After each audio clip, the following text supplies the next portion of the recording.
25. No. 26.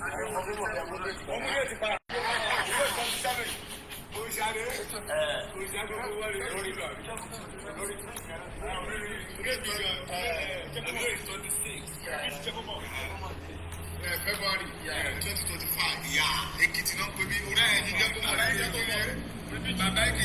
Bàbá Ekiti balẹ̀ gbogbo èyí. Lóbi fake. Akọ́kọ́ Ekiti rẹ̀. Ní èrè sky. Ṣé ríran? Ta ló rántí péjì? Jẹ́kọ̀ mọ̀ pé.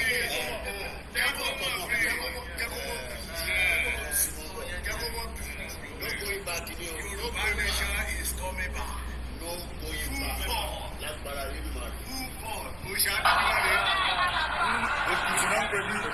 Ilé ìjọba Sunday Fire 25. No.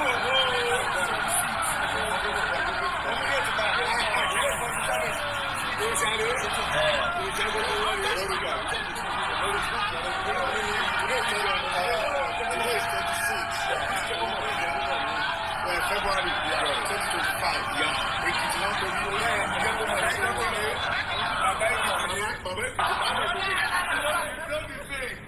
Akọ́kọ́ Ekiti rẹ̀. Ní èrè sky. Ṣé ríran? Ta ló rántí péjì? Jẹ́kọ̀ mọ̀ pé.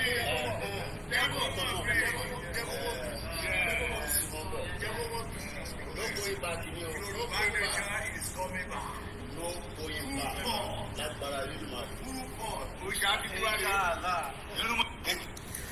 Wow, it's been a beautiful, fantastic, amazing set of Yoruba people. Mo kí gbogbo wa pé a kú ojú ọjọ́ ṣe rí. Mo kí wa ẹ bá mi gbọ́ lé share button kí ká tó wọnú ètò. Mo kí bàbá wa Professor Akintoye. I can officially tell everybody that Baba is back in Cotonou, so there's nothing to be worried about, and there's nothing for us to be scared about. Àlàáfíà náà ni Olóyè Ìgbòho wà. I spoke to him some few hours ago. Àlàáfíà lèmi náà wà. Ọmọ yín ẹ̀rí pé mò ń dán lójú Áfíríkà ló ń pè bí. Àwọn ọmọ Oòduà ti ń béèrè pé Dad, when are you coming back home? Mo ní home náà ni mo wà yìí. As far as I'm in Africa, I'm in home. But as usual, I've left home that I've lived for 25 years. Ó ti tójọ́ mẹ́ta tí mo ti fi lé sílẹ̀. Mo kí màmá tó bí mi lọ́mọ fún àdúrótì, abiyamọ dáadáa. Mo máa ń ní lẹ́yìn Elédùmarè tí à ń sọ fún pé ó dá wa dáadáa. Mo dúpẹ́ lọ́wọ́ ìyá tí mo ní. Bó ṣe ń náwó ló nára. 2021 ni mo wálé gbẹ̀yìn. Kò ṣe pé ẹ̀rù ń bà mọ́ sí mi pé láti lè wálé láti 2021, but ó ní kò tí tó àsìkò láti wálé. Tásìkò bá tó wá wálé, torí pé wọ́n ní ilé ọmọ kì í dẹ́rù bà bàbá. Mo dé Yorùbá land confam nìyẹn. Mo dẹ̀ ṣe ń bọ̀ padà. Fún ọ̀ tó ní mo lè wálé, I was in Ekiti State. I was in Abeokuta. Mo dé Ìjẹ̀bú-Òde. Lagos nìkan ni mo láǹfààní àti lọ torí kò sí time. But mo ń padà bọ̀. Ìwọ ni kí wọ́n lọ múra sílẹ̀. Bẹ́ẹ̀mi ṣe wà nísìn, mo ní access láti wọ plane padà sí London. Tí wọ́n náà bá rí visa gbà tó bá jápa fine. Kájọ máa gbé nílùú òyìnbó. Àwa kan ti gbé níbẹ̀ for 30-25 years. And we are already tired. Òyìnbó ló dá Nàìjíríà. A dẹ̀ gbọ́dọ̀ fún òyìnbó ní pé àwa la ní ilẹ̀ wa. Wọ́n ní láti accept it. Wọ́n dẹ̀ need láti understand pé kó má bàa mú jà dání, kó sọ fún Tinubu kájọ jókòó ká divide Nàìjíríà. Anything short of that, Nàìjíríà àtàwa àjọ máa wọnú ṣòkòtò kan náà ni. Torí pé kí ni Ọlọ́run kọ́ ló dá Nàìjíríà àti sàn yẹn. Ìwọ ni kó mọ́kùn ẹ kúrò nínú Nàìjíríà tó ń pọ́nlé. Mo débẹ̀ kò sí kankan níbẹ̀. Ilẹ̀ Yorùbá ní nǹkan ń bẹ nínú ẹ̀, but ìwọ ò jàǹfààní ẹ̀. o ní kankan tó ń jàǹfààní nínú Nàìjíríà, so o need anything, you don't have anything to lose, o ní anything láti lose nígbà tí a bá ti settle down tó bá ti ní tó bá ti lo aago má jáde, sórí in tó bá ti mú ẹ jáde ní period tó bá ti ní ká jáde this time around ká fàájá bí àròlé tẹ́ntẹ́n, ká ṣe kí ni ká fàájá àjáwó ariwo tá a máa pa náà ní sórí flag a máa pariwo Yorùbá nation no going back lójú títì nílẹ̀ Yorùbá. Má lọ Kánò lọ pariwo Yorùbá nation wọ́n lè arrest ẹ, má lọ sílẹ̀ Ìgbò, má lọ sí middle belt, but ní ilẹ̀ Yorùbá wọ́n ì tí bí bá any politician dákúdá wa dúró, bá wọn ni mo sọ àti ìyá tó bí wọn, wọ́n ì tí bí wọn dákúdá wa dúró nígbà tí wọ́n bá ti ní ká jáde. Wọ́n tó bẹ́ẹ̀ torí àwa lá nílẹ̀, ilẹ̀ Yorùbá láti máa pariwo, ilẹ̀ Yorùbá láti máa campaign, ilẹ̀ Yorùbá láti máa sọ fún gbogbo àgbáyé pé ọ̀rọ̀ tó wà nílẹ̀ ó gbọ́dọ̀ níyanjú, kò dẹ̀ gbọ́dọ̀ pẹ́. Bá mi gbọ́ wọlé share button, àlàáfíà ni mo wà, mo ṣì wà láfíríkà, mò ń gbádùn Áfíríkà, mò ń jẹja, mò ń jákàn, mò ń jẹ gbogbo ẹ̀. Àwọn ọmọ Oòduà ti ń bi mí pé dad, ọmọ mi ṣì send message pé ṣé mo ní wálé ni, mo ní mò ń bọ̀ nílé, torí pé home náà ní UK, I have lived there for 25 years. Mo kí àwọn ìyàwó mi dáadáa torí pé kò ń ṣe gbogbo ìyàwó ló lè jẹ́ kí ọkọ ẹ̀ lọ ṣe tó ń ṣe. Mo kí olóyè Ìgbòho, mo kí àwọn ìyàwó ẹ̀ náà, a ní fún ní gbogbo background tó ẹlòmíì nísìn òfin mọ tó ṣẹlẹ̀ lẹ́kìtì, ìwọ ní láti mọ̀ bó sórí ọjọ́ iwájú ìwé mi o gbọ́dọ̀ make sure pé o kà á, but àìtí débi tá à ń lọ, so kò sẹ́ni kankan tó fẹ́ gba glory kankan ju pé a gbọ́dọ̀ deliver ọmọ Yorùbá dé destination ẹ̀. Mo ní tó bá wọn UK kọ́ gbàǹtọ́ fún mi, mo dá padà fún wọn, bọ̀ lórílẹ̀‐èdè wa kò sẹ́ni kankan tó lè gbà lọ́wọ́ wa. Ìlàrò mo kí yín léwé koro, sórí gbogbo ìbò ṣe rí, sórí gbogbo títì yín níjọ́ tá a ṣe rìnrìn àjò tó ìtì pẹ́ yìí, tírélà ó pààyàn, bọ́ ṣe ń pa yín lójoojúmọ́ nìyẹn.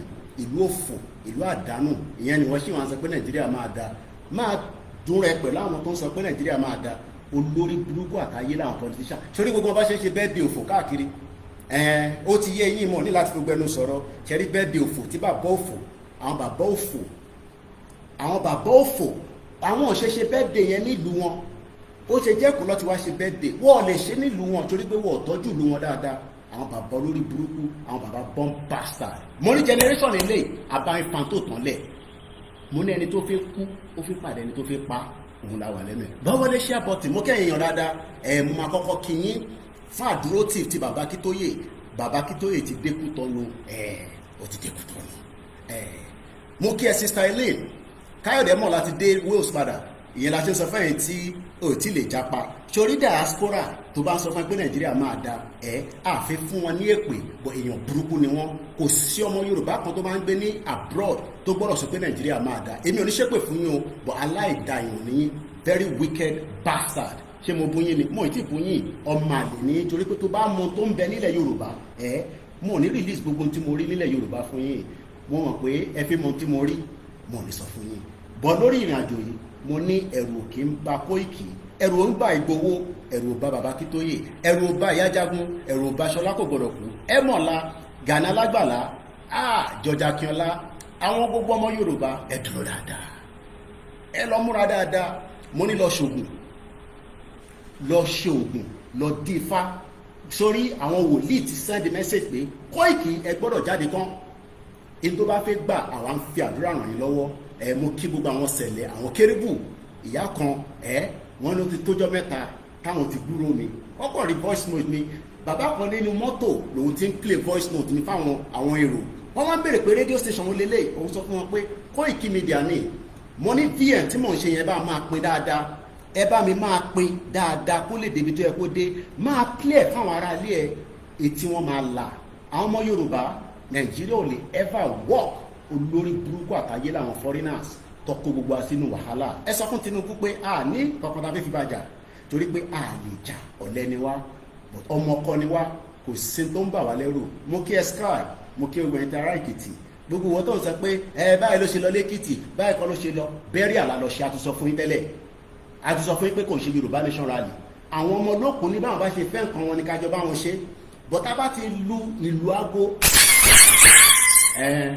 wàá mọ̀ pé yẹn fàájà délẹ̀ mọ́lẹ́mí náà ń bọ̀ ń lé àjọ máa ṣe ni kò sẹ́ni kankan tó máa tìyàn kankan síwájú èmi jà fún àwọn ọmọ mi ni mo jà fún wọn àwọn ọmọ Oòduà tí mo kó sí ìlú òyìnbó àti táwọn retí ẹ̀wọ̀n káwa ó yẹ bó ṣe ń lọ torí pé wọ́n gbọ́dọ̀ dé Ìjẹ̀bú Òde kámẹ́rà pọ̀ níwájú mi bá mi gbọ́wọ́lé share button gbọ́wọ́lé share button mo kẹ́yìn yàn dáadáa mo lẹ́mi lọ́ pè ní Koikimedia mo lẹ́mi ní last man standing lórí ìrìn àjò yìí mídíà tó o bá pariwo pa nídòwó nísìn ẹ verify mídíà yẹn ẹ sọ fún gbogbo mídíà yẹn nínú comment section pé wọ́n gbọ́dọ̀ raise owó fún Yorùbá self determination a lè máa raise owó fún Fúlàní terrorist ká má lè raise owó fún Yorùbá self determination ẹ lọ dá owó ẹ̀yin ọmọ Yorùbá èèyàn kan sì send 1,000 naira sínú ẹ̀wọ̀n míyàn owó náà ni mo ò ní kẹ́ dá owó sínú àkáǹtì mi o ọ̀tọ̀ lówó mídíà táwa máa gbà nígbàkigbà tá a bá nídẹ̀ ẹ lọ dá ṣìgìdì owó síbẹ̀ a need owó fún mobilization this is not the time to joke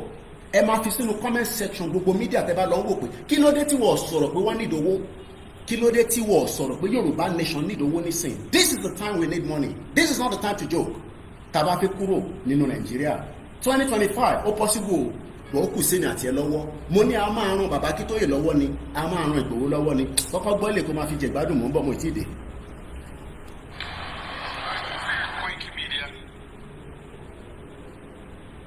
bọ́ ẹ̀rọ kan máa fi ilé ìṣègbádùn lọ́nà a gbọ́dọ̀ play intro mi torí ilé gangan ni wọ́n pè ní Koikimedia mo kí gbogbo èèyàn wa bá ń gbọ́ ilé share button àti fi gbọ́ the cost of living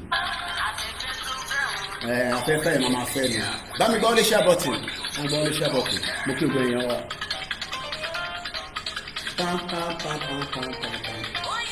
Media, Koikimedia, Koikimedia, we bring the world closer to your doorstep. Koikimedia.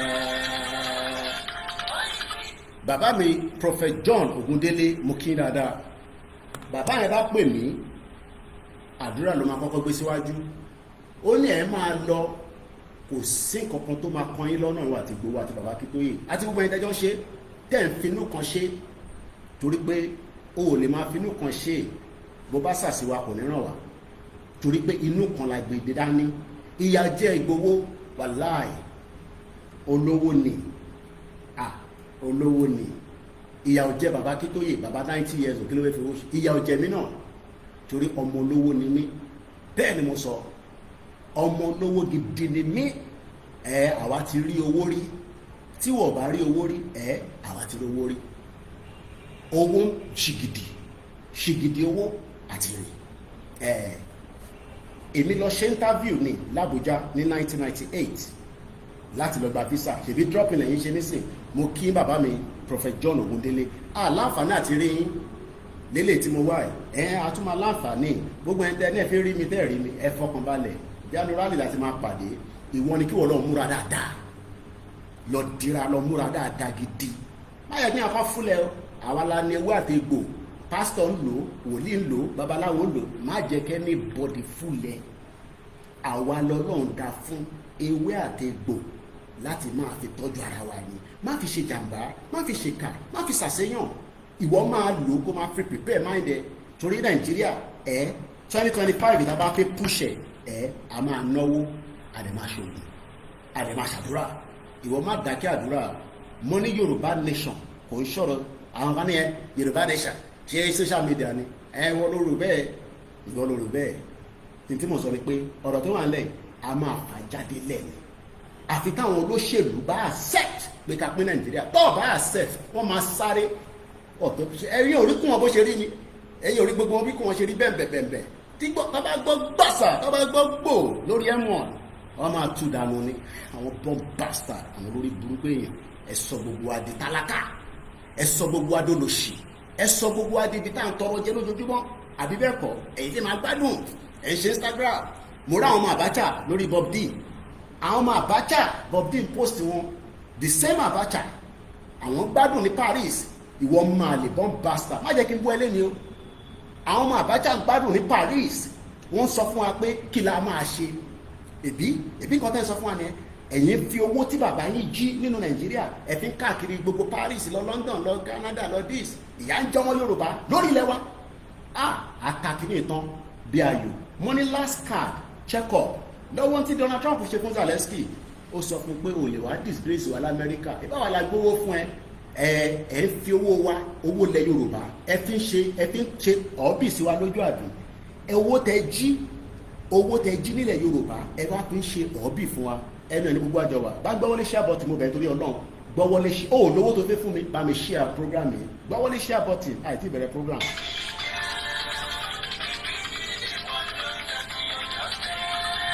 Ẹ gbọ́dọ̀ dá owó gbọ́dọ̀ wọnú YSDL, owó gidi.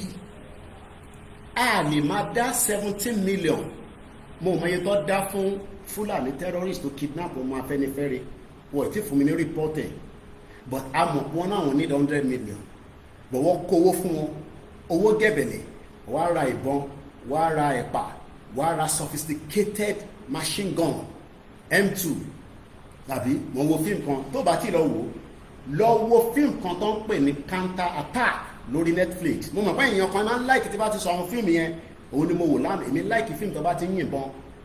Àwọn 5 lóòótọ́ ẹ̀mí méjì já sí, but 5 wọ́n dìfìtì àwọn cartel. Màá tún kọ fíìmù yẹn pẹ̀lú ẹ̀kan sí counter attack, òun ni mo wò lórí Netflix lánàá. Ó ṣẹ̀ jáde ní mòmò, but òun ni mo wò lórí Netflix. Counter attack wọ́n prepare nígbà tó attack wọn, but nítorí pé wọ́n ti ń prepare mind wọn as proper special force, wọ́n lọ on a short 3 days holiday, wọ́n fún wọn níbi leave. Ẹ mọ̀ àwọn security, àwọn sójà, àwọn special force tó máa ń lé àwọn drug baron kiri, torí pé wọ́n tó máa ń sọ pé ṣáti ready ṣáti prepare. Bó ní ta gìtá ta máa lò, ẹ̀yin lẹ́yìn ọ̀rá lẹ́nu, gìtá ta fẹ́ lò, gbogbo ta máa lò inú ilẹ̀ náà ló wà ń bẹ̀. Àwa ni ká prepare mind wa ní brain wa báyìí. Ẹ má bínú kámẹ́rà tí mò ń wò ó pọ̀, so kò ń ṣojú kan nínú tí ń stream. Ìwọ ni kó lọ prepare mind ẹ, ó yẹ nísìn. Ìwọ nígbà tó bá lu aago tó bá dé stage kan, ó yẹ kí wọn náà lè counter attack. Ó ní ìdìgbòwò lọ gbọ́ bàbá Tibetan ni a ní di 5,000 or 1 million Ìgbòho. Ara Ìgbòho kan lèmi náà. Ṣé Ìgbòho ni wọ́n?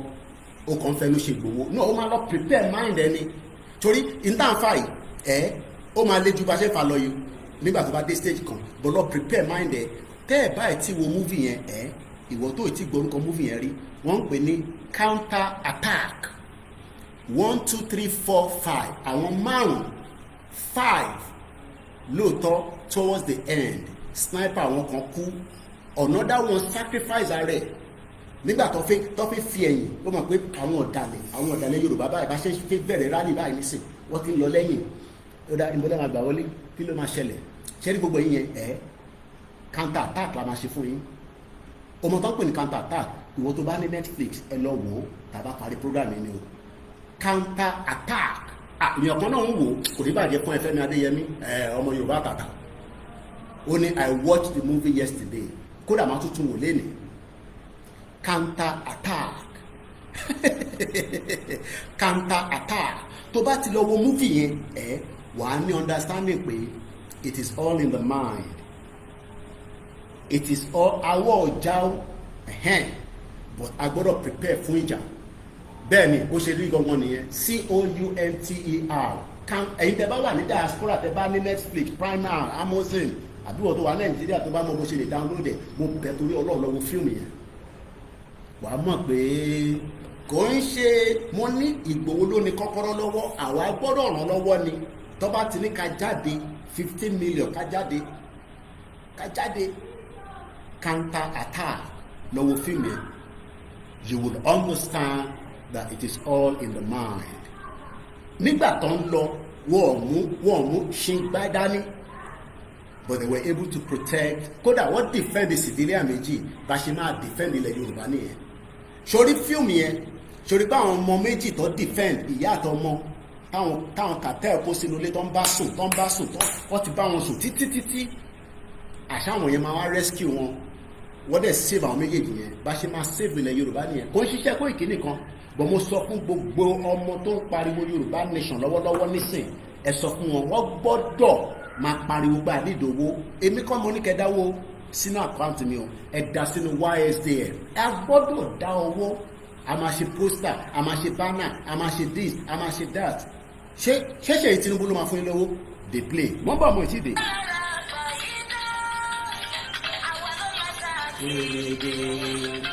nígbèrè ọdún pẹ̀lú òníwà o àwọn sọ́ọ̀nù ní bàbá Koikimedia Koikimedia.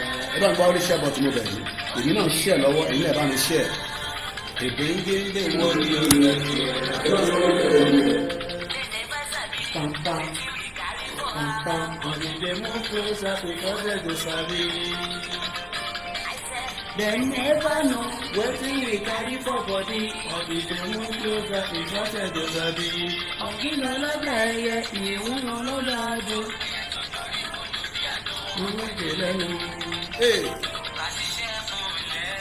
mo kí gbogbo ẹgbẹ́ pátápátá tí wọ́n náwó rẹpẹtẹ nínú Èkìtì tí a lọ yìí Ọlọ́run àtúbọ̀ máa bò yín láṣìírí àṣírí gbogbo ọ̀rí tú o mo kí gbogbo ọmọ Yorùbá tó lọ ìyẹn ti lọ mo ní bẹ́ríà la lọ fún kò ń ṣe rally kò ń ṣe anything more than a lọ sìnyá yẹn a lẹ ti sìnyá tán ká máa dúró de èsì ayọ̀ láìpẹ́ láì jìnnà.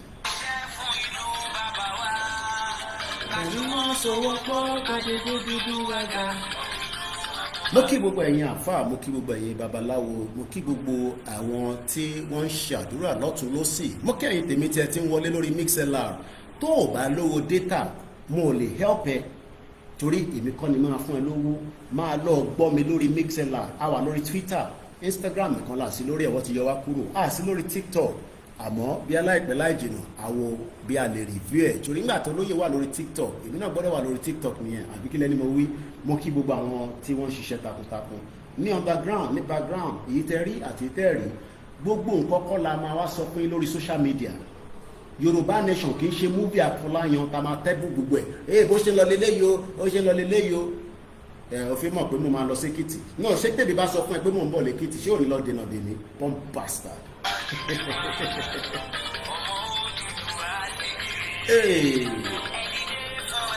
gbogbo títìrí jágbajàgba jogbo nothing is working mo kí ẹ brother mi Abiodun Jọ mo kí ẹ Yorùbá Nation Lafẹ́ TV àwọn yẹn ń gbé ní Hong Kong àníyàn ń jẹ wá Nigeria is a failed country bó ṣe fail yẹn màá tún ṣàlàyé fún ẹ lálẹ́ yìí but ọ̀nà àbáyọ tó kù ni pé kí gbogbo wa ní mindset àfi lọ torí ìwọ tó ṣe sọ pé ẹ ò ní lọ olóṣèlú máa ṣe olóṣèlú olórí burúkú ni gbogbo àwọn olóṣèlú yẹn kò sí tó gbádùn ní gbogbo wọn they are all criminals ó lè ní gbogbo wọn gbogbo ìlú yẹn ni mo dé gbogbo ìlú yẹn la gbà kọjá gbogbo ibi tí mo lọ mo yẹ hospital òṣèré náà local government nothing is functioning in that bastard country lófò kò sí nǹkan kan tó ń ṣiṣẹ́ mo dá àwọn ibì kan mo ń bí àwọn bájọ lọ́mọ ní ṣé ibi by function lẹ́yìn 8 o'clock ó lè jáde dead country wọ́n múlẹ̀ Yorùbá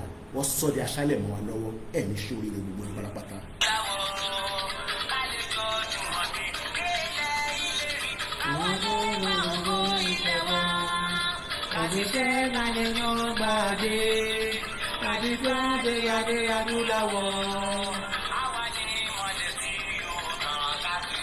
tó bá rò pé olóṣèlú máa kọ̀ ní ẹgbà kọ́ńtì ẹ̀ máa lọ ìtàn jẹ́ ń bẹ̀ ó dùn ju pé kọ́ ní ká máa lọ but a fẹ́ system tó ń ṣiṣẹ́ wà á lè lọ sí hospital lájọ tí mo ti wà láfíríkà nísìn àwọn ọmọ mi ò pè mí pé àwọn onídòwó báwọn fi sáré dé hospital wọ́n pè mí lẹ́yìn ká send owó kó fi jẹun but tí wọ́n bá sick nínú Nàìjíríà wà á rí ìyàwó àpè bàbá láwọn hospital tí mo rí grandma kan ní Koiki àwọn rí bó ṣe ń dùn ẹ lọ ó gbọ́dọ̀ dùn mí abájọ Tákérédolú tó ṣe lè wà lọ́spítù ní Ondo State gbogbo general hospital is as useless as tissue paper tẹ́ bá ní useless mo kí Àṣàkẹ́ TV show mo ń bọ̀ mọ́ ìtìdè. Koikimedia àwọn làgbé tó lárugẹ. Wọ́n ò fẹ́ jẹ́ kí òun Koikimedia kó jáde dáadáa àbí lè ṣe restricted Facebook ń ṣe tiẹ̀ mo ní tó bá yá gbogbo wọn ló máa pè wá ẹ̀yin ni kẹ́yìn tí a ti dúró mo ní 500 tó bá jẹ́ pé 500 ni ó kàn máa dìjà tó máa pẹ́ ni but a bá pé 15 million within a month within 2 months àgbáyé máa bẹ̀rẹ̀ pé kí ló ń ṣẹlẹ̀ ní Nàìjíríà ni nígbà tí èrò bá pọ̀ níta nígbà tó ọ̀bá aráyé rìn bí gbogbo wá ṣe rìn ni ẹ lọ sọ fún gbogbo everybody pé ọ̀rọ̀ tó ń bẹ nílẹ̀ ó máa ní pain ká tó kọjá síbi tá à ń lọ freedom wọn ń ta lójú ẹlẹ́gba ó lè dọ́dọ̀ ọmọ Ìgbò ní sèkó ní òfin ra freedom ń ṣe tí wọ́n ń ta ní supermarket ó lè rà ní Tesco but a gbọ́dọ̀ fọgbọ́gbọ́n àbí ọgbọ́gbọ́n náà la fi ṣe ẹ bá mi share program kẹ bá mi love ẹ̀ kó tó tójọ́ mẹ́ta ni mo ti jáde èmi náà relax dáadáa ni ìrìn àjò yẹn ń ṣe ìrìn àjò kékeré ètí bá sọ fún ẹ pé mò ń bọ̀ lẹ́kìtì ṣé ò ní lọ́ọ́ dènà dèmi pump pasta èèyàn máa lè àbí tí bá sọ fún ẹ pé máa wá sékìtì èmi wà lọ́ọ́ dènà dèmi ni àwọlé ọmọ kọ́ ni wà àwọlé ajáde bàbá kí tó yẹ ti dékú tọ́nu àwágídé yìí dékú tọ́nu confam àwọn ọ̀nà jẹ́ kí bàbá yẹn dárìn mo dúpẹ́ lọ́wọ́ gbogbo àwọn tó ṣiṣẹ́ ní background èmi nìkan kọ́ ni mo ṣiṣẹ́ ní background àwọn èèyàn pọ̀ ló ṣiṣẹ́ background wọ́n ẹ kókó bẹ̀rẹ̀ ẹ máa rí àwọn snip òun ráwọn picture àwọn fídíò yẹn ẹlòmí tó ń bèèrè pé ṣé mo wá Nàìjíríà no London mo ti ṣe bẹ̀rẹ̀ jọ London òmùgọ̀ ó jọ London lójú ẹ̀ ilẹ̀ Yorùbá ló ń pè bẹ̀yẹn mo kí ìyá mi dáadáa gbogbo ẹni máa kí gbogbo ẹ̀yàn dáadáa last minute tí mo sunkún síta pé àwọn èèyàn má dojú tì wá àwọn èèyàn send owó sí wa àwọn ọmọ mi gbádùn wọ́n enjoy it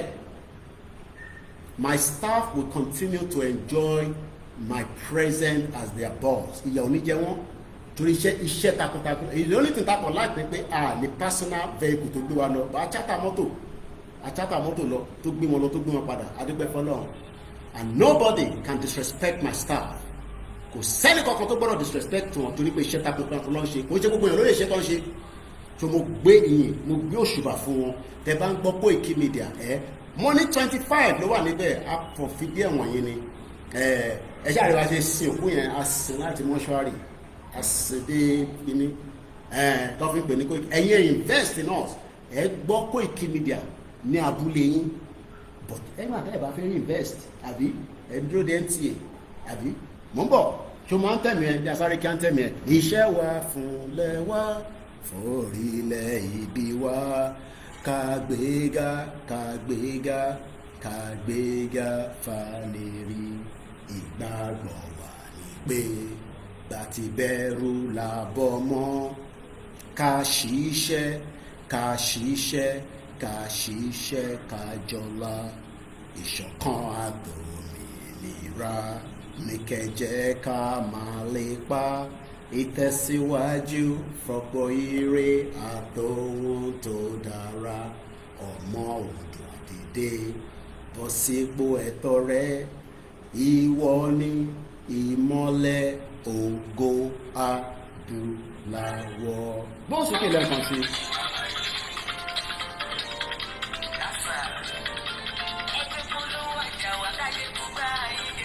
ìlọ́gbọ́dún owó ti wá máa ní. mo kí ẹ̀yẹ́mí Fátókí ẹ̀gbọ́n mi dáadáa gbogbo Lagos Island mo kí àwọn Grace Olúṣòótọ́ mo kí Mr. Baba Alákọjà Ajá mo kí Kúnlé Ṣítà mo kí ẹ bàbá mi dáadáa ọ̀nkú mi dáadáa ní gbogbo London mo kí bàbá mi Joseph Oboye mo kí ẹ̀gbọ́n mi ní Belgium Ọlátòní Ejì ìyá mi Pastor Mo bíá àbúrò wọn ní Port Harcourt ní last year wọ́n pa àwọn Fúlàní àwọn yẹn bẹ́ẹ̀ ń pààyàn ṣeré ni Ọlọ́run bá ń foríjì wọn Ọlọ́run bá ń mú dúró gbogbo ẹ̀yin ìyá tẹ́ ń sunkún ẹ̀yin abiyamọ tẹ́ ń wọlé Yorùbá pé ha tí wo ti Koiki ṣò fún wa yìí ẹni tó bá lójú inú èèyàn kan mo post picture kan ó wo bridge yẹn títí báyìí ní àárọ̀ yìí lọ́dọ̀ brother mi Morris àwọn èèyàn kúkú ọmọ Peter Obi ni wọ́n àmọ̀ bí Igbo ní bí Yorùbá ni wọ́n ṣó bridge kan ní Lagos wọ́n ní bridge yẹn ti fẹ́ collapse Ọlọ́run jẹ́ kó collapse Fáṣọlá àbí Sanwó-Olú ẹ jẹ́ lọ wo bridge yẹn wọ́n ní bridge yẹn mì ó mì báyìí pedestrian bridge kò ṣe pé kò sówó but these are wicked people ẹni bọ́ ṣe ń jà fún àpò ara wọn Ọbaṣá ẹni bí yẹn ṣe ń jà bó ṣe ń jà Lagos ó ti wà bí speaker nísìn ẹ lọ bẹ̀rẹ̀ pé kí ló ṣe sí gbogbo Agége lẹ́yìn kan empower àwọn ọmọ ọ̀tá lásán. Nothing is working in Agege. Nothing is working in the whole of Yoruba land. Mo dé Lagos lóòótọ́ but gbogbo bí tí mo dé so far in the last week nothing will ever work. Mo kí gbogbo èèyàn mi ìtẹ́ ilé ìṣe ni pé ẹ bá ń gbọ́ wọlé share button ẹ pa àwọn èèyàn wọlé pé ara ayé tuntun dé ẹ fi mọ̀ tí mo fẹ́ sọ ẹ ní gbọ́ kúlẹ̀kúlẹ̀ tó ṣẹlẹ̀ ní other side lọ́run awareness ṣì ń lọ nígbà òní rally máa jáde we expecting that very very soon lágbára Ọlọ́run èmi àti bàbá màá rí bàbá láìpẹ́ again màá tún lọ yọjú sí bàbá tí bá ti yọjú sí bàbá kó lórí pé a máa tẹ̀síwájú torí àwọn ọmọ Oòduà náà ti béèrè mímọ́ àmà wálé what's going on dad mo ní ìbí mo sọ fún ìjọ tí máa dé kí ló dé tẹ̀ ń bí mo dẹ̀ lè change ticket mi are you missing me? Well, we're missing you dad we're missing you you know àwọn ọmọ mi kan máa ń tíkulẹ̀ ẹ ṣáà ọmọ Oòduà èmi àti ẹ máa ń ṣeré pábí wrestling ìyà ọjà àwọn ọmọ yẹn just like bí ọ̀jẹ̀ jẹ gbogbo ọmọ Yorùbá tẹ́lẹ̀ torí pé situation room tí a bá lẹ̀ Yorùbá bàbá ó lọ́wọ́ ọ̀fẹ́ bẹ́ẹ̀ báwọn bàbá ó fò ẹni tó ń ṣe birthday káàkiri mo náà bàbá tẹ́ ká ti dá sídìí sí lára tó bá mẹ́rin tí mò ń sọ tí brain ẹ̀ ò lè gbé mo lè help ẹ̀ àti dárúkọ wọn kọ́ kò ń ṣe bí ìtìjáyà. But I just want you to know that these are wicked bastards. Ìtọ́kọ̀ máa ń dùn mí ni pé ṣó jẹ́ kí ọba wa máa káàkiri.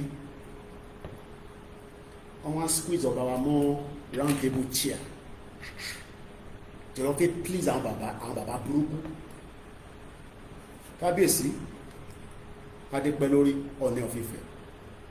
Mo ní patí tẹ̀ ń lọ káàkiri ẹ̀ ń distract ilẹ̀ Yorùbá. Ẹ jẹ́ káwọn ọmọ Yorùbá mọ̀ pé ìyà ń jẹ ilẹ̀ Yorùbá.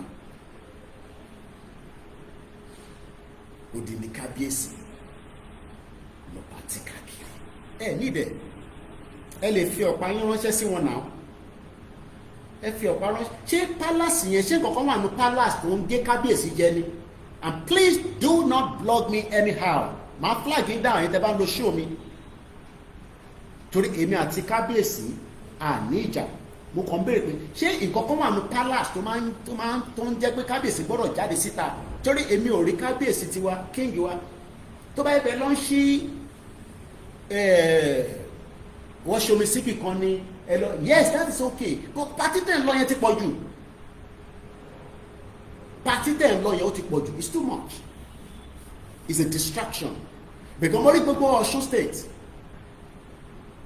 nothing is working there kábíyèsí ṣé tẹ́yìn bá ń drive kọjá ṣé ẹ̀rín àwọn tó ń ta wóróbo lójú títì ni ṣé bẹ́ẹ̀ ṣe ṣé bí títì ilẹ̀ Yorùbá ṣe rí yẹn ṣó tẹ́yìn lọ́rùn ni because I know you drive from Ife to Lagos àbí kò ṣáà ṣe helicopter lọ fi gbé kábíyèsí mọ́tò convoy ni so ìtẹ́mi rí yẹn ẹ̀yìn rí lójoojúmọ́ náà so ṣé bá ṣe máa gbé life náà nìyẹn ẹ wo bí ta ti rà kàrà oṣù gbogbo títì ò dáa baga bigi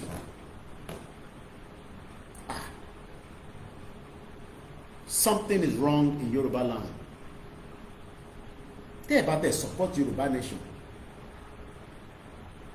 bí a torí Tinubu ambition ẹ̀ Tinubu kúkú ti complete ambition ẹ̀ but ọba lẹ́yìn ẹ̀yìn máa wà níbẹ̀ ni Tinubu máa parí oyè but interwar ní accept ni pé kí Tinubu ṣe tán kan tó wá ní Fúlàní kan bọ̀ àwa gba ìjọba because wọ́n ti sọ pé north ló kù so kábíyèsí mo bẹ̀ yín ilẹ̀ Yorùbá ò wà in a very good situation èmi mo bẹ́ẹ̀ ń ṣe rí but in tèmi rí ní títí tí mo gbà kọjá dé Èkìtì no it is not worth it at all tó gbogbo ẹni tẹ́ bá ní access sí bàbá wa Ọọ̀ni of Ifẹ̀ Ọ̀jájá the second ẹ bá sọ fún wọn pé something needs to be done and it needs to be done very fast and it needs to be done very very fast kò gbọdọ̀ pẹ́ mọ́ kò gbọdọ̀ pẹ́ rárá mo fi safety pin mo ẹ má wọlé ìdápadà sókè kò gbọdọ̀ pẹ́ mọ́ because kábíyèsí ẹ̀ ń distract wa too much ilẹ̀ Yorùbá ti wà ní danger and I dey continue by àti bàbá ń parọ́ fúnra wa so it is important that ẹ̀yin tẹ́ bá mọ kábíyèsí ẹ bá wa sọ fún bàbá mi Ọ̀jájá bàbá dáadáa ni wọ́n mo mọ̀ pé láìpẹ́ láì jìnnà gbogbo ẹ̀ máa níyànjú mo kí gbogbo àwọn ládéládé tó bá wa lọ sí ọ̀dọ̀ bàbá wa Professor Akintoye picture kan wà tí mo ti release tí wọ́n yà nínú event yẹn gbogbo àwọn ọba tí wọ́n lọ sí event yẹn gbogbo wọn ni mo kí mo mọ orúkọ gbogbo wọn but mo kí on behalf of the family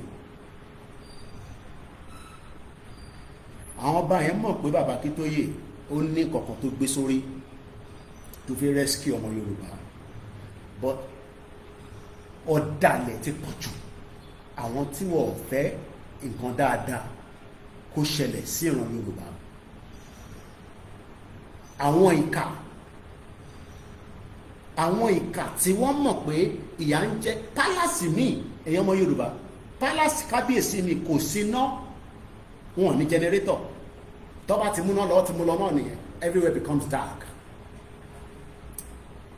in a society where a ní brain power tó pọ̀ káàkiri abájọ tó ṣe máa ń ní tó bá ní diaspora kan kó wá support kó bá wọn ṣe this kó bá wọn ṣe that ẹ wo àkọlé ètò tí a gbé kalẹ̀ láàárẹ̀ ọ̀sán yìí different time zone ní gbogbo wa wà time zone Africa lèmi ṣe ń lò bọ̀ ibikíbi tẹ́ bá wà mo kí gbogbo yín mo kí àwa Kẹ́mi Fáṣọlá mo kí gbogbo ọmọ Yorùbá to dip their hands and support the event of Ekiti. A dúpẹ́ lọ́wọ́ gbogbo àwọn tó gbéra from different parts of Yoruba land. It is not easy láti mobilize, but a gbọ́dọ̀ mobilize dáadáa. Mo kí ẹni gbogbo Nottingham, ẹ̀gbọ́n mi triple DRS, mo kí Aziz Shakiru, gbogbo ẹ̀yin tẹ́ lọ pátápátá. Kò sí ìrìn àjò kan tó kéré o.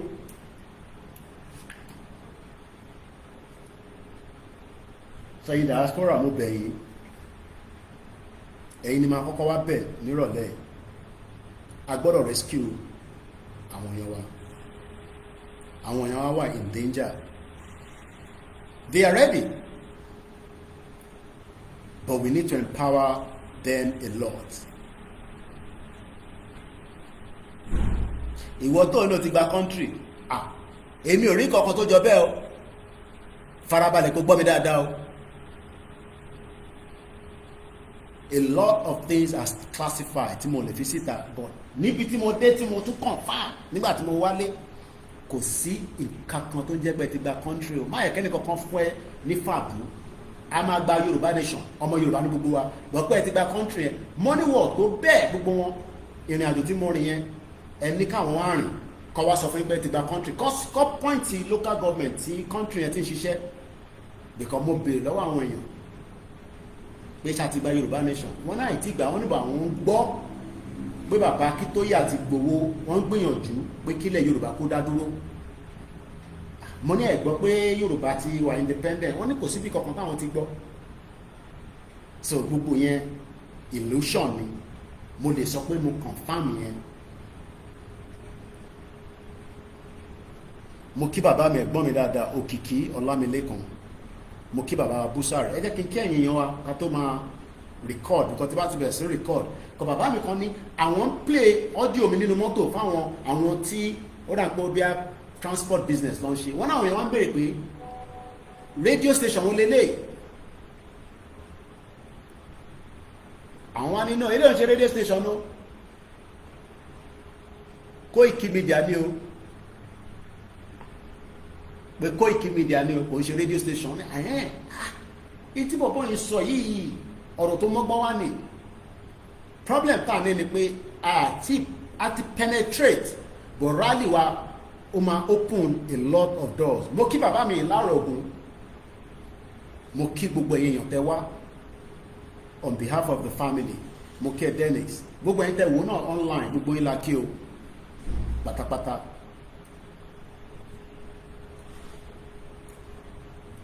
Mo pẹ́ tí ń dúró dè mí, èmi náà ti ń dúró láti wá bá yín sọ̀rọ̀, mo rest ni, mo rest láti òfin mọjọ́ gangan ta dé, ìwọ ní láti mọ gbogbo yẹn.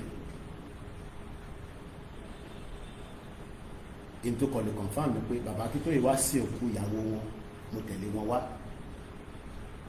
èmi tẹ̀lé wọn wá, èyí tó kù ní láti mọ̀, èmi mo tẹ̀lé wọn wá. Koiki wà careful, èèyàn kan tẹ̀ ní DSS, mo ní mò ń ṣe criminal wọ̀ wá mi, terrorist nìkan lọ wá, confam mo wà lẹ́kìtì, kò dẹ́ ṣèkìtì nìkan ni mo dé, mo wá mi nínú hall, mo rí ẹ̀, ìwọ́ tó wá mi yẹn mọ̀ mí náà wò wọ́n náà, àjọ ṣọ́ra wa ní catamize. Mo kí àmì Grace olóṣòótọ́, mo kí gbọ́n GRO, gbogbo àwọn tó send owó tó náwó, owó tẹ send sí wa òun ló help wa o. It could have been a little bit, but adúpẹ́ fọ́lọ́run gbowó fóònù. Now mo kí gbogbo ẹ̀yin tí láàrò, mo ní mídíà tó dúró dáadáa, ẹ̀dẹ̀ náà tó dúró tó jẹ́ pé ẹ̀mọ̀ tèmi mọ̀. Mo kí gbogbo àwọn ti Lagos State, mo ní gbogbo groups, máa sọ ilé ẹjẹ́ ń bẹ̀rẹ̀ recording mi because this is very important. Ní láti pa wifi kan jẹ́ kí èèyàn kan lọ pè mí tí let's record this because audio yẹn wà very important.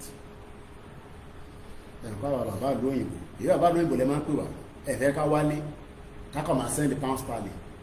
Tílẹ̀ Yorùbá bá dúró dáadáa tẹ́kọ́nọ́mì wá ń ṣiṣẹ́,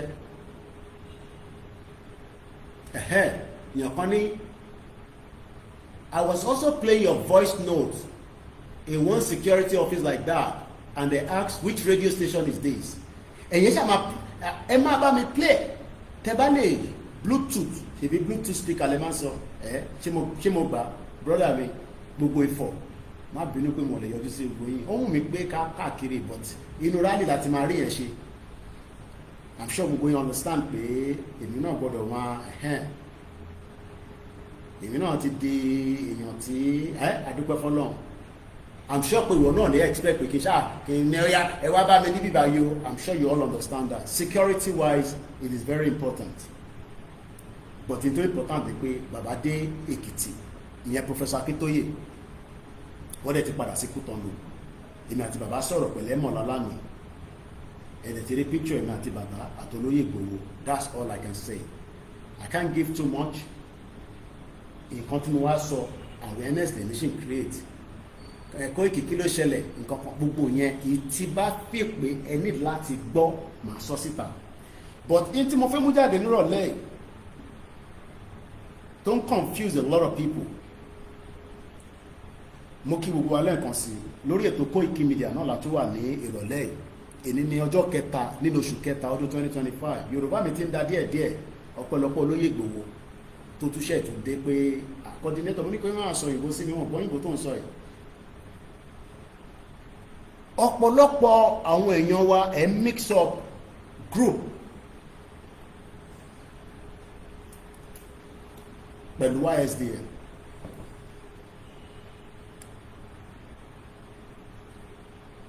Group yàtọ̀ sí YSDM. Tá bá sọ pé group kan ni wọ́n pè ní ìfẹ́lódún àbí group kan ló ń pè ní àwòrò ṣàṣà, Ìgbòho Iron Lady. Ẹ bá mi máa sọ àwọn group yín tẹ́ bá lè help me. Oríṣiríṣi group ló wà, kódà ìlànà Oòduà náà wọ́n ní different groups, but YSDM YSDM. Ìyẹn mélòó ló mọ YSDM? Ìṣọ̀kan Oòduà, ìṣọ̀kan Yorùbá. Yorùbá ni mí. These are different groups within the Yoruba nation. Different groups within the Yoruba nation. Group kan ló fẹ́ gba Yoruba nation. Group tó bá ń prove bóun fẹ́ gba Yoruba nation fún yín. Àwa akọni ọmọ aládé group. Ẹ bá mi máa dárúkọ àwọn group yín káfíẹ̀ because ẹlòmíì àmọ́ group yín. So group kan ọ̀dẹ̀ tóbi tó group kan lọ. Ẹ má bínú. Mo wà lórí live show. Kí ló ṣẹlẹ̀?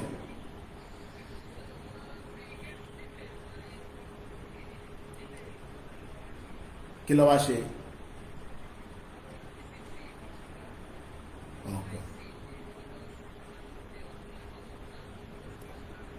Okay. All right, Oshe. All right, later. All right, thanks very much.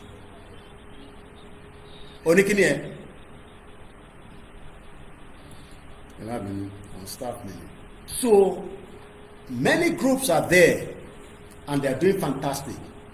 Àti tí Olóyè Ìgbòho fọwọ́ sí àti tí kò fọwọ́ sí gbogbo yín lẹ wà responsible bí Yorùbá ṣe máa gba country. Group kan wà tóbi ju group kan lọ. It does not matter whatever the groups are. Wọ́n lè tóbi tó YSDM. Gbogbo ẹni mo fi sọ. And I want anybody to come and challenge me on this. None of those groups can be bigger than the YSDM. Ẹ gbọ́ mi dáadáa.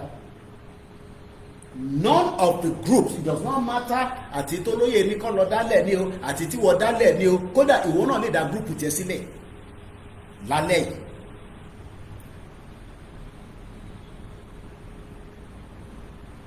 But one thing about it is that every one of these groups must come now together and unite under the YSDM because YSDM ló máa give instruction. Group kankan lè give you any instruction on how this movement will go. Group ten sọ yẹn nísìn wọ́n lè pàṣẹ pé kí rálì jáde nísìn. Ṣé ọ̀rọ̀ tí mò ń sọ ṣó ń yé wa? None of this group wọ́n lè jáde nísìn pé èmi gan bí mo jẹ́ Koikimedia wọ̀ tó bẹ́ẹ̀ kí n jáde kí n sọ fún yín pé rálì máa bẹ̀rẹ̀ lọ́la. Mo tó bẹ́ẹ̀ even as I am one of those called behind the scene. Mo tó bẹ́ẹ̀. Even as the spokesman of Igboho, even as I'm close to Baba Akintoye, even as I'm mo tó bẹ́ẹ̀ kí n jáde kí n sọ fún yín pé rally máa bẹ̀rẹ̀ lọ́tùnla. A jẹ́ pé a ti compromise movement nìyẹn. Ìdí tí àwọn the other section ṣe wà on their own. Wọ́n wọ̀ mí báyìí nísìnyí o, wọ́n wà lábẹ́ ètò báyìí. Olúkálùkù wọn ti ní fake account. Tọ́nà àwọn ti gba country tó ń ṣòfò káàkiri bí ẹran aṣẹ́wó lórí social media. Àwọn tí wọ̀ relevant ẹ̀yin lẹ́ ń jẹ́ kọ́ wà relevant ẹ̀ ló ń gbọ́ program wọn bẹ́ẹ̀ tèmi máa jáde máa ní mo gbọ́ program wọn mo kọ̀ lọ́ ń wo kí ló ń sọ ni wọ́n wà relevant. Àwọn kankan sì wà tá a ṣe máa release ó kù díẹ̀ mo mọ bó ṣe recognize bàbá yìí Ìgbòho ṣá even the slightest ojú lásán pé kábíyèsí ni olúwa mi o bọ́bẹ̀ kan ni mo fẹ́ lọ because mo fẹ́ distract wa ibi tí mo fẹ́ ká dúró lé ni pé none of the groups wọ́n lè pàṣẹ àfi tí YSDM bá ti pàṣẹ just like nígbà tá a fẹ́ lọ ṣe Èkìtì rally Èkìtì burial nígbà tó ti mú date ni many groups bẹ̀rẹ̀ sí operate oríṣiríṣi group wọ́n mobilize iṣẹ́ tí group wà fún nìyẹn but kí group kan wá ní àwọn làwọn máa pàṣẹ bí Yorùbá ṣe máa àwọn ọmọ Oòduà ẹ bá bínú àbí àwọn ọmọ yín náà ni. Yes. Sorry? She told me to love you the iPad. She doesn't want you to use the iPad. Yeah. Who? Can you give the phone to them? I'm on the live. Look, I'm on the live. Can you see I'm on the live? It's not nice. You don't do that now. Look, can you see? You see, I'm on live now. Everybody can be listening to you. Say, you are the big man in the house. when your dad is not at home and you are doing that, go nice now. Kò dáa, má ṣe bẹ́ẹ̀.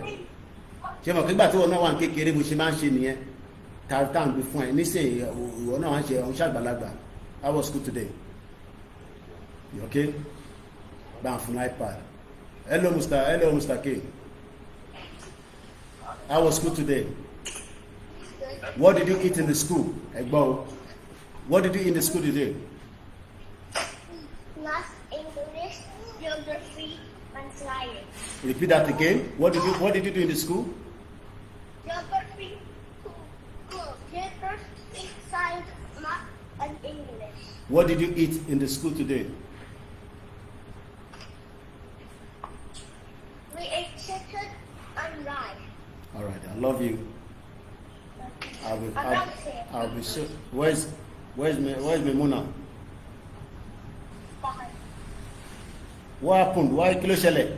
What happened? I want them to the mom. Give the phone to her.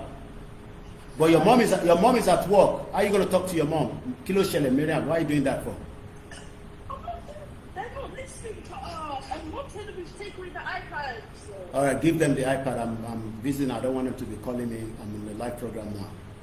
And your mom is at work. You can't be calling your mom because your mom is at work. And stop crying. How was school today, Miriam? All right, love you all. I'm on the program, okay? All right then. Bye. Bye, love you. Bó bá tẹ̀ gbọ́n kankan, o ṣáà gbọ́ pọ́ mọ́ lọ sí school. O gbọ́ pọ́ mọ́ jẹun ní school. O ṣe geography, o ṣe maths, o ṣe English. Now, going back to discussion tá à ń sọ lọ tẹ́lẹ̀ má bínú, àwọn ọmọ yín náà ni. In tí mo fi fàyọ́ bẹ̀ ni pé all the groups are doing very well and they are doing fantastically very well. Tó bá ní nínú owó ẹ̀ ní your group kankan sílẹ̀ because even the least group wọ́n gbìyànjú ṣe rí in tó jẹ wá níyà nínú movement òun ni owó ọlọ́ọ̀dẹ̀ ní fi ìyàwó yẹn jẹ wá ó kù díẹ̀ ni ẹ̀yin ni kí gbogbo wa jọ múra sílẹ̀ tán ṣe rí ibi tí wọ́n ti ń rí owó yẹn gangan nílẹ̀ Yorùbá ẹ̀yẹn ṣàjẹ́ káwa mobilize kájáde tán fúnra lè ṣèbí torí pé wọ́n rí owó tàbí lọ́sẹ̀ fi hàn press gbogbo wa but on the time base tá a máa struggle only 20 pounds 100 500 everybody kò sí group kan tó ju group kan lọ every group is working tó bá fi pé under ìfẹ́ lódùn ló fẹ́ wà you're fine tó bá náà fẹ́ wà lábẹ́ kó matter but o gbọ́dọ̀ wà lábẹ́ pé YSDM òun ni the lead ẹ bá farabalẹ̀ gbọ́ program tí a ṣe níjẹta àbí lánàá I can't remember now mo gbé yín padà lọ sí nígbà tí wọ́n set up YSDM because okay àwọn group àwọn ẹgbẹ́ kan wà nísìn wọ́n tẹ̀lé bàbá Akíntóyè àwọn global directorate they are doing very well but wọ́n wà lábẹ́ bàbá Akíntóyè so bó ti fẹ́ gba Yorùbá nation nísìn mi ò understand báwo ló ṣe máa gba Yorùbá nation fún wa it's just the same thing nígbà tí bàbá Akíntóyè tó bá release information yẹn ni gbogbo àmà wá work with kò ń ṣe pé ẹgbẹ́ kan nínú àwọn ẹgbẹ́ tí mò ń dárúkọ ẹ̀ akọ ní ó yá ẹ lọ ṣe kan báyìí wọ́n ní authority láti ṣe nobody has any authority àfi bàbá Akíntóyè they are all under the umbrella ẹ ṣe gan ni bàbá mi Ìdòwú Ẹniafẹ́ all the groups with an S at the back àti ìtọ́lóyè ní kọ́lọ̀ dálẹ̀ ní o àti security network ní o a ní many groups ẹ pé ẹ̀ẹ́dẹ̀ mọ̀ àwọn míì wọ ojú mẹ́fà lọ a ní prayer group nísìn a ní many different groups so kí group kan wá ní àwọn láwọn máa gba Yorùbá nation fún yín bàbá irọ́ kò sí tó jọ irọ́ ni but there will be part of the movement láti gba Yorùbá nation. And we need to understand this. So need láti bára yín jà and we cannot have one group kò possible kí group kan wá náà ló máa dominate gbogbo ilẹ̀ Yorùbá kò possible YSDM ló lè dominate gbogbo ilẹ̀ Yorùbá yàtọ̀ sáwọn tó ń tẹ̀lé olóṣèlú àwọn tó ń tẹ̀lé olóṣèlú wọn understanding ni because ìyà ń jẹ gbogbo wọn because ẹni tó ń follow APC lẹ́yìn nísìn is because that is the structure tí Nàìjíríà wà tẹ́lẹ̀. Ẹgbẹ́ party là ń ṣe fáwọn tó ṣe party, èmi ò bá ń ṣe party because I left Nigeria in 1998, but nígbà tá à ń ṣe party yẹn with the expectation that it will bring result. Ìyẹn fún àwọn tó ń ṣe political party ni mo ń sọ nísìn. Expectation pé ó máa mú result kan jáde tó máa jẹ́ kí life wa wà better within Nigeria, and after 25 years nothing of such has happened. It is all lies. Irọ́ ló wà ń bẹ̀. So where we are right now, ó ní pé a ti ní foundation yẹn la máa tẹ̀lé, la máa build on, la máa fi push jáde fún Yorùbá nation, Odùduwà country. A lè débi ta fẹ́ lọ tán ká decide pé a fẹ́ lo eléyìí, a fẹ́ lo eléyìí. Ìyẹn máa jẹ́ a collective effort, because right now Nigeria ti gbogbo wọn follow nísìn. Àwa kọ́ la dá constitution sílẹ̀, àwọn tó dá constitution sílẹ̀ nísìn wọ́n oppress wa pẹ̀lú ẹ̀. But tá bá máa gba country tiwa, everybody will be part and involved, even àwọn tí wọ́n disagree pẹ̀lú wa. The only thing tó máa yàtọ̀ ni pé ẹni tí àwọn tó ń ṣe politics nísìn, tó ń ṣe politics ẹ̀ bàtàmàlà subject to how the constitution will be put out will determine whether they will be involved in the future politics of Yoruba land. I don't know that. But the fact is that àkọ́kọ́ gbọ́dọ̀ pull out nínú Nigeria. Àwọn tá dẹ̀ fẹ́ jọ pull out òun ni gbogbo àwọn groups náà sọ yìí. All these groups are very important and unique in the movement. Ẹni pa wọ́n rẹ́, but pé group kan ló máa wá gbé Yorùbá nation débi tó ń lọ tí kò sí lábẹ́ YSDM, irọ́ ni o. The YSDM is well structured.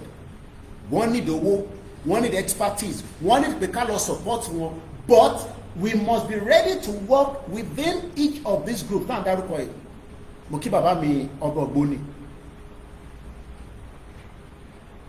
So ẹ̀yin tí ẹ̀ ń send message sí mi, ọ̀tá ẹ̀ ń send message káàkiri, tẹ́ni problem wà lẹ́kọ̀ọ́, problem wà lógùn state, problem wà ní state báyìí, à ń ní problem. Mo kí General Trustee náà, mo kí gbogbo àwọn different media tó padà náà wá sí Èkìtì àtàwọn tó lè make it.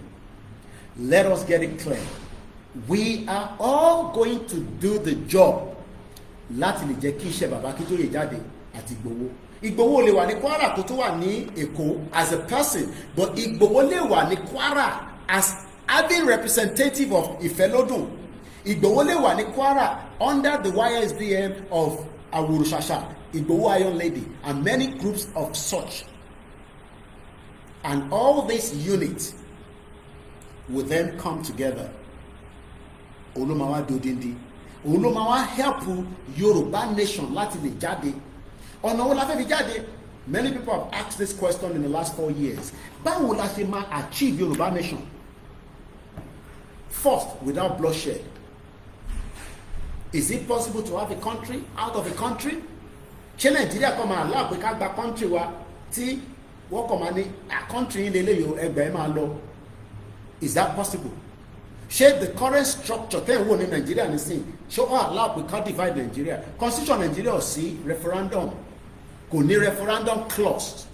Kí ló ń pè ní referendum clause? Referendum clause ni pé ká lọ bi àwọn èèyàn tó wà nínú ẹ̀ whether they want to leave or they want to remain one Nigeria. Nigeria doesn't have that at the moment. But what we are saying is that under the law, tó ń pè ní òfin àgbáyé, we have a right. Now, ṣé right yẹn, is the government of Nigeria going to allow you to go under that right? The answer is no. Nigerian government ò ní fún yín láyè kẹ́ lọ. Àtẹ̀yìn. That is why when they were talking about restructure Nigeria, àwọn tó ń béèrè pé kó restructure Nigeria, as at the time, were hoping, expecting that something will come out of it. But we know that nothing has come out of it because it has been lies upon lies by the criminal politicians. One more put about restructure Nigeria. The chances of having the same system that has failed might change. And that is the reason why the restructure Nigeria that they were asking for from 1999, because Emi Baba Yodebanjo, when I had the privilege to meet him, you are asking for the same thing that nobody's giving you. But one now was in a hope, though he has died now, and that hope has not yet played out. The question then is, what should we do? Should we continue to say that Nigeria will work, knowing fully well that it was never going to work? Because the structure of Nigeria duro, the way in Nigeria was established, it failed completely. And this is the time for us now to revisit and ask questions. Should we remain one Nigeria under what terms and conditions? Like if we grow as one Nigeria. Should the America was a country no. Baba wa Akintoye ti ní a ní right láti defend the country wa, láti béèrè fún country wa, and that is exactly what we are doing. And we are not doing anything that is against the law of Nigeria or against international law. Gbogbo tá à ń ṣe kò wá against it. But àwọn tó wà against it, òun làwọn èèyàn tiwa gangan tó à ń pè ní ọmọ Yorùbá. Whether they are the numbers of the people that doesn't understand why we should have our country, báwo la ṣe máa máa fẹ́ gba country?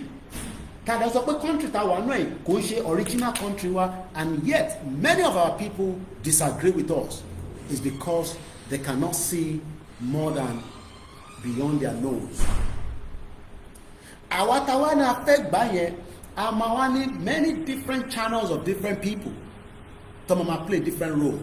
Role can let me play listen. I am playing a role from the media perspective to understand our knowledge and reason that about our country.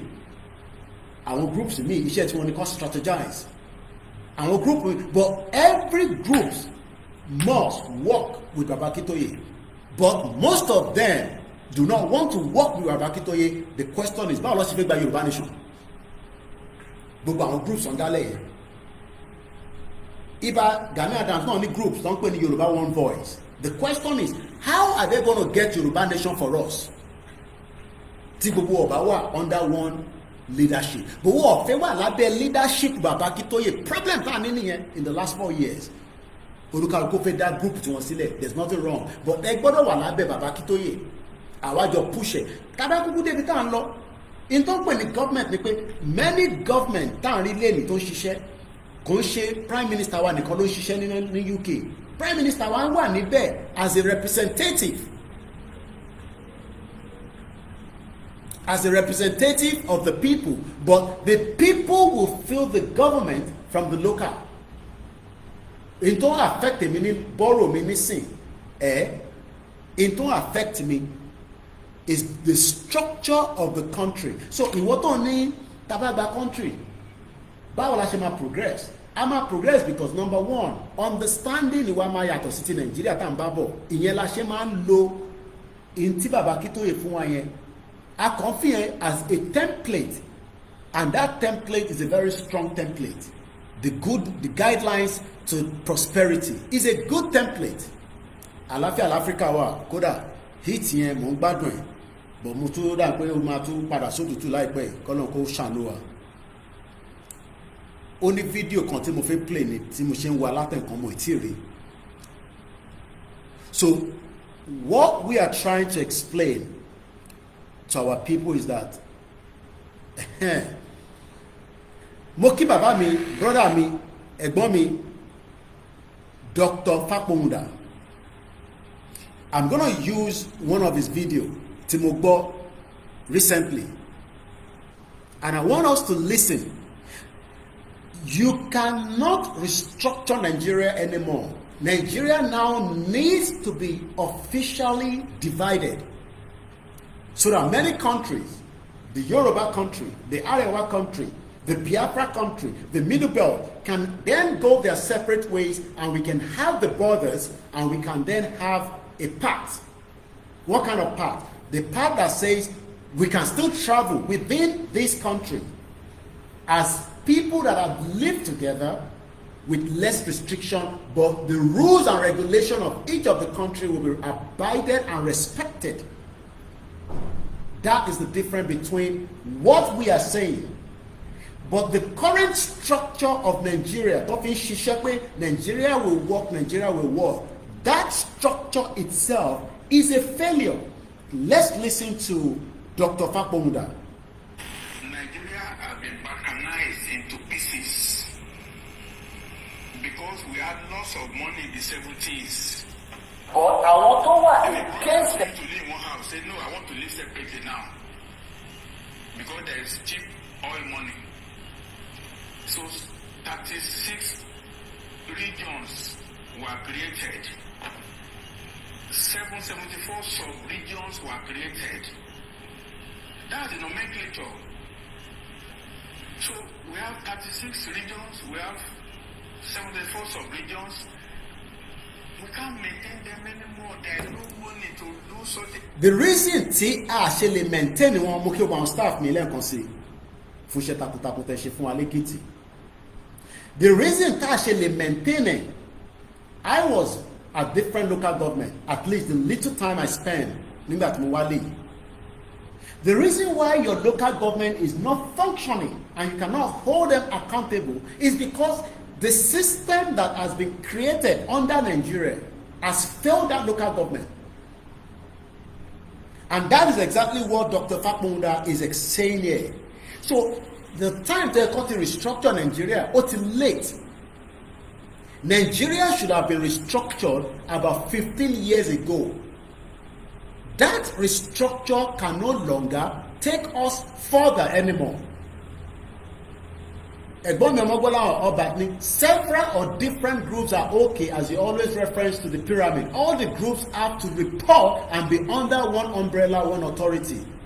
Groups. Even if these groups are the lowest, are the loyalists to Oloyegbowo, they must still be under the YSDM. As fact, most of you, there might be operation that they might do or prepare. I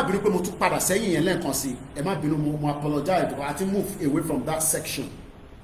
But the reason why we need to understand that every group is valuable in the movement. Will not be in the public domain, and they will just be reporting back to Baba Kitoye or Oloyegbowo. And like I said, èmi gan lè jáde kí sọ fún yín sí pé rally máa bẹ̀rẹ̀ lọ́la tí Baba Kitoye ò tí sọ̀rọ̀, tí Igbowo ò tí sọ̀rọ̀. That is the reason why we have the leadership structure.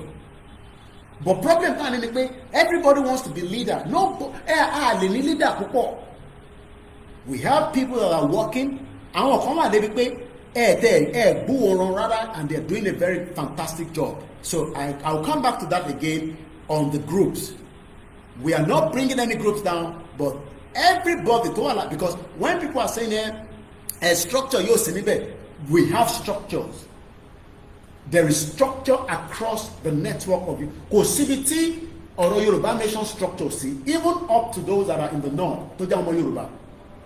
But any structure in Africa and in Europe. And people are, America, listen, for the last 4 years, they are part of the movement and they are working tirelessly with Ilana Canada. Tọ́ba náà tí wọ́n raise owó, gbogbo àná là raise owó, but àwọn kan wà wọ́n máa raise jura wọn lọ because iṣẹ́ tó lukaluku wa ń ṣe yàtọ̀. Reason táwa ṣe ń jáde ni pé tó bá yẹ pé mi ní owó ni, tó bá yẹ pé a ní owó gidi, àní wọ́n bá yín pé a need owó. But we all find ourselves in this movement where we have some of our people that are capable. But problem can be because when the movement started, the expectation was that, and that was it. We were moving money and spending money for different purposes. None of those money were useless or wasteful. Owó yẹn ló gbé wa débi tá dé. Gbogbo owó tí wọ́n ní wọ́n ná wọ́n kó jẹ, owó yẹn ló jẹ́ ká débi tá dé. If not, movement yẹn á ti derail because future àwọn kan ó depend on it, whereas future àwọn kan wà depend on it. Tó bá jẹ́ pé àná gbogbo owó tá ná yẹn ni àní wà níbi tá wà lẹ́nu nísìn. Now to move this movement to the next phase, kó lè be reality in this 2025, ó possible. Tàbá fẹ́ gba Yorùbá nation wa ní ọdún yìí, ó possibility yẹn wà. but everybody now must move in one unity. So tọ́ba ti ní kájáde nísìn, many groups will then have to think of, okay, kí làwa máa ṣe láti fi ran movement yìí lọ́wọ́. We are not fighting. Jáde pàfiwájà, but à ń jáde pé a fẹ́ gba ẹ̀tọ́ wa, which is why we are going back to Dr. Fakpounda, because àwọn bàbá yìí nísìn, àwọn kú mi, àwọn ti rí pé ọ̀rọ̀ restructure táwọn béèrè gan sef, wọ́n kọ̀ láti béèrè, but the fact remains is that nobody will give restructure. Tábà máa restructure Nigeria, Tinubu should have given us the guideline. Kò ní láti dúró de 2027 after the election. Tinubu lè jáde ní sèkó sọ pé okay, a fẹ́ restructure Nigeria, but he has not even said anything of sort. Mo dẹ̀ sọ fún yín pé gbogbo ìgbà tí wọ́n submit bíìlì kan, uncle wa ni wọ́n draft ẹ̀mọ̀kúta bá ní uncle gbogbo àná ní uncle and not that way, because I want us to get this clear. When Dr. Fakpounda wrote a draft, I have explained the meaning of a draft. Draft is something that was put together with the hope that the government can look into it. But Konsheni ni wọ́n ti ń sọ̀rọ̀ restructure Nigeria. There was the 2014 confab. Jonathan Nito bá padà wọlé, òun wá ṣe, wọ́n kick it out. Kò rí ṣe délẹ̀. So if anybody is telling you that there is a restructure in the Senate or the House, December ironi, is a draft that was put in the public domain and people are deliberating on it. And the unity between us and the others is no longer working, is no longer visibly working, and is creating a lot of tension within Nigeria. And we are praying that it doesn't go into a war, because people are becoming frustrated within the system. And that is the reason why that's okay. After freedom, and asking for freedom is not an easy task, but it's the unity that will make it work. But àwọn kan wà, if wọ́n infiltrate wa, àwọn the second group, àwọn ti gba country, àwọn ti ń ṣe orílẹ̀-èdè wọn. I was in Yoruba land. Ẹ sọ fún àwọn yẹn pé kọ́ wálé, kọ́ wá sọ fún níbi tí country yẹn ti operate. Ẹ sọ fún wọn, àwọn media wọn. Ẹni Koiki challenge wọn pé kọ́ máa bọ̀ lé, kọ́ wá sọ fún yín níbo ló ti operate. That is all distraction. But if we are truly going to have a Yoruba that can be declared this year, it is possible, but it can be done if we all involve, not just one particular segment. Let me share program is very, very important. Let's go back to Dr. Fakpounda and hear more from him. We need to aggregate regions now into bigger spaces under what I'm proposing. The Yorubas will be in one region. We will have the same culture, we have the same worldview. We are going to have an internal conversation. The Igbos will have their own in their own area. The Hausas will do the same. So when we set the stage for the Western Nigeria peoples to talk among themselves, we will allay these fears. Even each region will still be a federation. Europe in the last century, the French, the Germans, the Finnish, the Swedish, the Danish, they are all occupying Europe. In the United Kingdom, there is the Welsh, there is Scottish, and the British. So everybody must maintain its identity. Nothing wrong with it. Welcome back to Local Gentlemen People. So, inside Abuja, let me first of a voice of reason and the Oduduwa Society. Dr. Fakpounda, good evening to you. Thank you for your time tonight. Good evening to you. Good evening to viewers. All right. What inspired you to propose such a bill and put it out there in the public domain? Well, I've been on this since 2017 under the auspices of the Voice of Reason. We actually drafted a complete alternative to 1999 Constitution, which I also acted upon. Drafted. in tí wọ́n propose fún ìjọba pé ẹ jẹ́ ká gbé yẹ̀wò, but in táwọn propose yẹn it's okay from their own perspective, but what we are saying for those of us that prefer to be a full independent country is that we can be able to control our internal borders based on the Nigeria that we are living right now. They control internal borders well. They control, because even while I was in Yoruba land, I saw many of the trucks. Tabanikada wọn dúró, wọ́n ní Nigerians làwọn, wọ́n náà wọ́n ní right láti wà nínú Nigeria. Many of these àwọn terrorists tẹ̀rí yẹn, they are terrorists but in disguise. Wọ́n máa ná àwọn tata, àwọn ata màlúù, àwọn ata kìíní. But kò ń ṣe yẹn nìkan là ń sọ. We also have those other indigenous people that are trampling on our lives within Yoruba land. And now other indigenous people won't trample on the life within Yoruba land. And you know that all this is happening because we are still under one block, one fake country, don't play Nigeria. Until we pull out from Nigeria officially, then a new constitution will be drafted and presented to all the citizens of the new country. We will look at it, we will ask for amendment, we will ask for changes before it becomes an official document. The current 1999 constitution was a military diktat, a military put together with the same set of people that are now telling us that Agbada Shiwaninu Nigeria. We are telling them that we don't want to be part of Nigeria. If you want to be part of Nigeria, take that 1999 constitution and go and operate it in other parts. Let us have our own ways of life, our own identity, our own true identity that the British decided to switch. Because Britain will switch identity. Britain changed that identity in 1914. And the fact remains is that the union has not helped itself. It has not worked. It is a failure. It is a disaster. It is a failure to humanity. Not just to Yoruba people, but to the rest of the indigenous people. Now, I want a total exit. But that total exit is not something that many of the Yoruba politicians of this era want to happen, because Ijeku Jekon Jenino Nigeria, how can there be more richer than you and me? Ishe Wolonshe. How can the politician be richer than you and me? That you cannot have 3 square meals. I've just called my children in London. They've gone to school.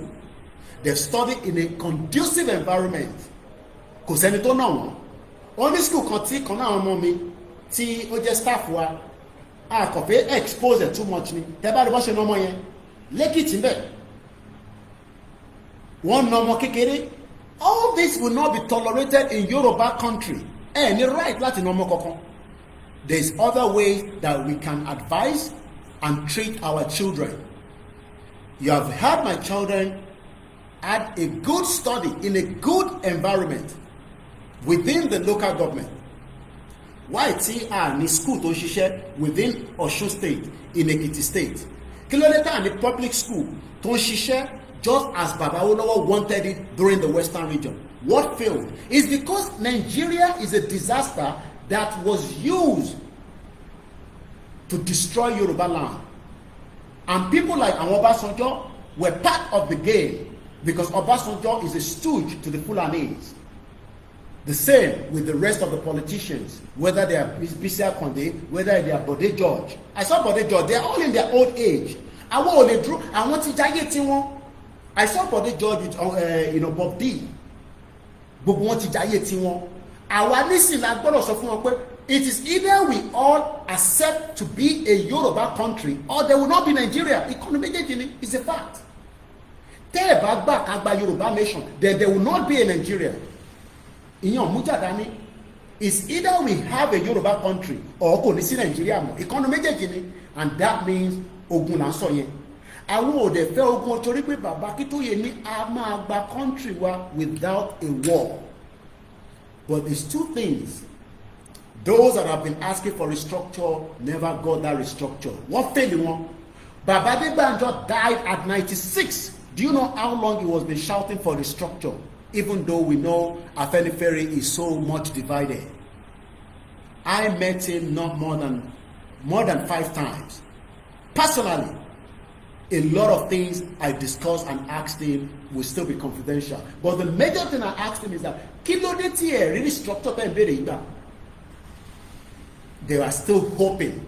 And that is why somebody like our uncle, Dr. Fakboda, made a proposal in 2017, a draft that ethically review this Nigeria. Do you know how many Yoruba people have been talking about, let us review Nigeria, let us ask if Nigeria is truly going to work for you as Yoruba man. I don't care whether it works for other people, but I gotta care not. But we are not even selfish. Is Nigeria working for Igbo people? Is Nigeria working for Hausa people? Is Nigeria working for those in the middle belt? Nigeria or Shisha for anybody? Everybody knows that, but they want to deceive us. Oh, we are running a 36 state, a failed 36 state, a failed 36 state. None of these 36 states can work for you. You cannot run a business in Lagos State and succeed. Drugs. Most of the people that you see, most of them are either involved in the revenue of the Yoruba land or the revenue of those that have been trapped in the southeast, in river, in the oil, or those that are doing drugs. You as a person right now,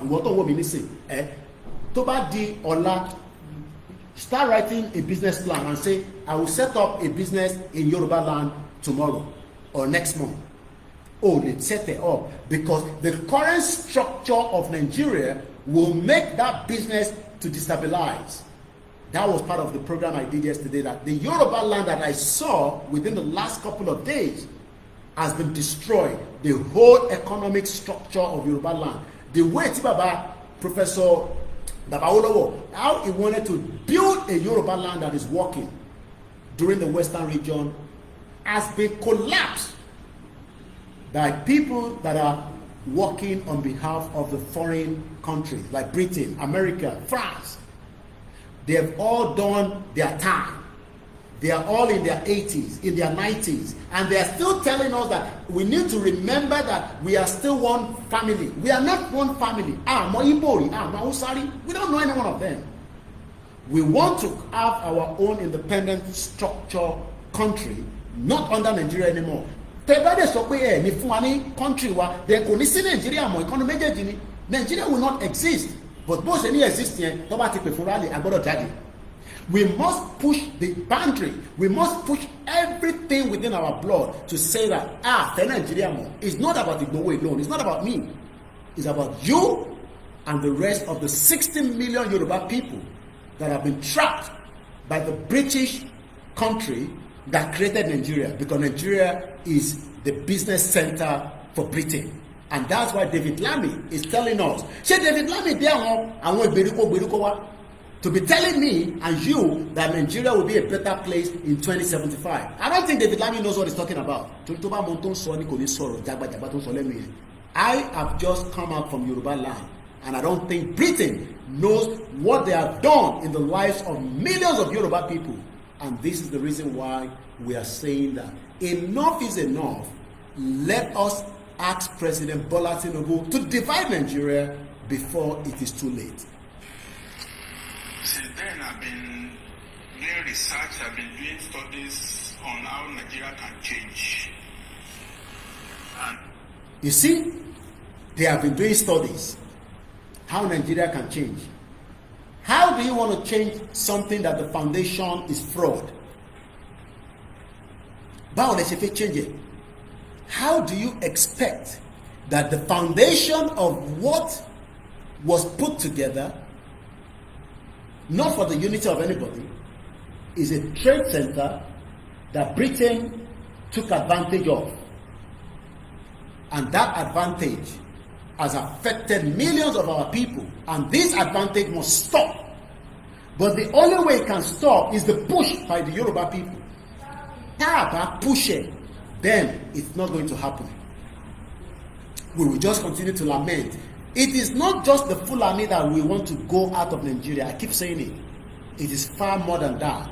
It is our stolen identity by Britain. Eshegoni Yawa Clement. Oh, sorry, Clement. I have missed you. How do we tell them that one Nigeria stand is a failure? Thank you so much, Clement, all the time. We appreciate you. And thanks for the super chat that came through as well. You are almost always highly welcome, just like any other ones. The Biafra, we go. If you do not allow Nigeria to divide officially, then a disaster is just what we are waiting for. There's no amount of trying to tell, Igbo must stay outside Nigeria, and nothing is going to happen. Well, we will keep Nnamdi Kanu, we'll keep Simon Ekpa, we will keep Yoruba people below where they cannot do anything.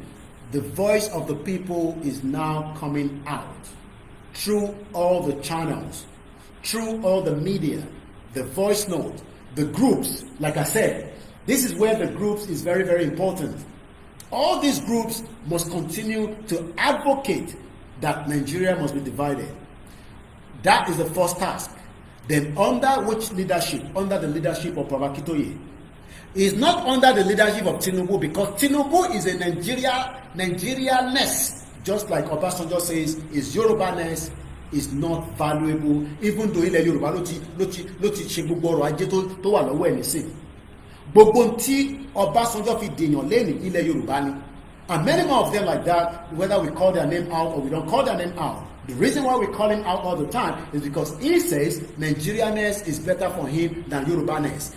Ojú ayé wọn dẹ̀ ní Yorùbá máa jáde, but that is when you and me tell them to their face and act on it. Taba sota abajade láti reflected. It's a failure on me, it's a failure on you. So when they say that they are doing research on Nigeria, what is she research lórí Nigeria before Nigeria was created? Because God knew that the Yoruba people are doing very well. They have a good culture. Their culture is unique. Their food is unique. Their ways of life is unique. All other indigenous people also have a good culture. We can't push them away.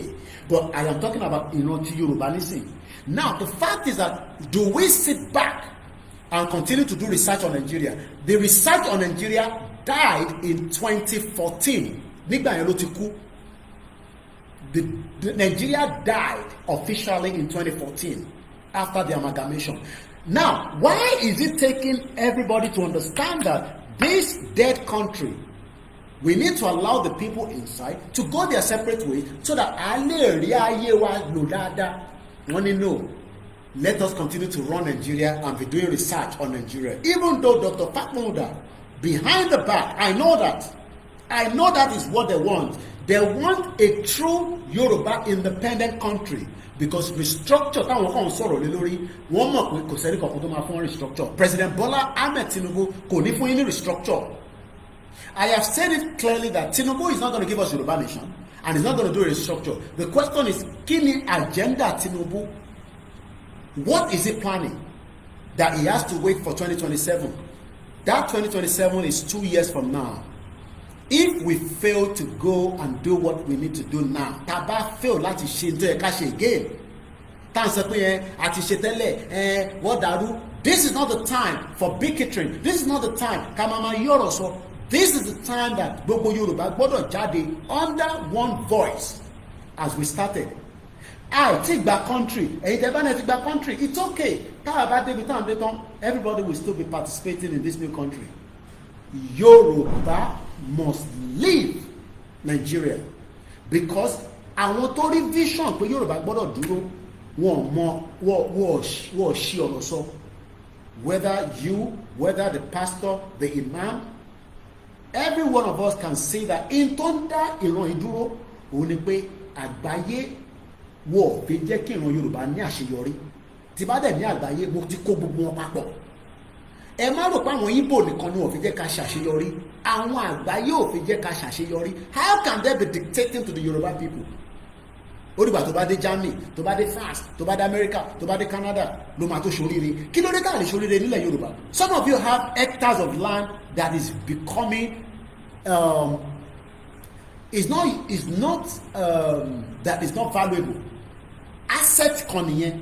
Gbogbo yín tẹ̀ wò mí báyìí nísìn ẹni ilẹ̀ ẹ bá mi share gbọ́wọ́lé share program yìí. I'm open phone line náà in a minute. Ẹ jẹ́ kí recording yẹn dé bí 1 hour. Can post them. I want to phone line a little bit. So let's go back at what there nípa the research. We are doing research on Nigeria. We don't need any more research on Nigeria. Nigeria is an entity that has failed, and we must allow it to go, and that is the final solution. So it's not just an appellation, it's not just a fluke. I've been on it for quite a while.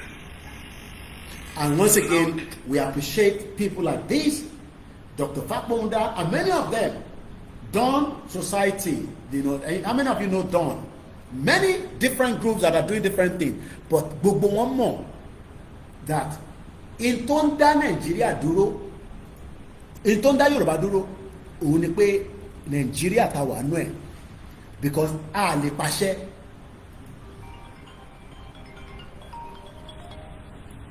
A lè pàṣẹ kankan kó work. I'm busy now, I'm on the program, what happened again?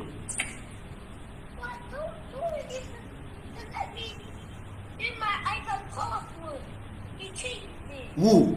And one out. Legit. Change my password. Why? I don't know. Can you tell him? Can you tell him to open it for you? Where is he? He went out. And he's changed the password. Yes.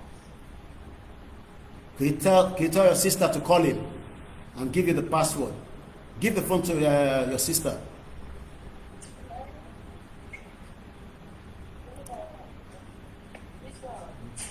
Why did I change the password? This boy is distracting me now. I'm on a program. I'm on a live program. It's just keep calling. Why did I change the password? Who said so? Have they done their homework? How is he going to do his homework if the password is locked? Eh? All right, your mom said you can't use the iPad, okay? Boy. But how is he going to do his homework if the iPad is not open?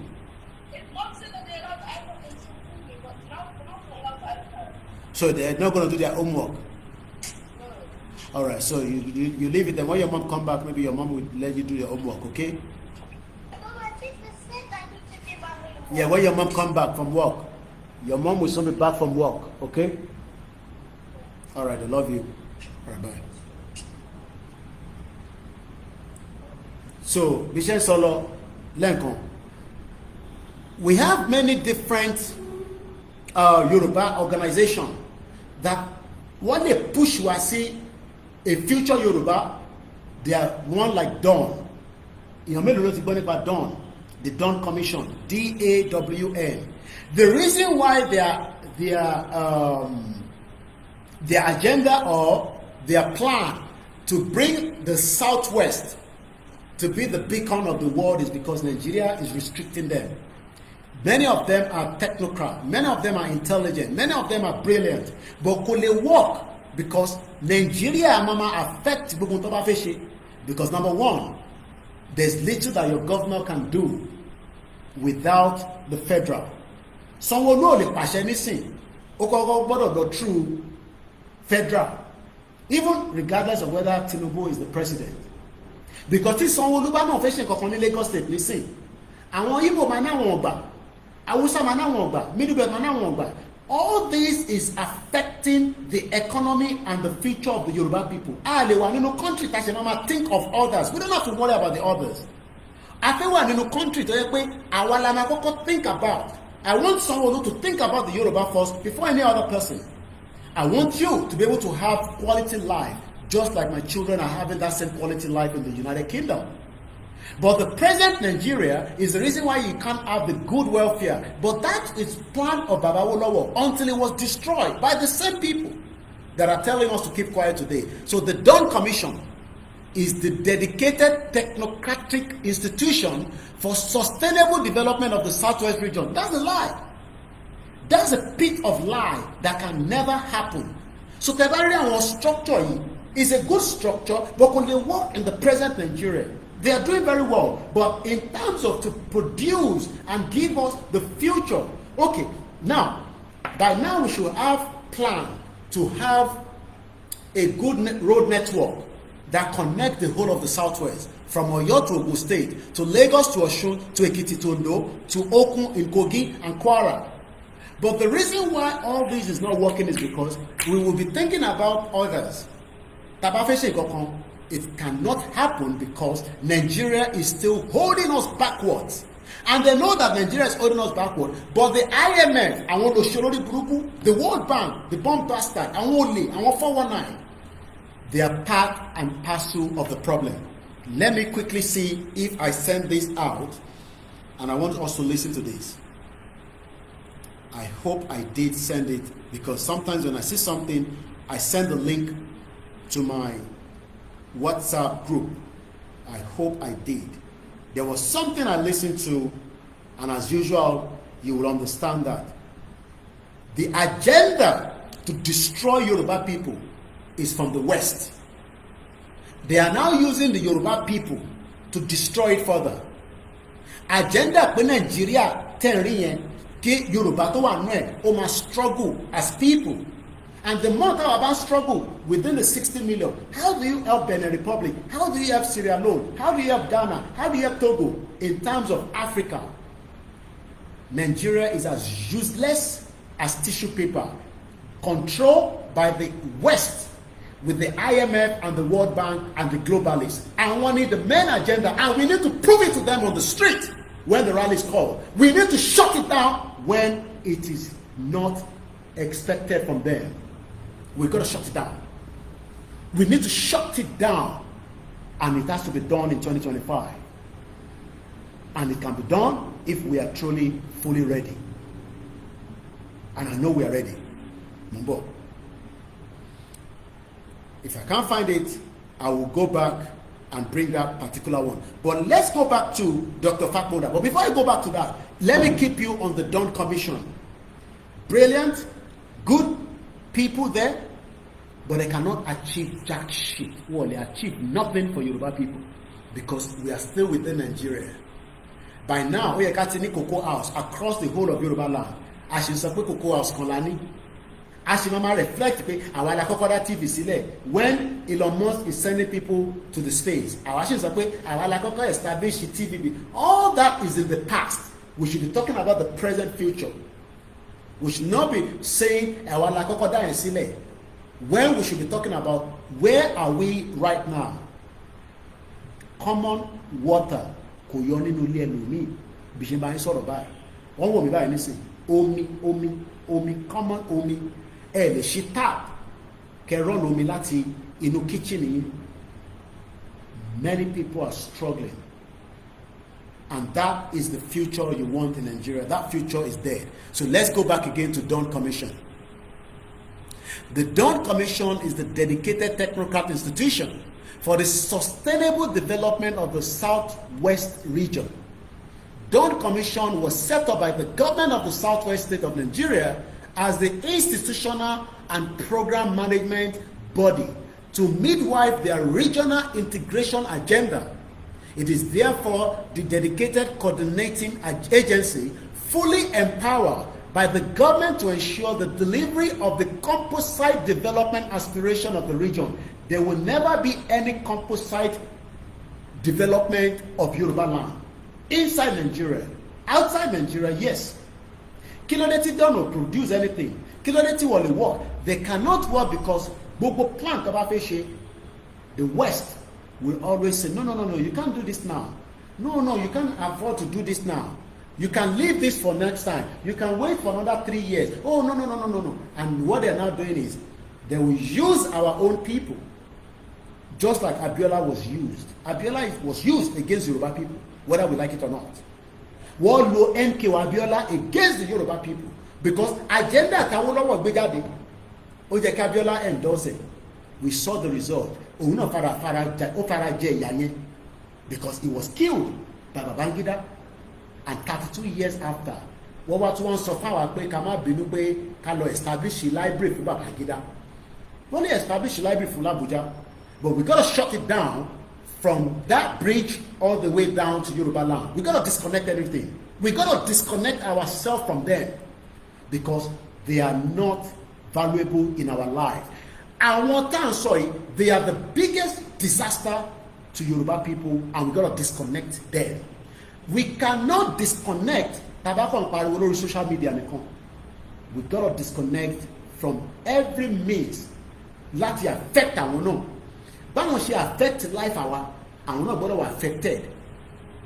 It is either we sit on the round table and divide this union, or the disaster will become unbearable for every one of us.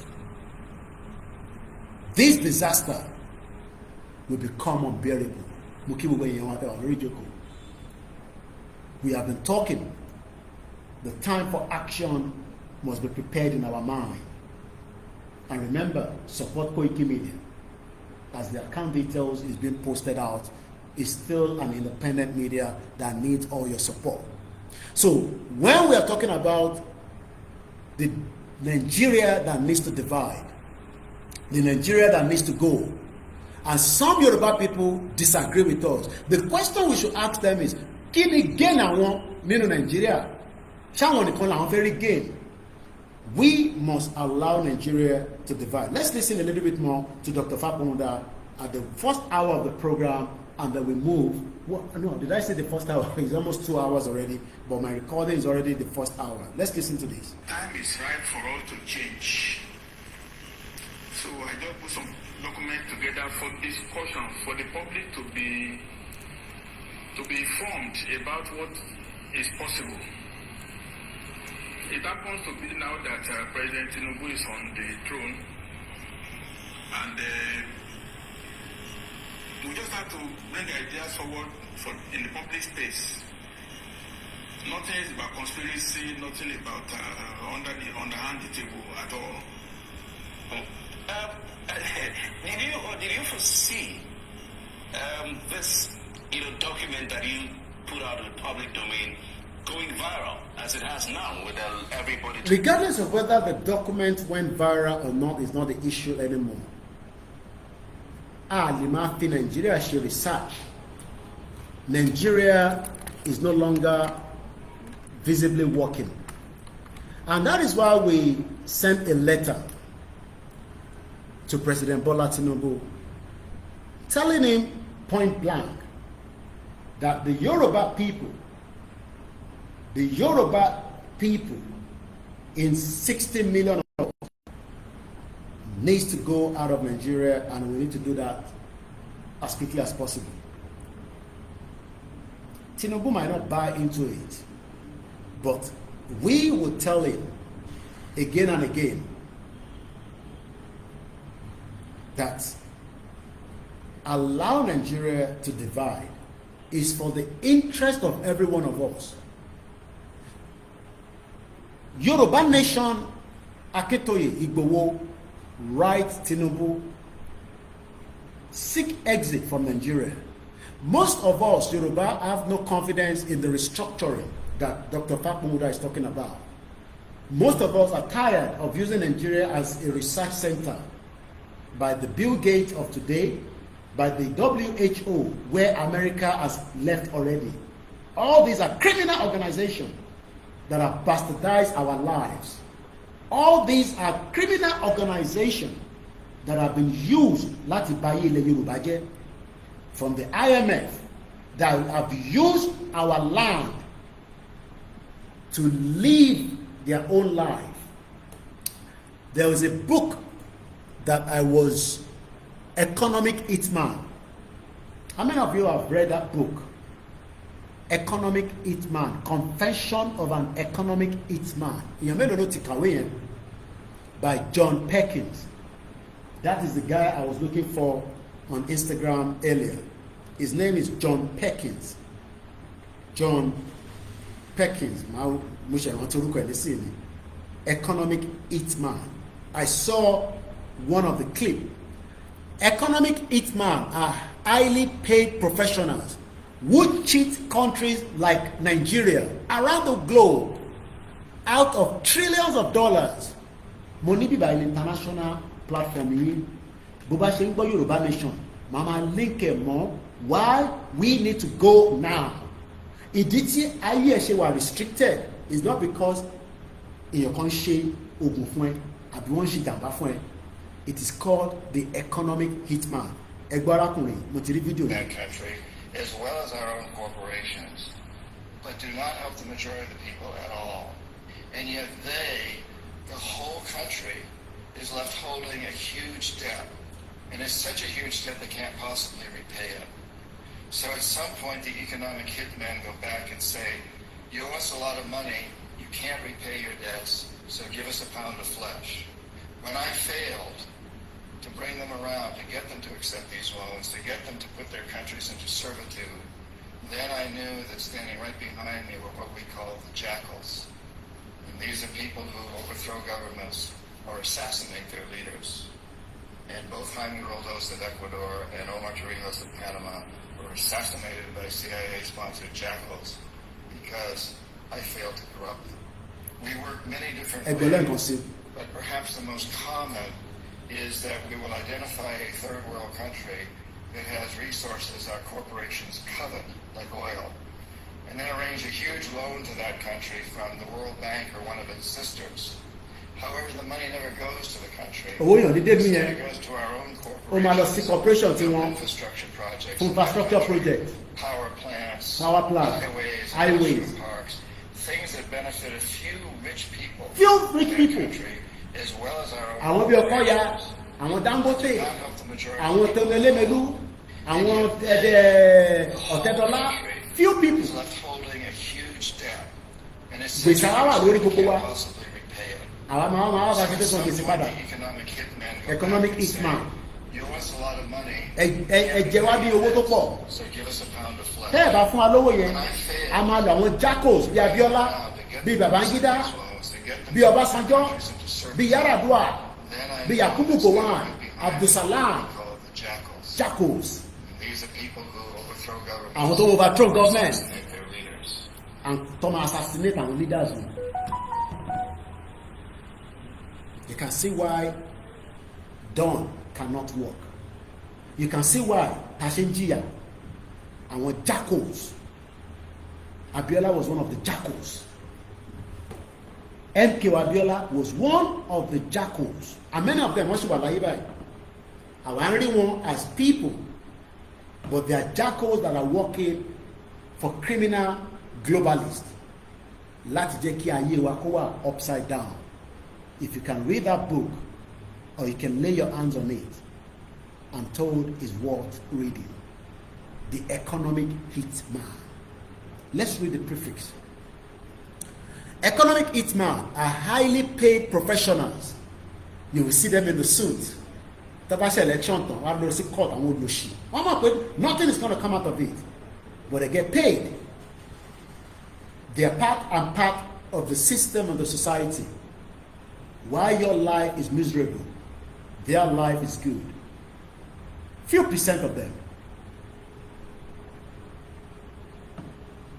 If we allow this to continue and we do nothing, Baba allow this to continue and we do nothing now, that Baba Kito is telling us that we should prepare our mind to leave Nigeria, we will become miserable people, and that, for me, is not good. Highly paid professionals. Think about them from every sector. Highly paid. Some of them are not highly paid, but again, báwo ni òyìnbó ṣe máa wá sórí ilẹ̀ wa tó máa ní expatriate tó ń gbowó jù wọ́n lọ òyìnbó ṣe ń wò mí? Do you know that àwọn òyìnbó tẹ́ ń sọ yìí, some of them are even Lebanese, Indians, Chinese, àtẹ̀gbọ́n àwọn tó jẹ́ British, àgbọ́n àwọn tó jẹ́ Belgium, àwọn Europeans, Americans, àti ní àwọn African countries tó wá oppress wa nínú Nigeria lórí ilẹ̀-èdè wa nílẹ̀ yọ. They put so much on us, and it is time that we tell them we've had enough. And that is why the topic today states clearly, why we need to have our own independent country. Nigeria was created by Britain and it expired in 2014. Don't expect NTA News to tell you this when Nigeria to expire. Don't expect TVC, AIT, Arise, channels. They are all part of the jackals. Jackals, most of the mainstream media are jackals that have been used to deceive you. Oh, election is coming.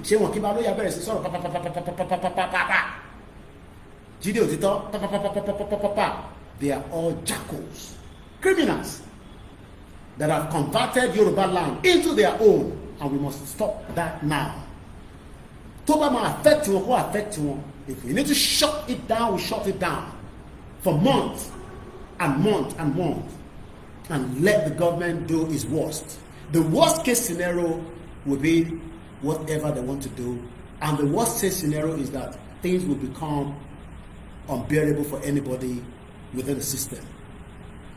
But we are hoping that these can be resolved amicably before we go to this stage here. So, highly paid professionals who cheat countries around the globe out of trillions of dollars.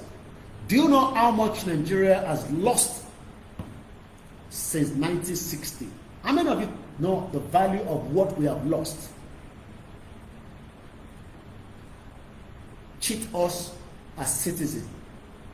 Gbé epo láti Nigeria lọ refine ní Cyprus àwọn ọmọ Tinubu. Wọ́n gbé epo láti Nigeria wá gbé lọ sí other countries láti lọ refine. Ìwọ wá náà wá ṣe. Báwo ló ṣe fẹ́ ríṣẹ́? Báwo ni o ṣe fẹ́ ríṣẹ́ nínú situation yẹn? Gbogbo yín wá ń ta recharge card. That's all I saw in Yoruba land. Everybody selling recharge card. POS. Ṣé POS ni àwa ń lò labroad àbí ATM? Everybody has become POS operator. Àbí MTN ti gbé wọ́n ti gbé small kiosk fún yín. Àwa ìran ọmọ aládé. Àwa tó yẹ ká máa operate in trillions of dollars, in millions of dollars. Àwa tó yẹ kí gbogbo àṣẹ máa wa Lamborghini 500 million. Àbí àwa tó yẹ ká máa drive mọ́tò ńláńlá, ká máa kọ́lé ice very bigger than Dubai. Àṣẹ wa ń lọ sí Dubai yẹn, a lọ ń ṣe iṣẹ́ ọmọ ọ̀dọ̀. Àṣẹ ń wá bá ṣe fẹ́ gba student visa lọ sí UK, which is a business center. Mo sọ fún yín. Àṣẹ fẹ́ lọ sí Canada, ìlú tó tutù. When we can stop it. You think the world wants you to go? Àwọn ayé wọ́n kò sí tó pa ayé wọn pẹ̀lú. They are ready to kill anybody for what we are saying. Ọ̀rọ̀ tá à ń sọ yìí is very deep. Some of you think that, oh, ọkàn sọ̀rọ̀ ni. It is deep. Ọlọ́run tó ní àwa, tó ní bàbá Akíntóyè, tó ní gbogbo ọmọ Yorùbá ló ń fi iṣẹ́ ṣọ́ wa. Ṣé mi lè ṣọ́ra mi ni? Ṣé Ìgbòho lè ṣọ́ rẹ̀? Ṣé bàbá Akíntóyè lè ṣọ́ rẹ̀? Ṣé Ìyá Àjàgbé lè ṣọ́ rẹ̀? Ṣé kò gbọdọ̀ kú lè ṣọ́ rẹ̀? Jọjà Akínọlá and many more like that. Bàbá wa bá ń gbọ́ pa. Ọlọ́run ló ṣọ́ wa. We are talking about people that knows that tí a bá ti gba ìlú yìí, transformation within 12 months. Wàá máa feel it because we will all be busy. Amamarishe tamamashi. From building a beautiful road network to having industries that work. Whoa, and that is why I remember some of what some people said then. Operation Keep Them Poor. Operation Keep Them Poor. Mo fẹ́ pick comment kan ni o. Baba Moses ni. Yes, Nigeria has lost so many hundred of trillions of dollars. Do you know what $1 trillion is? We're talking about trillions of dollars that have been stolen by the criminal jackals out of Nigeria. Nigeria and Russia want pray pé Ọlọ́run á jẹ́ kí Nigeria yẹn kó fúnà. Because ìyá àdúrà wọ́n sọ fún pé Nigeria máa fúnà. Torí wọ́n fún yín lóúnjẹ jẹ tẹ́ bá lọ sí church wọn. Torí Pastor Adeboye, the man of God, ó ń jáde ó sọ pé we pray for Pastor Adeboye. We are not praying for the Nigeria anymore. we stopped praying for Nigeria since 2014. If you are still praying for one Nigeria, you need to tell us what God is telling you at your inner side when you are talking to God directly. Stop using God to deceive us about Nigeria anymore. I'm talking to Pastor Adeboye now. Stop using God to disturb our foresight, our thinking, our brain about one Nigeria. You need to stop it, Pastor Adeboye, because the criminal Nigeria is not working. And you saw that with one of your man called Man of God, Osibajo, the short man devil, Olori Buruku bomb bastard. Baba Olo ma tuto si latokini. Baba Adeboye, we love you too much.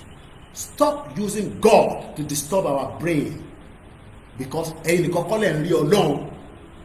Àwọn ìyá tó kù, àwọn pásítọ̀ tó kù tó ń sọ pé Nàìjíríà ò ṣiṣẹ́, ṣé àwọn ò rí Ọlọ́run ni wọ́n connect ẹ̀mí wọn mọ́ Ọlọ́run? Ó ṣe jẹ́ ẹ̀yin nìkan lẹ sọ fún wa pé Ọlọ́run ṣiṣẹ́ lórí Nàìjíríà. Nàìjíríà ò fòwò. Ilẹ̀ Yorùbá nìkan ló ti máa ṣiṣẹ́, kò ní ṣiṣẹ́ lórí Nàìjíríà mọ́. We will shut down everything. It will affect you as well. Gbogbo yín pátápátá. It is just a matter of time. Dánwò ló bí yọ kẹrẹ. Ẹ̀yin fẹ́ máa travel, máa gbádùn ayé. Àwọn ọmọ ìjọ yín jìyà lójoojúmọ́ nínú church yín, wọ́n lè rìn from point A to point B. Ẹ fi àdúrà, ẹ fi ń disturb the brain àwọn èèyàn. We pray for Yoruba land, there's nothing wrong in that. Stop praying for one Nigeria in that redeemed KICC. Even Pastor Jerry, ẹ̀yẹ́ fi Nigeria fi deceive gbogbo wa. All this man of God, gbogbo ẹ̀yin àfáà tẹ́ bá ń sọ̀rọ̀ Nigeria pẹ̀lú fi Nigeria, ẹ fi ń disturb the brain wa. This is the time to stop that nonsense, because Pastor Adeboye, ẹ dákẹ́ nígbà tó sì bájọ lórí burúkú yẹn one bastard tó ba ayé jẹ́. You were there, you didn't caution him, you didn't tell him to resign. Oh, because ẹ̀yin náà, because a gbọ́ àní evidence o pé nígbà tó sì bájọ wà níbẹ̀, àwọn ọmọ redeem ló kójọ sínú government. Kò ṣe kó àwọn ọmọ church mi síbẹ̀, ó ti dá àwọn ọmọ redeem nìkan ló ń lò. Gbogbo yín wá, ẹ wá ń ṣayé báṣabàṣa, ẹ wá ní ká dákẹ́. Ayé àjọ máa fàdé lẹ̀ka tó jọ òun ni. Ayé tá ń bá lọ àjọ máa mú kan lẹ̀ ní gbogbo yín pátápátá àfi tẹ́ bá yíwà padà. And I'm also talking to Yadura as well. Gbogbo yín pátápátá. Ẹ̀yin ò ṣe máa travel without any security lẹ́yìn yín. Ẹ gbé private security, ẹ gbé sójà káàkiri. Ó kù díẹ̀ ní gbogbo ẹ̀ máa ṣẹlẹ̀. Ẹ má yẹ kí gbogbo aká yíwà padà. Kẹ́ máa parọ́ fún gbogbo wa. This is the time that our people will no longer be poor, because I saw wealth. I have no business anymore in the United Kingdom. My business has been completed after 25 years. I am ready to surrender everything that they've given me. Àwọn ọmọ tí mo bí síbẹ̀, kọ́kọ́ máa mú àwọn ọmọ yẹn lọ, tó bá yá àwọn ọmọ máa wá mi wálé. I am ready to surrender back to them, if that will favor them. But Britain will never tell me what to do in Yoruba land. And it is time that we tell them as it is. Freedom is the right of everybody, but they will not give it to you. The globalists are wicked. And that is why, if you go back to the economic hitman, let's go further. After Trump came to office, we realized the purpose of the USAID, funding terrorism, using that to destroy Yoruba people, and you expect Yoruba nation to continue to tell you that it cannot happen. It can happen, but you cannot operate as Yoruba people inside Nigeria. Nigeria is a death trap, and we need to shut it down. We need to shut that business center down. That operation must stop. And a new country, Biafra, Arewa, Middle Belt, Yoruba, must rise so that they can achieve their aims and objectives in this world before they die. People without their culture are lost. We have lost our culture in Nigeria because we are being told by the British. I told you this about 2 weeks ago, going to Ile-Ife, and they're telling us, oh, we are here to learn about the culture that you met very well and you destroyed. Culture that they destroy. You purposely destroy that culture, and that is why all our children are selling their breasts on TikTok. Bomb bastards. Trillions of dollars stolen from Nigeria, just like many other countries like that. They funnel money from the World Bank. The US agency, until Trump came to power, and Trump made us know that they have to suspend the USAID. The purpose was good initiative, one of the best organizations that was helping people around the world. But criminals, politicians that were operating it from the US started using it for different things entirely, to destroy Africa. And that's why they want to kill people like, Traoré, that is doing very well in Burkina Faso. Kill them, just like they kill tani bọ̀bọ̀ pa nígbà yẹn, àwọn tó wà ní èyí tí wọ́n tọ́pa tí wọ́n ṣẹ̀dá bọ́dì yẹn padà ní Belgium, àwọn olórí burúkú àwọn Belgium tó sọ bọ́dì ẹ̀ di Sankara, kò ní bàjẹ́ fún àwọn olórí dúdú wa. Bomb bastard. This generation are ready. In tó bá gbà la máa fún. Ìwọ tó jọmọ Yorùbá lọ dira dáadáa torí pé wọ́n máa lé wa léré, àwọn náà lé wọn léré. Wọ́n máa lé wa léré, wọ́n pa Gaddafi ẹ̀ ní sórí ní gbogbo yín. This time around is either the West listen to us and allow Nigeria to divide, or nobody will enjoy it anymore. It's just a matter of time. Enough is enough. We have had it all. Our life cannot be mortgaged under Nigeria. The funnel money from the World Bank, the US agency aid organization into the coffers of huge organizations, huge corporations, and the pocket of the few wealthy families who control the planet resources. Ojekoju ti Bob D. Ẹ̀yin post àwọn ọmọ Abacha bí wọ́n wà ní Paris, wọ́n ṣe fashion designer, èmi ní family tó ń ṣaṣọ, tó ń ránṣọ, tó ń struggle, ẹ̀ ní ṣoríire gbogbo yín pátápátá. A máa mú kan lẹ̀. Àti Bob D o, gbogbo yín pátápátá lẹ máa, àjọ máa mú kan nílẹ̀ nínú Nàìjíríà yìí. Ẹ̀ ní ṣoríire. Àwọn ọmọ Abacha ń lọ ní Paris, èmi ní family tó ń ránṣọ. Aṣọ tí mo wọ̀ yìí. Àbí a ní family tó ń ránṣọ, aláwọn ọ̀rẹ́ tó ń ránṣọ, ìwọ náà ránṣọ. O lè lọ sí Paris lọ display aṣọ ẹ̀, àwọn ọmọ Abacha ń display aṣọ, Bob D post ẹ̀ lórí Instagram, gbogbo yín pátápátá àjọ máa mú kan nílẹ̀ ní nǹkan tá a bá bọ̀ yìí. Ìwọ tó bá fẹ́ travel, ẹ̀ tètè plan gbogbo travelling yìí torí ọdún 2025 ó gbọ́dọ̀ gbóná. A máa fà jáde lẹ̀ ní nǹkan kí ọ̀tún bá fi ṣẹlẹ̀ ní kó ṣẹlẹ̀, ẹni tó bá máa kú ni kó kú, ẹni tó bá máa kú ni kó kú, ẹni tó bá máa kú ló máa kú, ẹ̀ ní ṣoríire gbogbo yín pátápátá. How can Bob D, after the atrocity of Abacha, ṣé àwa sọ pé a ti forgive Abacha tẹ́lẹ̀ bá forgive Abacha? Ṣé àwa ti sọ pé a forgive Abacha posting the children of Abacha in Paris? Ẹ lọ sórí page wọn that wọ́n lọ fún fashion show, àwọn ẹ̀yin ránṣọ gidi ní gbogbo state yín. Ẹ bá ń gbọ́ wọlé ṣẹ́ bọ́ tí mo bẹ̀rẹ̀ torí Ọlọ́run, ẹ pè àwọn èèyàn wọlé, ẹ sọ fún Bob D pé inú bí wa is doing things that is upsetting us by telling us that we are stupid coward Yoruba people. Gbogbo yín pátápátá la máa sọ pé we are not coward. It's just a matter of time. Kò mú jàdá ní o, but a máa jáde fún rally. But tí ọlọ́pàá kan bá yìnbọn tó bá pa anybody, in tó bá máa ṣẹlẹ̀ ló máa ṣẹlẹ̀. I will not say more than that. Tó bá bí sójà kan dá kó pa anybody tá bá ti bẹ̀rẹ̀ rally, in tó bá máa ṣẹlẹ̀ ní kó ṣẹlẹ̀ lọ dira dáadáa ni mo sọ fún ẹ ọmọ Yorùbá. Ẹ ní ṣoríire. This time around a máa fà jáde lẹ́ni. We will not come out without saying it that it is a peaceful rally. But tó bá pa anybody ní anywhere, tá bá gbọ́ pa anybody, we have the right to retaliate. I will just leave it like that. Gbogbo yín pátápátá, Babangida pa Abiola, even if Abiola was wicked, he's still a Yoruba man. We know olórí burúkú kan lòun náà, olùṣe olórí burúkú kan ni, tó fi tiẹ̀ bá ti bàbá Awólọ́wọ̀ jẹ́, tó fi tiẹ̀, tó fi destroy ọmọ Yorùbá. But we will not allow the Fulani to kill him and let go. And after 32 years, Babangida wants to find out ká má bínú. So Bob D àti wá máa post àwọn yẹn, àbí bẹ́ẹ̀ kọ́, ó kù díẹ̀. Ẹ̀rí kan post to Bob D, èmi Ọláyọmí Kóìkì ni mo sọ̀rọ̀. Ẹ̀rí iṣẹ́ ṣe púpọ̀ yín mídíà nígbà tá a bá ti jáde tán.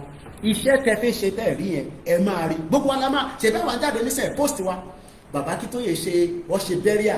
A gbọ́dọ̀ máa bẹ̀yìn kẹ́ tó post bẹ́ríà ìyàwó bàbá Akíntóyè àbí ó kù díẹ̀. Ṣé rí pé mídíà kọ̀ọ̀kan post ẹ̀? Ẹ̀yin gbọ́ pé mídíà kọ̀ọ̀kan sọ̀rọ̀ bàbá Akíntóyè. Ẹ bá mi sọ, ṣé ẹ gbọ́? Did you read anywhere? Because wọ́n ní coward ni wá, wọ́n normal ni wá, wọ́n lórí burúkú ni wá. Àwa dẹ̀ mọ̀ bá kìí ṣe lórí burúkú àbí. À á fi ohun tó ń pè ní Yorùbá wọn gbogbo wọn nílẹ̀ Yorùbá. Ṣẹ̀rí tó posted. Terry, did you see it anywhere? Lè rí. Let's read further about the economic hitman. The economic hitman are organizations that are used to destroy Yoruba people, destroy the indigenous people, making sure that your life is locked within that bastard country called Nigeria. It is time that President Bola Tinubu divide Nigeria before Nigeria becomes Yugoslavia. People will die. but Nigeria will no longer exist. Tinubu will run away. I can tell you that. Look, it is not the first time that president will run away. They will put him on a helicopter, they will send him straight to the first country that is closer to the border, and they'll take a plane from there.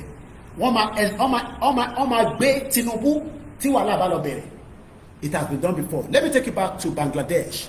How Bangladesh had to quickly remove that Olori Buruku that was also destroying the country for their president. Evacuated. He was evacuated. He ran away. She ran away. It was a protest that led to where the Prime Minister fled to India. We hope Tinubu will not flee to Ghana when this problem starts. That is why we are saying to Tinubu that it is not about the Yoruba people. The Igbos, our Biafra and we are ready to fight Jaugun, what they might Jaugun, and we are not going to fight on behalf of Tinubu because we have told him that the Middle Belt will fight back because they cannot be allowing terrorists to kill them, and Tinubu is doing nothing. Many Nigerians have lost their lives since President Tinubu became the president, and that is why Babakitoye is telling Tinubu, má jẹ́ kó fi orí ẹ̀ fàgbọ́n nínú Nigeria. Nigeria yìí ti kú. Allow Nigeria to officially go. We love you. Ọmọ Yorùbá ni ẹ́. I don't have any hatred for Tinubu. I told you that. Many people have called me behind and they want him to die. I have not said that on air and behind. But all I know is that we will not allow Tinubu to destroy our lives. Let me remind you, no country was bigger than Soviet Union when it breaks up. Soviet Union was very powerful. It was eventually break into many countries. Last year, according to CNN, around August 6, 2024, a protest was brewing up in Bangladesh. They were upset with many things. Just like we are saying that we are angry people now. An angry man cares less about you. Ẹ̀yin lẹ́lọ́wọ́, ẹ̀yin ọkọ́ya, ẹ̀yin kí lórúkọ yẹn, ẹran létí, bákẹ́ntì mi, bàbá tó wá sí London, òkè owó, ẹ̀yin lẹ́ní stake, àwọ̀ ní stake kankan. So we have nothing to lose. But we have something to prepare and build, which is a Yoruba future, where everybody will have equal rights. Equal right. Tọ́lọ́pọ̀ kò ní dáyàn dúró lójú títì. Tó ní dáyàn dúró and start extorting us. The system will be there. If you obey the rules, you will have no problem in the United Kingdom. If you disobey the rule, ọlọ́pọ̀ ní láti bẹ́ẹ̀jà, ẹ pàdé ní court. Or you will have to pay a penalty ticket. Is that not the way you're operating in abroad? So why do we have to live in fear on our land? All that needs to stop. And it can only stop if we cooperate with Babakitoye at this last hour. If we cooperate with him, if we unite with him, group again, Bangladesh, all the groups, every one of the groups must now unite. This is not the time for fighting. This is the time to unite as one structure and ready to pull out. Like I said, ẹbẹ̀rẹ̀ sí dá owó sí ẹwà ọ̀ràn míyàn. Mo rẹ̀ tó dá 1,000 naira lẹ́ni, owó ló dá yẹn. Ẹbẹ̀rẹ̀ sí dá owó, we need the money to mobilize. This 2025 must not be allowed to let loose. Let me give you two signals that the politicians will do if tá bá jáde fúnra lé. Wọ́n máa dá epo wá sílẹ̀. Ẹni mo kọ́, ẹni mo sọ bẹ́ẹ̀, ẹ mú déètì ní síta. Èní ni 3rd 2025, oṣù kẹta nínú oṣù, ọjọ́ kẹta nínú oṣù kẹta ọdún 2025, Koikimedia. They will reduce the fuel. They can even tell the border to be open. Then people will start saying again that, ayé wa ti better. And they will forget because àwọn èèyàn wa mentality wọn, who are very, very shallow. wọ́n lè ronú future ṣẹ́rí tó fẹ́ jẹ nísinsìnyí yẹn nìkan lọ́wọ́ after tí Tinubu Dangote ti ní kó jẹ epo sí 860 naira per litre. I suspect that Tinubu is behind that, even though Dangote is losing 60 billion naira for that purpose. Wọ́n lè jẹ́ pé wá sílẹ̀ sí 500, then people will say their life is better. The bá ní káwọn èèyàn jáde wọ̀n nílá yín lóhùn. Now wọ́n ní wọ́n ti ra dollar nínú bank. It's another distraction. You can go to the bank and buy dollar. Dollar yẹn ti ń já wálẹ̀ díẹ̀díẹ̀, even though it's still about 1,000, kò pé 1,500 more. I think it's about 1,950. I don't know what it is as of today.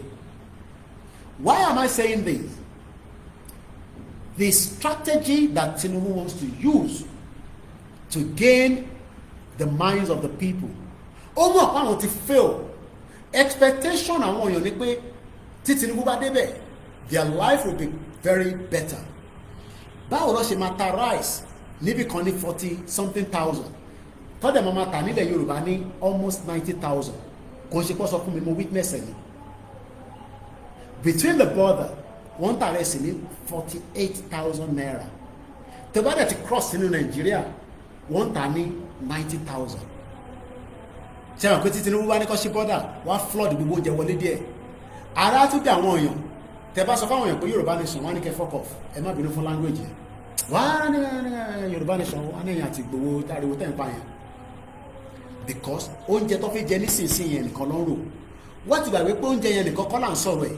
À ń sọ̀rọ̀ economic part of Yoruba land that has been destroyed. Ẹ sọ fún brother Tinubu, ẹ sọ fún uncle Tinubu, ẹ sọ fún grandpa Tinubu, ẹ sọ fún senior Tinubu, ẹ̀yin tẹ́ bá mọ President Bola Tinubu, àgbéyàn kankan wọlé, please do not send any request. Ẹ sọ fún President Bola Ahmed Tinubu pé àsìkò tá wà yìí àsìkò tó lẹ́gẹ́ gidi ni. Kò ń ṣe Yorùbá nìkan ló ń pariwo kó fẹ́ lọ. The Biafra that you are just saying that are quiet, nobody knows what they are planning underneath.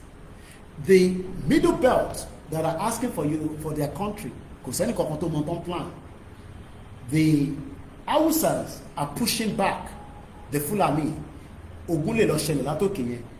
There is a lot that can happen in Nigeria apart from pé Yorùbá náà fi lọ. But if care is not taken, wọ́n máa gbé Tinubu escape ni o through the helicopter, because only man in time láti wọnú plane, only the helicopter máa land sínú Aso Rock tó máa fi move ẹ̀ jáde. Let me give you an example. Ó ti ṣẹlẹ̀ rí o ní last year. Listen to this from CNN.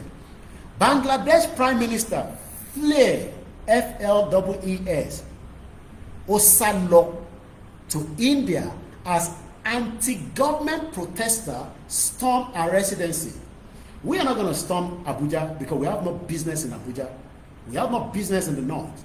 Our business will be in the southwest, and we don't know what Tinubu will do, and we must prepare our mind for that. We are not coming out to destroy, to damage, as it was done during the EndSARS. No, we are not doing that.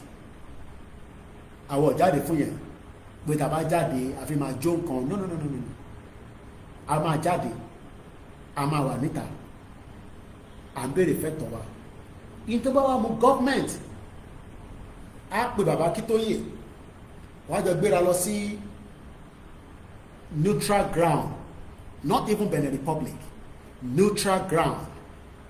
Wọ́n á lọ jókòó, wọ́n á jọ sọ, wọ́n á ní àwọn tí agree, àárín, wọ́n ti divide Nigeria, Yorùbá ń lọ, then we will go further. Tọ́ ọ̀bá ti ṣe yẹn, then a ní gbogbo right láti remain outside until our demands are met. It's a long rope. It's a long journey. We can shorten that journey in 2025 if we are determined. Let's read further. CNN, August 6, 2024. Bangladesh Prime Minister, as at that time, wọ́n gbé sá lọ. Kódà wọ́n ní kò rántí mú pátá kúrò nínú yàrá ẹ̀. Pátá tó wà ní díẹ̀. Kódà wọ́n sọ fún pé tó bá pẹ́ ju 30 minutes tá a bá gbéra, táwọn ọmọ ìbá ya wọnú lédè helicopter yóò lè gbéra o àwọn ò ń ṣe àdàlúrú o ẹ gbọ́ mi dáadáa o à ń ṣe terrorist tó ń terrorize wa à ń béèrè fún ẹ̀tọ́ wa under self-determination. And if anybody thinks that they have monopoly to use military security agency, tàbá ti jáde fún rally tí a dàlúrú tá ń lọ wọ́rọ́wọ́, yes ó máa affect ìwọ tó lọ síbi iṣẹ́ ò nílẹ̀ lọ síbi iṣẹ́ o gbọ́ mi dáadáa ilé ìṣe rally o lè má lè lọ síbi iṣẹ́, you can be affected. The purpose rally nìyẹn ó máa láti affect gbogbo wa kò ń ṣe gbéyàn kan ló máa affect. It must affect everybody because the pain must end. Fẹ́ wà nínú poverty mọ́ òun ni mo kàn sí bíbá operation keep them poor àwọn ò fi wà nínú ẹ̀mọ́. So better ẹ̀yin civil servant ẹ̀yin road transport tàbá jáde kẹ́ wá rò pé àwọn olè lè tó wà lójú títì ẹ̀ ń disturb wa, ìjà gbogbo wa là ń jà o.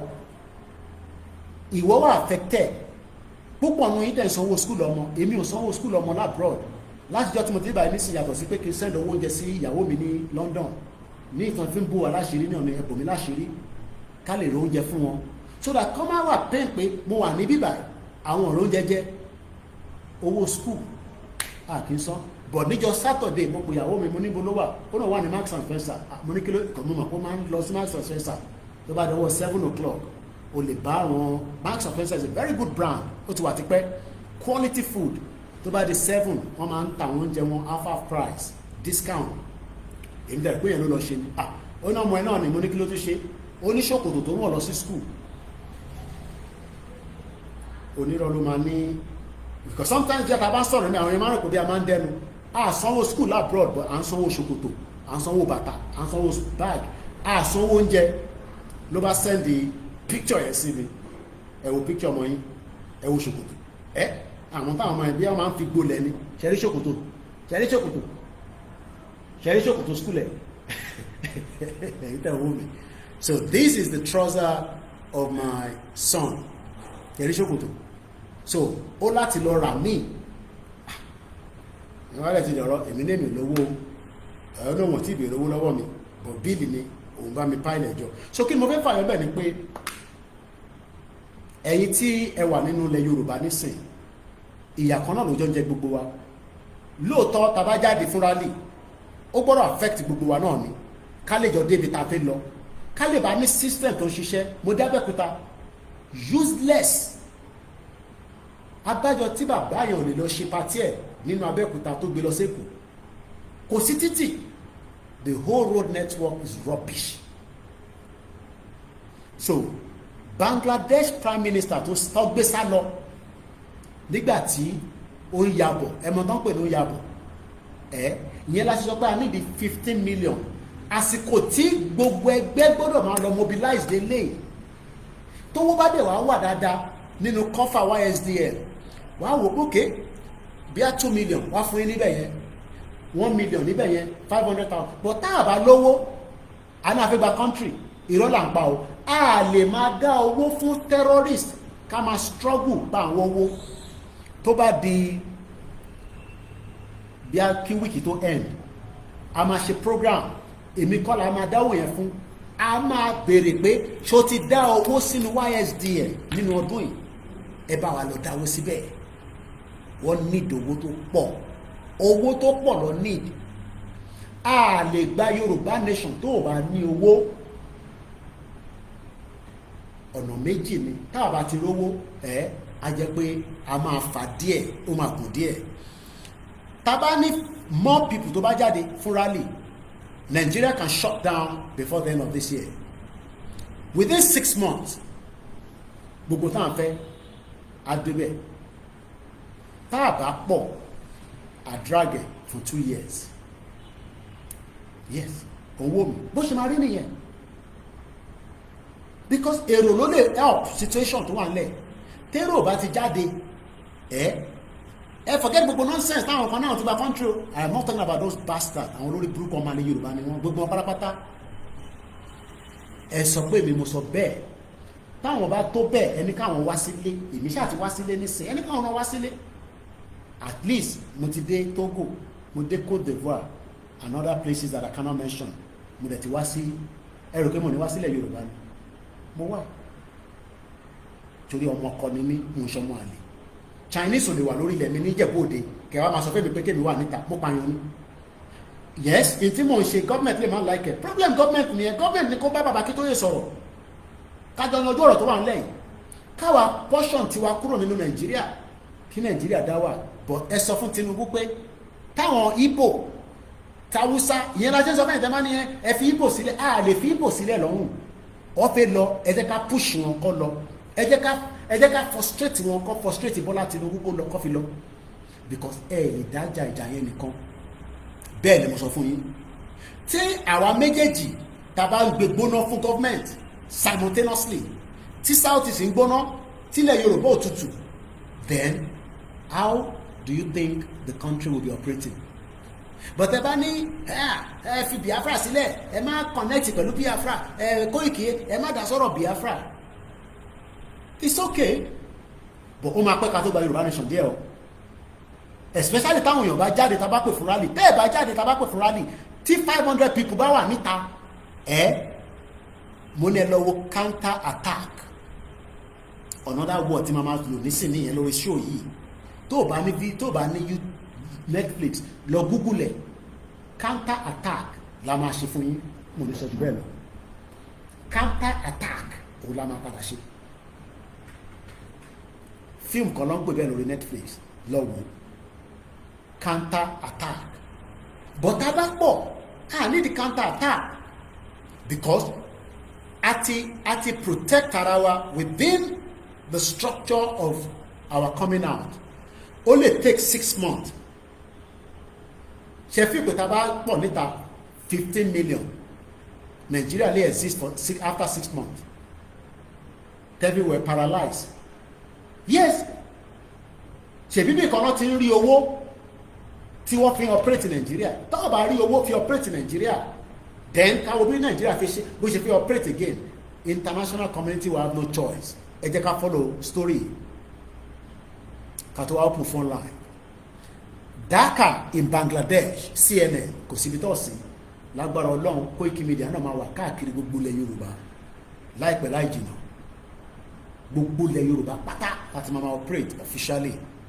The Prime Minister of Bangladesh Sheikh Hasina obìnrin ni ó lò pọ̀ ìyẹn kan tẹ̀ ní kò lè tó 6 months within 3 months 3 months èmi tẹ̀ sọ pé 6 months from the day tá bá ti jáde síta tá bá lè maintain pé a wà níta for 6 months ilé ọ̀gá àṣà brother mi lára kan náà mọ́ wa ilé ọ̀ṣẹ́ pé tá bá jáde and we are going to make sure pa sọ fún bàbá náà a jáde ká wọlé o ìta yẹn la máa wà a máa gbádùn a máa ṣe fàájì wa níbẹ̀ until our demands are met ilé ọ̀ṣẹ́ pé ṣe rally àwọn wọnúlé lọ náà o lè wọlé lọ ṣanra o tún jáde padà síta ìta ni gbogbo a máa wà ibi tó ti máa ṣẹlẹ̀ I don't know how they are going to structure that níbo ló ti máa bẹ̀rẹ̀ I don't have all that and I cannot release any information that I don't have. My job is to tell you again and again that Nigeria is no longer working, and that is exactly what I'm doing on this program. We are not people that are fighting the government as coup plotter like Babangida, Buhari, and MK Abiola because he was part of them as well. We are people that are asking for our right, and like Obasanjo and the rest, Gowon, Yakubu Gowon, Abdul Salam, and they were all in their 30s when they were running Nigeria and stealing money according to the economic hitman. The Prime Minister of Bangladesh, Sheikh Hasina, resigned and fled to the neighboring India on Monday after protesters stormed her official residence after weeks of deadly anti-government demonstration in the South Asian nation. Charity bá sọ pé 6 months mo kàn mọ̀ push ẹ̀ bẹ́ẹ̀ ni tá bá shut Nigeria down for 1 week power determine Tinubu will do whatever he wants to do. Tadega, the end of Nigeria will happen in our lifetime. But not everybody wants it to happen. You think that somebody like our bomb bastard, Dayo Israel, tó ń dé fìlà káàkiri Fúlàní man ọmọ Yorùbá. You think they want Nigeria to break? You think most of them want Nigeria to divide? Inú Nigeria ni gbogbo wọn ti ń jẹ. Inú Nigeria ló ti ń ṣe ayé. Ayé yẹn dẹ̀ gbọ́dọ̀ stop. Ìwọ náà gbọ́dọ̀ rí jẹ nínú ilẹ̀ Yorùbá kó tó kú. O ò ní láti mọ anybody. The system will be set up to work. It will work for you. It will work for me. O ò ní láti ṣe lọ́bì pẹ̀lú anybody. O ò ní láti gbé ìdí ẹ̀ sílẹ̀ kó máa gbà sí fún bí obìnrin. Aláwọn ìyá wa tó pè mí lórí program after program tó ní Koiki ìbáwọn ṣe ríṣẹ́ nìyẹn nínú Nàìjíríà. This cannot happen in Yoruba land. We must have a structure that work. So ẹ̀yin tẹ́ ń sọ pé kò lè ṣẹlẹ̀ kò lè ṣẹlẹ̀. Let me give you the background more. Scenes of jubilation erupted on the street. Bó ṣe the jubilation máa wáyé ní gbogbo ilẹ̀ Yorùbá nínú ọdún yìí tàbá wà determine ó máa wáyé o. Scenes of jubilation erupted on the street as protesters celebrate the end of our 15 years in power by climbing on tanks, scaling an imposing status of Asina's father, independent leader Sheikh Mujibu Rahman in Dhaka, attacking the head with an axe. In a national address, Bangladesh Army Chief General confirmed Asina has resigned and said the military will form an interim government. We will not allow any more military to control Yoruba land again. Now, before we open the phone line for those of you that might want to call in, all these can be easily said online. But if we are not determined, counter-attack, we cannot achieve all these. The groups that are operating across different parts of Yoruba land today, that are demanding and asking for self-determination, regardless of whether the groups are big or small, every one of them must now start mobilizing our people, engaging them in the market, doing more than what we are doing before, adding extra to what we have not done before, so that the lives of our people can become better. And that is the task ahead of us. So I'm going to open the phone line. Mo kí gbogbo ẹ̀yin tí ẹ bá tún láǹfààní àti gbọ́ ohùn wa tí wọ́n pè ní Koikimedia, bringing the world closer to your doorstep as we continue our quest and our right to self-determination. We will continue to engage the government, but the dialogue between us and the federal government can come out faster after we are out on the street demanding our right to self-determination. We wrote Tinubu last year, April 2024. Tinubu refused to reply to Kitoye. We took a letter to the British government. The letter has been very carefully looked into. But they're not going to say anything. But in Nigeria, when they are affected, they might have no choice than to respect that Kinshi Eyakono, Igbo yato si Yoruba, Yoruba yato si Igbo, just like the Welsh, the English, and the Scottish. We need to hold tight. We need to put our seatbelt on this 2025. Until 2 months already in doing. I don't want to come back next year. Katusha to myself, Yoruba nation no going back. I just be a team on Tafenia. I want to know where Nigeria could let me. Bí abẹ́ àwọn bàbá Adébóyè ẹ jẹ́ ká proof fún wọn pé Nàìjíríà máa pín. Ó ti pín in the spiritual realm. Àwa la ṣe ń hold Nàìjíríà kó continue láti operate. Ìgbòho need gbogbo wa. Àwa náà need Ìgbòho. I need George Akinola. I need gbogbo àwọn bàbá wa. But the most important thing is tá bá fẹ́ kí bàbá Akíntóyè kó bá wa nà àsíá Yorùbá nation tí kò ní pẹ́ tí kò ní jìnnà. Tá a bá fẹ́ kí bàbá yẹn pé lótìtọ́ ni èmi àti rẹ la nífẹ̀ẹ́ Yorùbá country tá à ń pariwo yìí, tó ń ṣe pé tẹnu, tó ń ṣe pé a fi ń ṣe bí tàwọn, pé a fẹ́ kí bàbá Akíntóyè nu àsíá Yorùbá nation, tẹ́mi fẹ́ kó jẹ́ káwọn ọlọ́mọ nu àsíá yẹn. We need to do everything possibly best in 2025. The time. 2 months have gone out of the 12 months. 10 months, look. It can be possible. It is doable. But it is not by mouth. It is by everybody's effort. Some people will work to derail it again. They are working, but we will succeed in Jesus' name. We will succeed, inshallah. We will succeed by the God of Yoruba land. Gbogbo àwọn tó bá ń dìtẹ̀ pé kí Yorùbá kó tú kúrò nínú Nàìjíríà, kọ́lọ̀ wọlá gbogbo ìyà tí Yorùbá ti jẹ nínú Nàìjíríà, kọ́lọ̀ wọlá bẹ́ẹ̀ kó ṣe wọ́n bó bá ṣe wù. Torí pé ìtagbédání kò ń ṣe fún selfish interest Bàbá Akíntóyè, kò ń ṣe selfish interest Ìgbòho, kò ń ṣe selfish interest gbogbo àwọn ìyá wa, ẹ̀yin bàbá wa, ẹ̀yin sisters mi, ẹ̀yin aunty mi, gbogbo àwọn tó bá ní kò ní ṣeé ṣe. We are still telling the politicians, wà powerful tó aráàlú, ẹ má jẹ́ kó dé stage pé àwa àti aráàlú àtẹ̀yìn àjọmú kan lẹ̀. À ń sọ fáwọn governors wa. I saw Fayemi at the burial, the former governor of Ekiti State.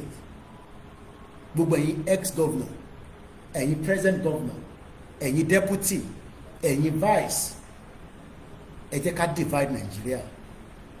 Tọ́rọ̀ yìí bá jáde délẹ̀, you will not be able to operate as you are doing right now. Ó máa difficult gan. I have given you an example of Bangladesh in the last year. 1 week ni wọ́n fi lé president wọn kúrò lórí oyè. 1 week people died during that protest. Ẹ má rò pé àwọn èèyàn kú. The numbers I don't know. People were killed. The president at the time, tó ń pè ní Sheikh Hasina, ó sá lọ ni. Ẹ gbọ́ mi dáadáa, ẹ bá mi gbọ́ orí share button.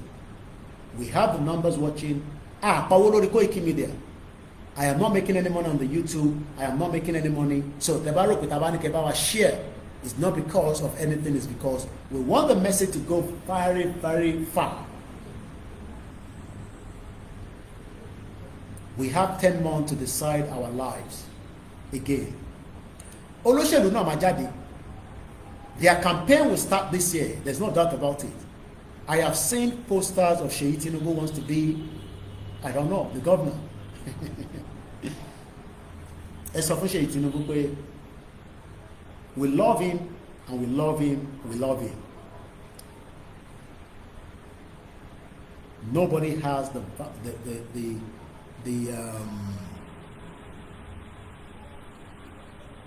ẹ̀yà kìí fìyà sílẹ̀. Ẹ sọ fún Seyi Tinubu that he will not be the governor of Lagos State. Kọ́ lọ dí gbogbo ìfàyàn, kọ́ lọ sọ́dọ̀ gbogbo olóṣègùn tó wà ní gbogbo àgbáyé. Not when we are still living on this earth. Ẹ̀mí wa ọ̀dẹ̀ ní jásí kọ̀tà gbé dání lágbára àwọn tó nílẹ̀ tó láyé. Ẹ sọ fún Seyi Tinubu pé kò ní di governor of Lagos State. Ẹni mi ni mo sọ bẹ́ẹ̀. I will leave it like that. We will not allow him to be the governor. Not even anybody else. I am not saying that there will not be election, but this year will determine what will happen in 2027. Ọdún tá a wà yìí ló máa determine bóyá 2027 máa wáyé àbí kò ní wáyé. Ẹni ṣoríire gbogbo ẹ̀ pátápátá. Ẹni ṣoríire látòkèdélẹ̀ fún ìyà tẹ́ fi ìran Yorùbá jẹ family gbogbo yín.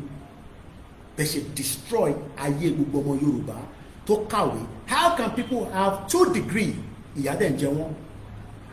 2 degree plus master ó di mẹ́ta. I want a recharge card. We are not cowards. Ẹ sọ fún gbogbo àwọn governors, we love them.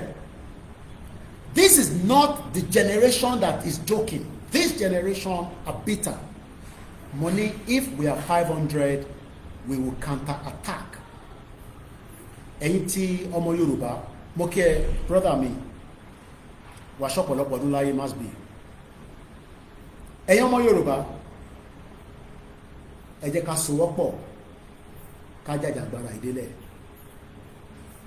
Ẹ jẹ́ ká jọ sowọ́ papọ̀, ká gbara wa sílẹ̀ lọ́wọ́ àwọn globalist.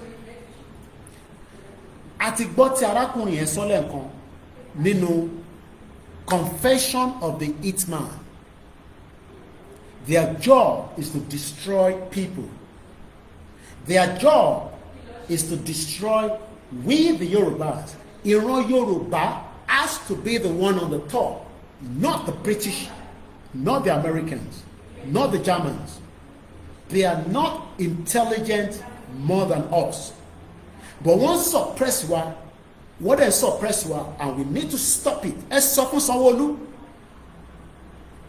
Gbogbo ìtẹ̀ṣe ní 2021. We don't want that to happen again. Allow us to do what we need to do. Tó bá jẹ́ pé Lagos láti máa ṣe rally. Ẹ sọ fún gbogbo àwọn governors. Ẹ sọ fún àwọn House of Assembly. We are coming out. This is not a joke.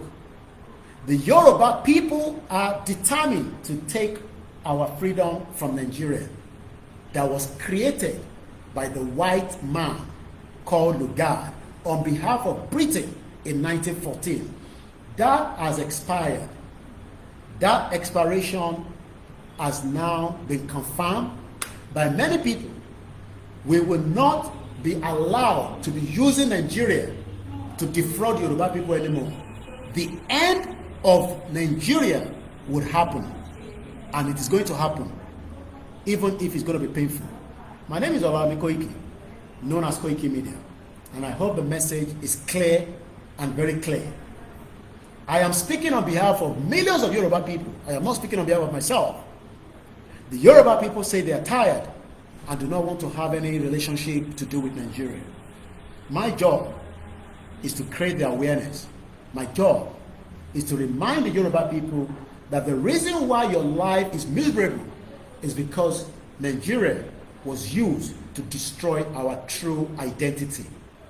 We can have our own Yoruba economy, our Yoruba currency, our Yoruba status in the global world, where we can represent in every event of the world without being Nigerian. Shetima said, and I quote, "Allow the Palestinian to go." And yet, they can't say the same thing with the Yoruba people. The Yoruba people will leave Nigeria and will be a very, very precious, important country with the global community. Ẹ sọ fún gbogbo àwọn olóṣèlú. Tí a bá ti jáde, ẹ tètè negotiate. Tẹ́ ẹ bá negotiate, ẹ̀yin náà ó máa difficult fún yín o.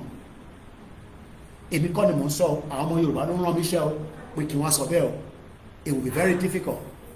We hope that we can leave Nigeria, divide Nigeria, because Nigeria is no longer a country. Nigeria has expired and nobody can revive it again. I clearly stated again, this message is not me, it's the Yoruba people that are sending me to tell our politicians.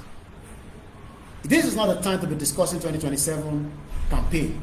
This is the time to review where the Yoruba wants to be. And to end this before we go into the call, we love them. We appreciate them. We can no longer live within the context of Nigeria. We pray that they will support and endorse Yoruba land under the leadership of Babakitoye. We know some of them are working behind the scene. Tí a bá lọ jáde fún rally, if things get the other way round, Palace láti máa wá jókòó, láti máa continue rally wa, a jẹ́ pé ẹ̀yin lẹ máa jáde pẹ̀lú wa nìyẹn. Torí pé government ò lè máa pa wá, kẹ́yìn wà nínú Palace. Tó bá dẹ̀ pọ̀ máa pa gbogbo wa ni, we wait till then. Koikimedia bringing the work closer to your doorstep. Now, we open the phone line. Meant to have a call at 7:30. but it seems already that it is coming up to 8. And tí tẹ́ bá ń gbọ́ message máa pè yín tí bá parí program ẹ má bínú sí mi. I didn't know that this program will run this far.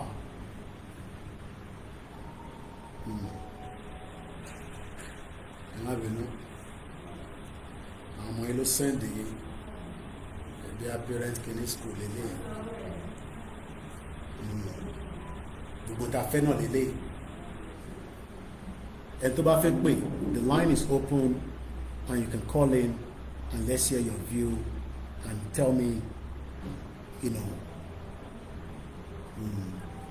nǹkan fẹ́ ká máa rí náà lélẹ̀ kò ṣe pé kọ́ wọn obìnrin wá ṣe tán kó wá lọ máa latan fáwọn ọmọ àlè kan kó lórí kó máa wà òkè nínú ìlú òfò. Mo kí gbogbo àwọn èèyàn wa lẹ́ǹkan sí i,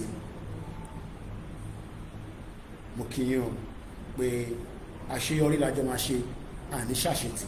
Gbogbo ẹni tẹ́ ti ń comment látẹ̀ǹkan ni mo rí, gbogbo ẹni tẹ́ wà lórí Twitter space ẹ má bínú, tẹ́ bá send a request àgbéyìn wọlé nísìn lẹ́ǹkan àlè dẹ́ anybody wọlé because we were in the middle of discussion.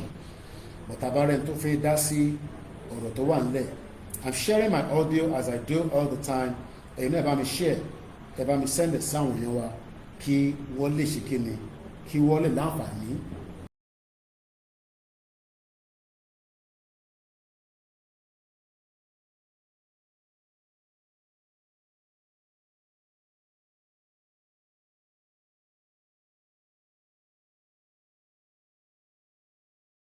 Ẹ bá wa sọ̀rọ̀ kí á ká gbọ́ èyí tí ẹ fi bá wa dá sọ̀rọ̀ tó wà nílẹ̀. Ẹ káàbọ̀ sórí ìkànnì wa, mo kí yín o.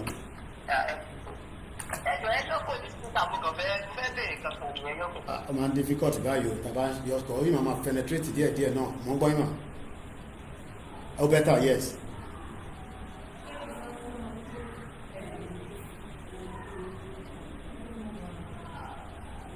No. Wọ́n ti kọ èyí tá a ṣe kọ ẹ̀ náà ṣe ni. It happened last year. Yeah. All right then. No. The last year one, no, more country can. The last one,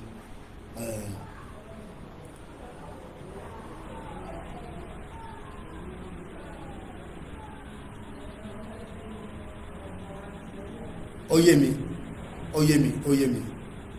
Ọ̀dà. Tó bá gbogbo yẹn náà àwọn kan tẹ̀ tí ń kí bàbá tẹ̀ fún wa ní déètì ní sí kò sí nǹkan pàtàkì láti bẹ̀rù but again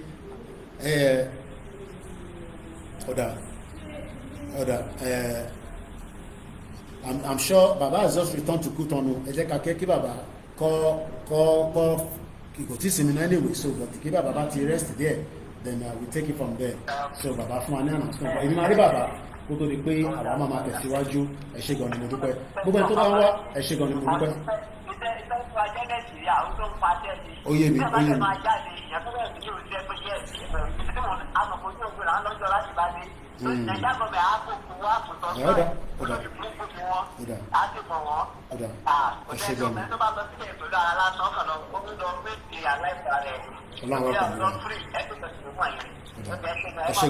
Thank you very much. Tabatúrẹ́ tó fẹ́ pè nọ́mbà yẹn àwọn yẹn ní Koiki oníká pè òfin ní nọ́mbà ẹ̀yin staff mi ẹ bá máa fi nọ́mbà sínú comment section please. +44 ẹ má pè mí direct because mo sì ní UK Africa la wà 74 04405917. Tẹ́ bá pè the other number nílé ìgbé because mo fi ń stream lọ́wọ́ òun la fi ń ṣe YouTube. Mo wá kí gbogbo àwọn èèyàn wa tí ẹ ti wà lórí ìkànnì pẹ̀lú mi tí ẹ ti ń jọ tàti jọ ń fi ọ̀rọ̀ tàti jọ ń gbé yẹ̀wò láti bí almost 2 hours. Mo tó fẹ́ fi àsìkò yìí mọ́mí wa grandma mama dada, a very close friend of my mom, she died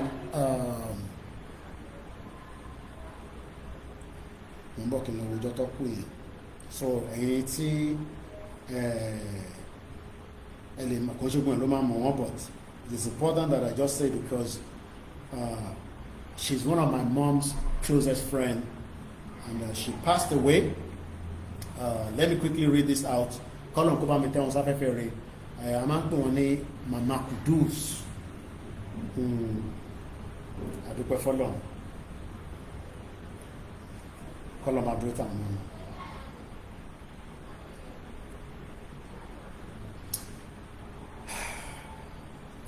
With the total submission to the will of Allah, I accept the passing of my dear childhood friend. Accept the passing of my childhood friend, Elijah Salamat Aderonke Lawal, who departed this world today. That was on the 28th of February. She was also living in the United Kingdom, where she passed away peacefully.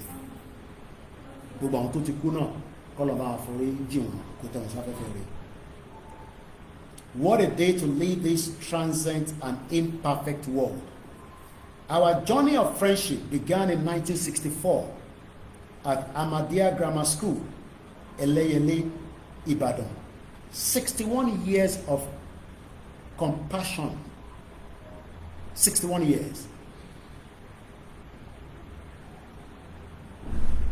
We, the children, are still also bond, just like Bashin sọ pé bond wa pẹ̀lú Nigeria is fake. Ẹ má bínú pé mo ń lo ilé láti fi wọnú ọ̀rọ̀ tá a ti ń sọ̀bọ̀. We love Nigeria. Bond wo ló wà láàrin àwa àti Nigeria? Ìfẹ́ tó wà láàrin ọmọ Yorùbá ni bond wa, kò ń ṣe ìfẹ́ ta ní sí Nigeria. Gbogbo wa báyìí nísìn, ìfẹ́ ta ní sí ìran yẹn la fi ń operate. Torí Nigeria ò nífẹ̀ẹ́ wa. Tí Nigeria bá nífẹ̀ẹ́ wa ni, tó jẹ́ káwọn èèyàn máa drive ní different direction, ní orí motorway, ní alẹ́, ní ọ̀sán, tó jẹ́ kí a máa rí ayé gbé dáadáa. 61 years ni mo sí mi àti ọ̀rẹ́ wọn yìí lọ́tijọ́ wa. Kò sílùú tí wọ̀jọ́ dé. Mo ní àwọ̀ kì í ṣọmọ lòṣì, ọmọ lówó ni wá. Àwọn ilé jọ ń jáde, wọ́n jọ ń travel with thousands of dollars. Tàbá sọ fún pé Nàìjíríà ò ṣiṣẹ́. These our mother, they saw the future. Kọ́lọ̀ bá mi foríjì ìyá yìí. Nígbà tí mo sì mi sá lọ, làwọn náà sá kúrò Nàìjíríà. Àwọn ọmọ wọn lè jìyà. Gbogbo ọmọ tí ìyá yìí bí pátá ló ń gbé ní UK bí ṣe bá ń sọ̀rọ̀. Tọ́dẹ̀ tí ń bímọ. Gbogbo wọn pátá ló wà ní United Kingdom. Because they saw the foresight. Pé Nàìjíríà táwọn tí ń operate nígbà tí wọ́n náà lọ sí school ní 1964. That's 4 years after the independence. Nǹkan tẹ̀ ṣì gbádùn nígbà yẹn. A ní nǹkan ò gbádùn mọ́ nísìn. Death trap ní Nàìjíríà fún ọmọ Yorùbá. And we need to allow it to go. We need to allow this relationship pẹ̀lú àwọn àti Nàìjíríà to dissolve. 61 years, 6 decades ni mo sí ní àtọ̀rẹ́ wọn yìí. 6 decades. Ìyá Kudus. Very humanitarian woman. Just like ìyàwó dádì mi tí wọ́n kú ní America ní January. These are people that sacrifice anything that they have for anybody. But ikú bá dé, kò sí nǹkan tá lè ṣe sí. Àwọn aráyé gbé. Ikú ká ó ká iṣẹ́ rẹ̀ mọ́ wọn lọ́wọ́. Kò ṣàwọn olùṣìtẹ́ ẹ̀kọ́ ti kú nísìnyí tó ìtìkù tó ń ṣe bẹ́ẹ̀dẹ̀ káàkiri. Tọ́ni wọn Nàìjíríà ló dájú Yorùbá nẹ́ẹ̀sì lọ. Àwádẹ́ jókòó àjọfẹ́ wà nínú system pẹ̀lú wọn. A máa là nǹkan mọ́ra wa lórí nílé tàn bá bọ̀ ẹ̀. A máa jọ là a máa mú kan nílẹ̀. Mo ní àwa kan ti ṣe tán ẹ̀yin ṣe support àwa. Yẹ́nì gbogbo àwọn ọmọdé àtọ́ ń sunkún tán ìkọ́kàn ṣe wọ́n wà òkè wọ́n yọ̀ ní ìwọ àwọn ọmọ tèmi ní iPad tó ń lò nínú ilé 17 inch ni tó fi ń ṣe homework wọn with internet and everything. Ṣé bẹ́ẹ̀ ló ṣe rí fún àwọn ọmọ tí náà nílẹ̀ Yorùbá lẹ́nu? So ìyà ò jẹ wọ́n. Ẹ jẹ́ káwa jà fáwọn ọmọ tiwa àtàwọn tó wà nílé náà tí yà ń jẹ kí gbogbo wọn lè ní future together. If not, mo ti ṣe program yẹn rí àwọn ọmọ tí àtàwọn tó wà nílé wá di enemy. Irú àwọn ọmọ màmá ọ̀rẹ́ mọ́ sí mi gbogbo àjọ wà ní London ni ṣẹ̀bá àrà ṣe fi di enemy mọ́ra wa lọ́wọ́. Union yẹn ó sì wà very close. Mo pe ọmọ wọn ìyẹn gbé ní outside London ó máa ń pè mí ní màá ní Kudus Lawal ṣúgà méjì nígbà táwa wà ní kékeré gbogbo picture yẹn ṣì wà lọ́wọ́ mi suit gidi ni làwọn ìyá yẹn máa travel lọ́ máa lọ sí Europe lọ sí anywhere lọ́ máa ra aṣọ gidi fáwọn gbogbo wa owó ń bẹ ṣìgìdì owó wà but nígbà tó rí pé bí Nàìjíríà ṣe ń lọ yìí alájà méjèèjì sádáàdì kúrò ní Nàìjíríà wà dúpẹ́ pé ikú ó kàṣẹ ìrẹ̀mọ́ wọn lọ́wọ́ mo kí gbogbo àwọn tó mọ̀ wọn dáadáa ní Muslim Association of Nigeria ní gbogbo àsàlátù ní tí wọ́n lọ àti gbogbo àwọn tí wọ́n jọ jẹ́ sàwáwù. Our journey of friendship began in Mumbai tó wà lórí Twitter space ẹ jẹ́ sáré kakíní tán. Our journey of friendship began in 1964 at Ahmadiyya Grammar School, Ẹlẹ́yẹlé, Ìbàdàn. 61 years of compassionate bond by shared memories, unwavering bond. Bond wọ́n la ní pẹ̀lú Nàìjíríà, ìlú òfò, ìlú àdánù, ìlú burúkú, ìlú tí kò ní dá fún. I am grateful to Allah that we remain friends until our final breath. Friends, affectionately known as Lawal in our cycle. Writing this word brings a deep mix of emotions. Gbogbo àwọn ọ̀rẹ́ wọn lọ́jọ́ wà together yìí. Àwọn olówó burúkú. Àwọn tó yẹ kó tó bá ṣe nǹkan níjọ́ náà lọ́hùn. Wọ́n tún plate lò. Plate tó bá fi ṣe òde, wọ́n máa give away. Wọ́n tún ra brand new plate, brand new cutleries. Wọ́n rí future Nàìjíríà. Ìwọ́ṣẹ́ wọn sọ fún mi ní 2025 pé Nàìjíríà máa dá. Orí òpè, bomb bastard. However, I find solace in the mercy of Allah. May the Almighty Allah accept our return. Agree, forgive our shortcomings, kò sẹ́ni tó níyẹn, and grant our eternal rest in Al-Jannah Fidal. Ìyá ìráyé gbé kó tó kú, oríwọ̀ tó ìtì ìráyé gbé ọmọ àlè tó ń gbé nínú face my face you. Tó bá kó okú tẹ́, tó bá jẹ́ kí bàbá Adébóyè gbé ẹ mọ́ra pé tá a bá kú là lọ 7, ìyá ìrí ayé gbé, àwọn ọmọ ẹ wà nílùú òyìnbó, àwọn ọmọ wọn wà nílùú òyìnbó, wọ́n rí ayé gbé. A gbọ́dọ̀ rí ayé gbé nílẹ̀ Yorùbá ká tó kú. Ká bá máa wá kú ká máa sọ pé yes àti gbé ayé tó dáa. Don't let any church or any mosque or any babaláwo fool you pé tó bá dé heaven ló máa lọ jayé. Àkọ́kọ́ gbọ́dọ̀ rí ayé yìí jẹ ká tó lọ kú. Don't bastard. He also grant strength and comfort to the family. Ọlọ́run àdúró ti àwọn family yẹn. Ọlọ́run fi sílẹ̀ kò ní dẹ́rù báyìí. And the community she left behind as we bear this irreplaceable loss. Good night, Ìyá Kudus. Àwọn ilé travel pẹ̀lú àwọn ọmọ sí mi. Travel bí tọ́ba ní travel kò ń ṣe travel táyìn iṣẹ́ ń lọ nísìnyí. Wọ́n máa ń bẹ̀ wọ́n pẹ̀lú visa ni. Níbo ló fi lọ? Kò sí nǹkan tó fi ṣe báyìí, wọ́n máa travel lọ rà wá ni. Wọ́n máa travel lọ rà wá. For 61 years. Nígbà tó wá dé stage pé ọmọ Nàìjíríà yóò dá táwọn méjèèjì jọ make confirmation báwọn lọ wọn sì ní ìyá dànù ní 1990. My mom left Nigeria in 1990. Result ẹ̀lẹ́ ń wò nísìnyí. Bí mi náà wá Nàìjíríà tẹ́ bá ń sọ fún pé Yorùbá máa lọ mo lè máa sọ pé kò ní lọ torí máa wà lábẹ́ MC Olúọmọ máa jẹ́ tọ̀ìtọ̀ì àbí a máa deceive ara wa. Bọ́ ṣe sọ fún yín ní sàwọn olóṣèlú ó lè ní gbogbo wọn ẹ̀rí gbogbo bọ́ ṣe ń jà ní Lagos State Ọbaṣá wọ́n bára wọn jà àwọn olófo àwọn olè criminals ní gbogbo wọn bọ́ ṣe wà yẹn wọ́n gba 30 million wọ́n wá fi yọ Ọbaṣá ní ẹ̀yọ̀ ohun àbí kò tán yín olè ní gbogbo yín náà.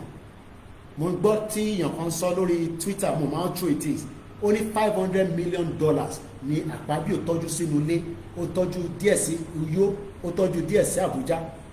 Ìyà ń jẹ̀wọ́ òróró ra búrẹ́dì tí a rà gan nígbà tá à ń lọ Èkìtì ẹ ṣáà rí búrẹ́dì yẹn tí mo gbá pọ̀ pẹ̀lú àkàrà oṣù mo gbádùn ẹ̀ èèyàn kan ní gbogbo nǹkan ní máa jẹ́ kìtì náà ọmọjọ́ tí mo ti jẹ́ gbẹ̀yìn ni mo kí àwọn ìyàwó mi tó ń tọ́jú mi dáadáa anyway eléyìí jẹ́ wá láti ọ̀dọ̀ ọmọ màmá Ìyá Kudus. A son's prayer for the mother, in loving memory of Alhaja Ronke Salamot Lawal, tí a mọ̀ sí Ìyá Kudus. With complete submission to the will of Allah, we announce the passing of our beloved mother, Alhaja Ronke Salamot Lawal, Ìyá Kudus, on the 28th of February 2025. May Allah sallallahu alaihi wasallam extend and emulate her grave, welcome her with mercy, and grant her peaceful state in Baksa. May she be among those who find shade under his throne on the day of judgment, shared from the hardship and granted a book in her right hand. May she drink from the blessed mountain of our Prophet sallallahu alaihi wasallam, be forgiven of all her sins, and be among those admitted into paradise. Nígbà tí wọ́n bá jayé dáadáa ló ṣe máa ní kọ́ admitted sí paradise. O jayé ní Nàìjíríà, o jayé nílẹ̀ Yorùbá, o ní wà lọ sí paradise torí bàbá Adébóyè sọ bẹ́ẹ̀. Gbẹgbẹgbẹgbẹ sàn, wọ́n fi hàn parọ́ fún wa mọ́. One bastard. Ìyà ń jẹ́ nínú Nàìjíríà, wọ́n sọ pé tó bá lọ sí kí. Ẹ sọ fún bàbá Adébóyè pa nífẹ̀ẹ́. Ìbá ti rí 8 years of Òṣìbàjò. Short man devil. May she be honored with the ultimate blessing of seeing the face of Allah, and be joyful and reunite with family and loved ones. Ibrahim Lawal, son for the family. Ọlọ́run bá dúró tì yín tí bá dé London, màá wá yọjú sí gbogbo yín lágbára Elédùmarè. Ọlọ́run fi yín sílẹ̀. Ọlọ́run akẹ́ gbogbo wa o. I will be reading comment. Ìyá mi dáadáa, Ajé Olókun, we don't want to be slave in our fatherland. Òtítọ́ ọ̀rọ̀. Àti ṣẹ̀rú títí. Àná àṣẹ̀rú mọ́. Ẹ jẹ́ ká gbẹ́ni tó fẹ́ wà bá wa sọ̀rọ̀ lórí Twitter space ká tó máa tẹ̀síwájú. Mo kí gbogbo ẹ̀yin tẹ́ ń bẹ ní Ghana, tó bá ti ní ká jáde kí gbogbo wa ká jáde o, òun nìkan lọ́nà àbáyọ. Ṣé òun ló máa fún wa Yorùbá nation? Yes, tá bá shut it down àdébí tá à ń lọ lágbára Ọlọ́run. Mo kí gbogbo ẹ̀yin alálùbáríkà tí a jọ wà lórí ètò ní ìrọ̀lẹ́ yìí. Èmi náà ti rest dáadáa after a long journey into Yorùbá land. Baba Akintoye, like I said, is back in Cotonou, and Olóyè Igboho is doing well. That's all I can say. Ní láti mọ anything nípa Igboho. He's doing very well. Tibatini is doing very well. He's doing very well. But we are grateful, for the role tí gbogbo ọmọ Yorùbá play. Pé kí bàbá láti wá sin ìyàwó wọn. Torí pé kò ń ṣe èèyàn kan, gbogbo yín náà ni.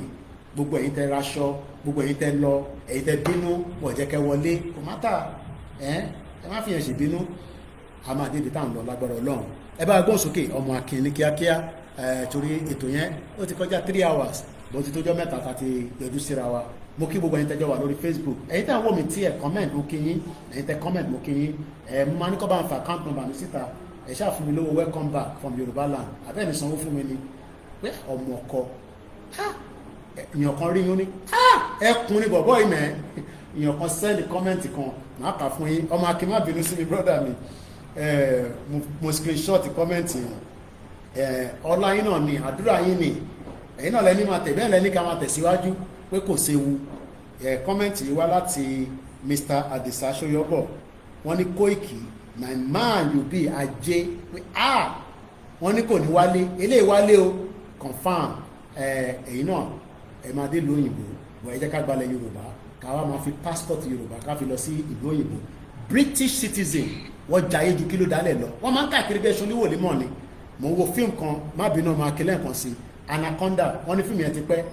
British citizen á kúrò nílùú ẹ̀ torí British passport tó wà lọ́wọ́ wọn yẹn á lọ gbé ní Thailand. Ó mọ̀ pé tí wàhálà bá ṣẹlẹ̀ gbágá tó bá kọ́kọ́ béèrè pé where are you from? A ní I am from Britain, United Kingdom. Wá fún ní ọ̀wọ̀ tó dáa. Tá bá ní country wa ta ní Yorùbá country tiwa, wọ́n á máa fún wa ní ọ̀wọ̀ tó dáa ní gbogbo àgbáyé torí government wọ̀ ní allow or disrespect wa ní anywhere in the world. Nàìjíríà ìlú òfò ni. Mo kí ẹlẹ́ǹkan sí o, ọmọ akínmábìnrin brother mi, ẹgbọ́n sókè. Ẹ bá ń fa account number síta lẹ́ẹ̀kan sẹ́yìn. Ẹ kálẹ́ bàbá mi, báwọn ní ṣàlàáfíà. Ẹ ṣé gan ni mo dúpẹ́. Ìrìn yẹn dùn, mo jẹ àkàrà oṣù, kò sí tí mo jẹ, mo gbádùn dẹ́kìtì ni wàláì. À ń lọ píá. Mo kí Olóyè Igboho, mo kí bàbá Akintoye, mo kí gbogbo àwọn tó tẹ̀lé wa lọ́nà. Ẹ ṣe máa bà wá lẹ́rù. Àwa lá nílẹ̀. Kábíyèsí ẹ̀. Àmọ́ kíní kan ló ń kàn máa yà jẹ́ gbogbo làwọn Yorùbá lẹ́jọ́ mẹ́ta yìí. Ẹ bá ṣe. ẹ jẹ́ fún mi ní drink àbí omi ẹ jọ̀ọ́ ọmọ. wọ́n kọ kí nìyẹn mo gbọ́ yín brother mi.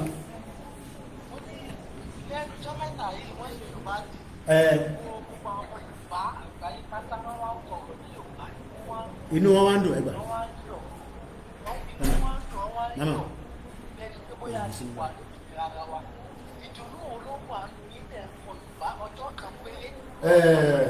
ẹ mọ̀ pé ẹ má bínú brother ẹ mọ̀ pé reason ṣe máa ń ṣe bẹ́ẹ̀ ni pé nígbà táwọn governors wa náà tó jáde wọ́n kọ iṣẹ́ wa fún inú mi dùn gan I'm so happy but I hope that it can be a mandate a national anthem fún gbogbo ilẹ̀ Yorùbá ká máa abandon Nàìjíríà ẹ sọ fún gbàgbọ́n governor yẹn àṣeré o ọ̀rọ̀ tí mò ń sọ èmi kọ́ nìkan ni mò ń sọ̀rọ̀ gbogbo ọmọ Yorùbá ló ń sọ̀rọ̀ ẹ̀gbọ́n sókè ọmọ akin.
Àgbọ́yé.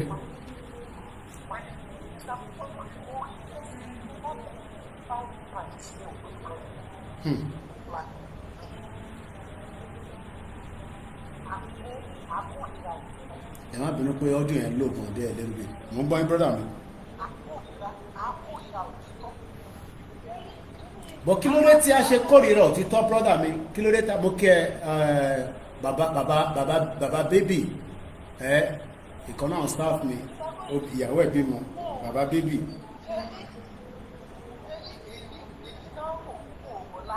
Ok.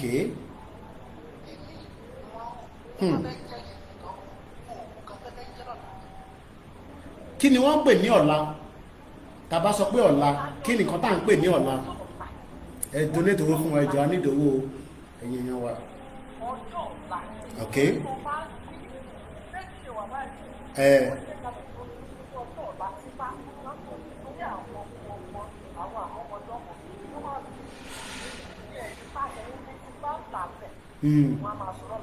Ok.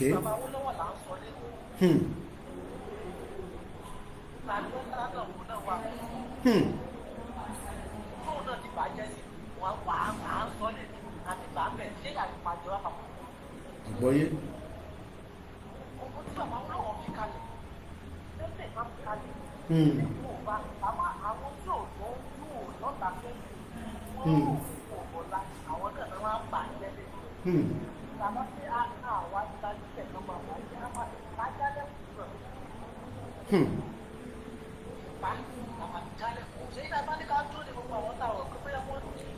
Àfẹ́lẹ̀ dúró dè wọ́n ṣọba sọjọ́ la máa dúró dè ní mo rí Bọ̀dé George mo rí Sàràkí lè dúró dè gbogbo àwọn yẹn because they are part and part of the problem tó wà nílẹ̀. We can engage them, we can tell them tábà dẹ̀ refuse ìgbádùn tó ń gbádùn yẹn everybody máa wà restricted for a while because tábà wà níta ọgbọ́n gbogbo ọlọ́gbọ́n náà ṣé Fáyẹmí ò mọ̀ pé bàbá kí tó yẹ ṣe Yorùbá nation ni ṣùgbọ́n èbó mọ̀ ó mọ̀ náà.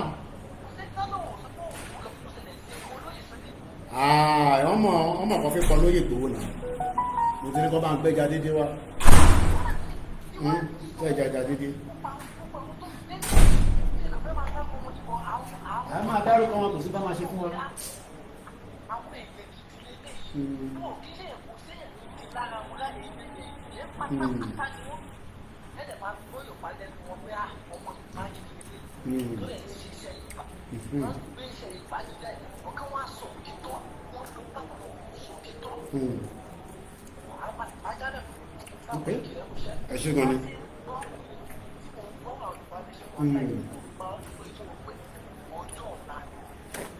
àtẹ̀sígbà fún ẹ má bínú èèyàn wa ìgbàgbọ́n ìjà dídí ni o ẹ̀rọ tó bá fẹ́ jẹ tó wá pàdé mi.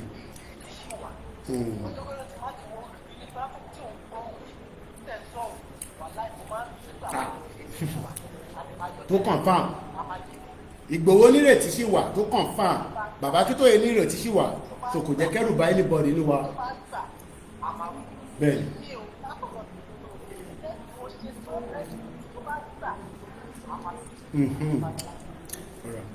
ẹ yà pé ìyàwó ìpadà mò ń bọ̀ lọ́dọ̀ yìí ẹ náà kí lọ ẹ̀sìn ló síbẹ̀ ẹ ṣe gan ni ẹ tó bá fi pè wọlé àsìkò kọ́lé lélẹ̀ fàájì rẹ̀ ni mo wà báyìí hello mo wà lórí ètò ìfẹ́ dásítò ni.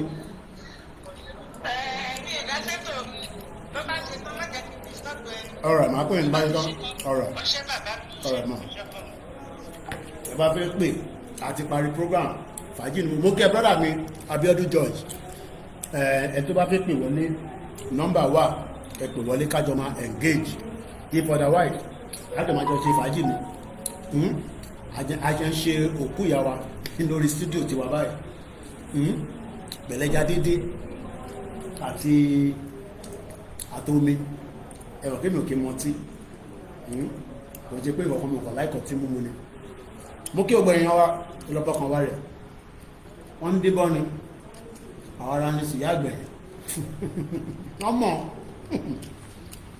ẹni tó mọ̀ wọn ní òun mo kí wọn custom tó ń bẹ lójú ọ̀nà ẹ̀yàn ọmọ Fúlàní tó kú síbẹ̀ tí wọ́n lé àwọn èèyàn wa lẹ́nu ẹ̀ tó fi lọ sí bẹ́ẹ̀ ni wọ́n máa bèrè pé kí ló wetin you carry ní north wọ́n tó bẹ́ẹ̀ kò sí custom kankan ní north ilẹ̀ Yorùbá nìkan ló ti ń threaten wa ìyẹn ló ṣe máa ń yà wá lẹ́nu pé ṣé President Bola Tinubu is still a president ní north ní northern part of Nigeria lẹ́nìí the border has been left open the border so yẹ kí n ká play nǹkan kan wá ìtẹnu mi máa ń ṣe yànmùyàn ìrọ̀ àti gbọ́ ẹ̀ lẹ́ẹ̀kan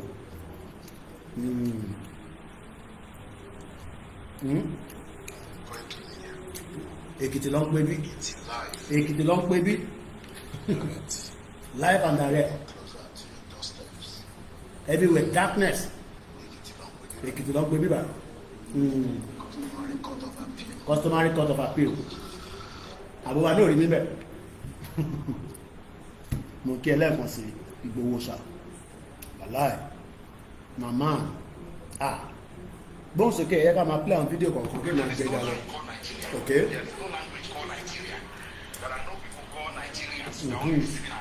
ok níbo ló wà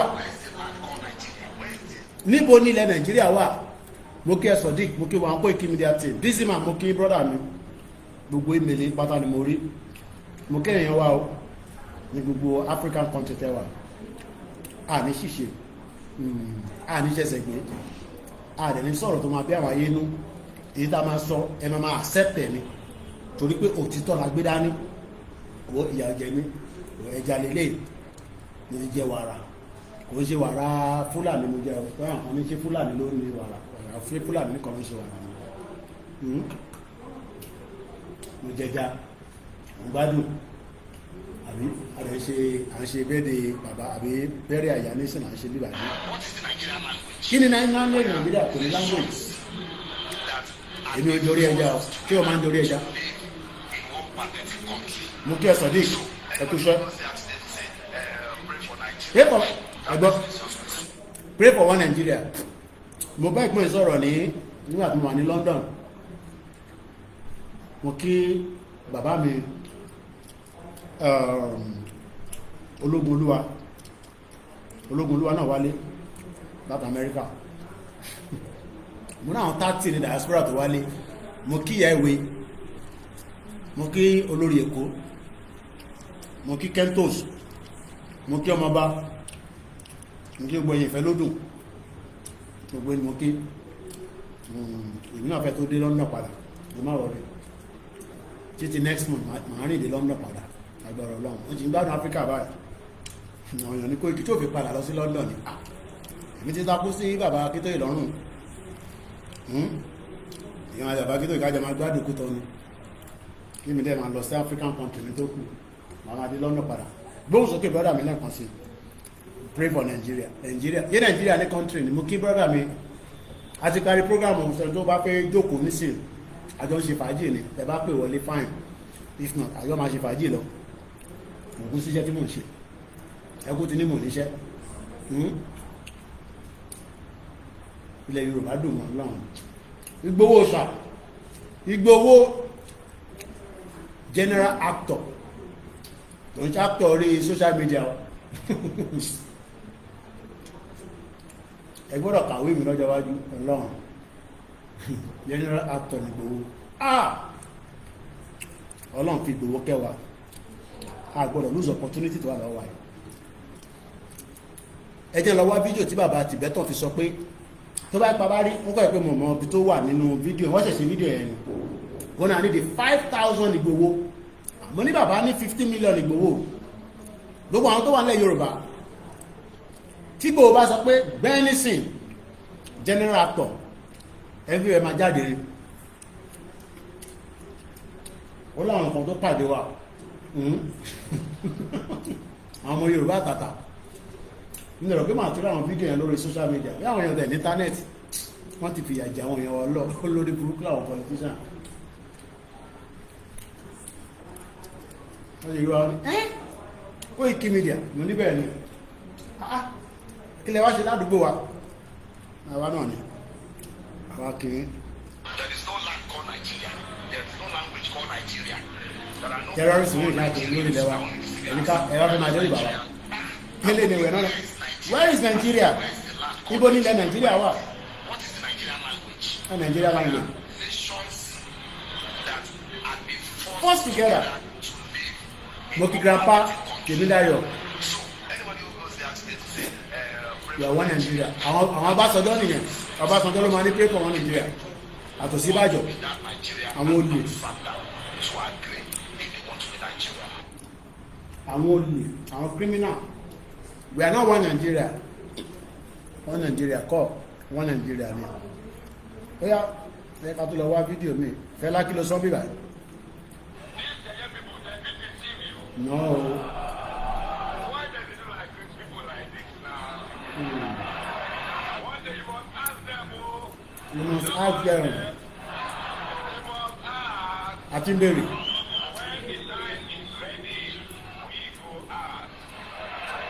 mo rẹ̀ lólógbò ní agbẹ́ lólógbò ní sí ìwọ̀n afọ́lógbò láwọn ẹja ìjẹ orí ẹja yìí òṣèlógbò nílé tó mọ̀ pológbò is a pet ọ̀rọ̀ pológbò ní Ìgbòho di àwọn olórí burúkú lọ́ba pọ̀ lógbò nígbà tó wá sí ilé ní 2021 àwọn olóṣì nígbà tó ọmọ tán pè ní ánímà bàbá ìgbóhùnsókè ẹgbọ́n tí bàbá yìí máa sọ.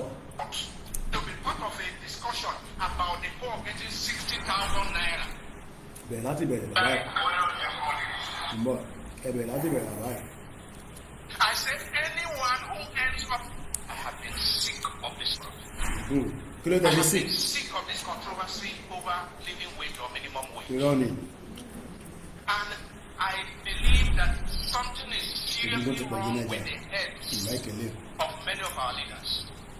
ìkẹjà tó bá ti lé burúkú How pọ̀ can anyone who earns 200,000, 300,000, 400,000, ẹ kalẹ̀ 500,000, not to talk of Kálàáfíà. people who Ọmọ earn ńkọ́? 1 million, 2 million, how can they go to sleep in good olórí conscience burúkú ni wọ́n every day?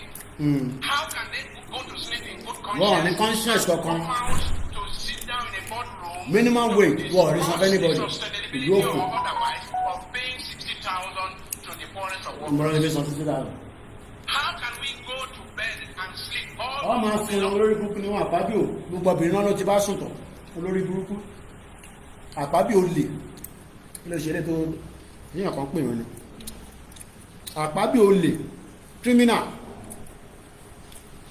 òkèèyàn kan pè wá yàrá gbóhùn Ṣákírù brọ́dà mi má bínú pàríra lẹ́kìtì a pàdé nínú rálì a máa pàdé nínú rálì ẹ̀yìn bẹ̀rẹ̀ mi lẹ́kìtì ẹ̀ láwọ̀ rí a máa pàdé nínú rálì tó confirm mo kọ̀ wá fẹ́lẹ̀ fi tẹ́ akọ̀ wá fi ṣe tẹ́sì fún yín ni pé kẹlẹ̀ mọ̀ pé lóbi ṣeré ó yà kí yé gbogbo yà lè fi gbẹ́nu sọ̀rọ̀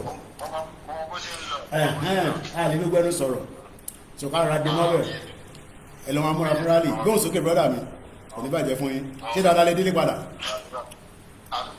Very good, very good. Bàbá mi sọ pé kí mo kàn fẹ́ sọ̀rọ̀ kan fún yín mo ní ṣé mẹ́sẹ̀kì tí mo ní kí bá ti bá ẹ̀ jẹ́ bá ti lè lórí bánà ẹ̀ pọ́sà ẹ̀ lórí pọ́sà. Mo ti dùn níbẹ̀. Ó ṣe ó important jù ó important jù wá ló discuss ẹ̀ látẹ̀tọ̀ ní kátà àtọ̀rọ̀ tó bá gbogbo àwọn groups ìyẹn mo ṣe ní nígbà tí mo sọ pé kọ́ lè ṣe bánà wọ́n ní ṣe Koiki ló máa ní kẹ́lẹ́ ṣe bánà Koiki tó jókòó sí London ojú tì yín Koiki tó jókòó sí London mọ́lé sí ilẹ̀ Yorùbá ní Koiki ti ní kẹ́lẹ́ ṣe bánà ẹ lọ ṣe bánà ẹ lọ ṣe this ẹ lọ ṣe that wọ́n ní ṣe ẹni tó wà London ló máa sọ táwọn máa ṣe. bàbá wọn lẹ́yìn ṣe yẹn káwá sí rẹ̀. kọ̀ tó bẹ́ẹ̀. bàbá àyà wọn lẹ́yìn ṣe pàdé tẹ pàtẹ́tẹ́ pàtẹ́ yẹn káwọn náà ti bá ẹ̀ ọlẹ́nu já wáyà. àdìgbò bá jọ sọ wá papọ̀ ká unite ká gba country káyé deceive àwọn èèyàn pa ti gba country ọjọ́ kò sí ibi lọ́wọ́ ní sí ọ̀nà ti gba country wọ́n kódà state ẹ̀gbọ́n kò tó bẹ́ẹ̀ kó lọ sí èmi tí lè state mi èmi lè jẹ́ bóde ẹ kọ̀ lè rí gbogbo nǹkan rí mo lọ kí àwọn rúmọlẹ̀ tó bá jẹ́ bóde mo ń gbádùn mo wà pẹ̀lú yín. ṣé àwọn yẹn wọ́n ti fi àwọn ọgbà tí a sọ yìí pé ẹnì kan fi àwọn kan sínú ìgbèkùn. lẹ́yìn náà tó wá ń ká àwọn yẹn sínú ìgbèkùn. ẹ máa sọ̀rọ̀ lọ́wọ́ mo fi lọ fọwọ́ mi ní fọwọ́ mi ní ọ̀gbọ̀n gbọ́ yín ẹ máa sọ̀rọ̀ lọ́wọ́. wọ́n mú tọ́ náà. wọ́n mọ̀ tọ́. wọ́n mú tọ́. ó ti kó wọ́n mú tọ́. ọmọ mọ̀ fi àwọn yẹn sínú ìgbèkùn.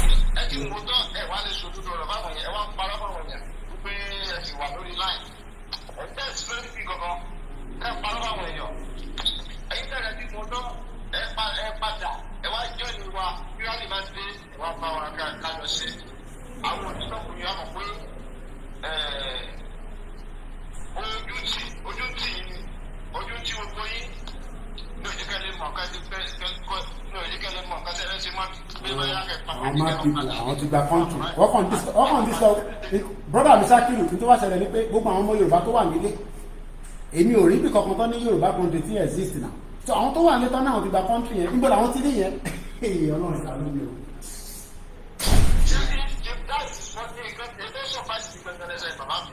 àwọn wèrè kan wà ní kan sọpọ́tẹ̀ máa ti dá country ẹ̀ẹ́dẹ̀ wọn ní àkókò the same local government chairman tó kọ̀ tó inú kọ̀ tó the same local government councillor yín ló control yín ẹ̀ẹ́dẹ̀ tó ló pèsè yín pé ìṣe àwọn tó ń bá wa sùn tó ń control wa dára mẹ́lẹ̀ gbà kí ní local government àwọn yẹn la fún bá bẹ̀ kí ló yẹ pé ṣé Nàìjíríà ti ní ìdọ̀la tó ń lò báwo ni kó làwọn yẹn ti dàrú báyìí tó yẹ pé wọ́n ti yà wòye papọ̀ mọ́ra wọn báyìí náà.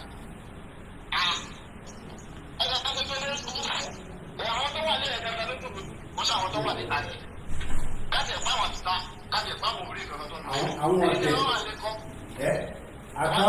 mo travel Ìbàdàn lọ sọ́ṣun lọ sí Ìjẹ̀bú-Òde bí Abẹ́òkúta mo rí bí kankan tí Yorùbá nation government ń ṣiṣẹ́ ẹ̀rẹ́ sọ fún apá ti gba country irú country wo nílé ìkẹ́ ẹ̀yin diaspora nísùn Ṣákírù ẹ̀yin diaspora ẹ kẹ́fù gan ẹ̀yin tẹ̀sán pé ti gba country ẹ mú gbóyó ni èmi ti délẹ̀ Yorùbá náà mo ò rí country kankan mo ò rí bí tí gọ́ọ̀mẹ̀ntì yìí wà mo dá àwọn ibìkan mo ń bèèrè pé ṣé gọ́ọ̀mẹ̀ntì wọn wà bẹ̀ wọ́n ní kí ló ń jẹ́ bẹ̀ wọ́n ní ṣé mo wà òkè ó náà gbọ́dọ̀ mi ọmọ bílẹ̀ Yorùbá ṣe rí Èkìtì bó ṣe rí yẹn lásán ẹ mọ̀ bó ṣe tóbi tó Èkìtì lásán over hours and hours pẹ̀lú bad road ta experience tàbí dẹ́kìtì ó rẹ̀ fáwọn èèyàn kò rò pé bí ibi kékeré kan nílẹ̀ Yorùbá ni it's a big place ìyẹn la ṣe sọ pé iṣẹ́ ta ní ìkòṣiṣẹ́ èèyàn kan I need the unity yẹn kó padà ẹ̀yin jókòó síbi kan ẹ̀yin jókòó sí UK ẹ̀yin jókòó sí America mo dẹ̀ fẹ́ fún yín o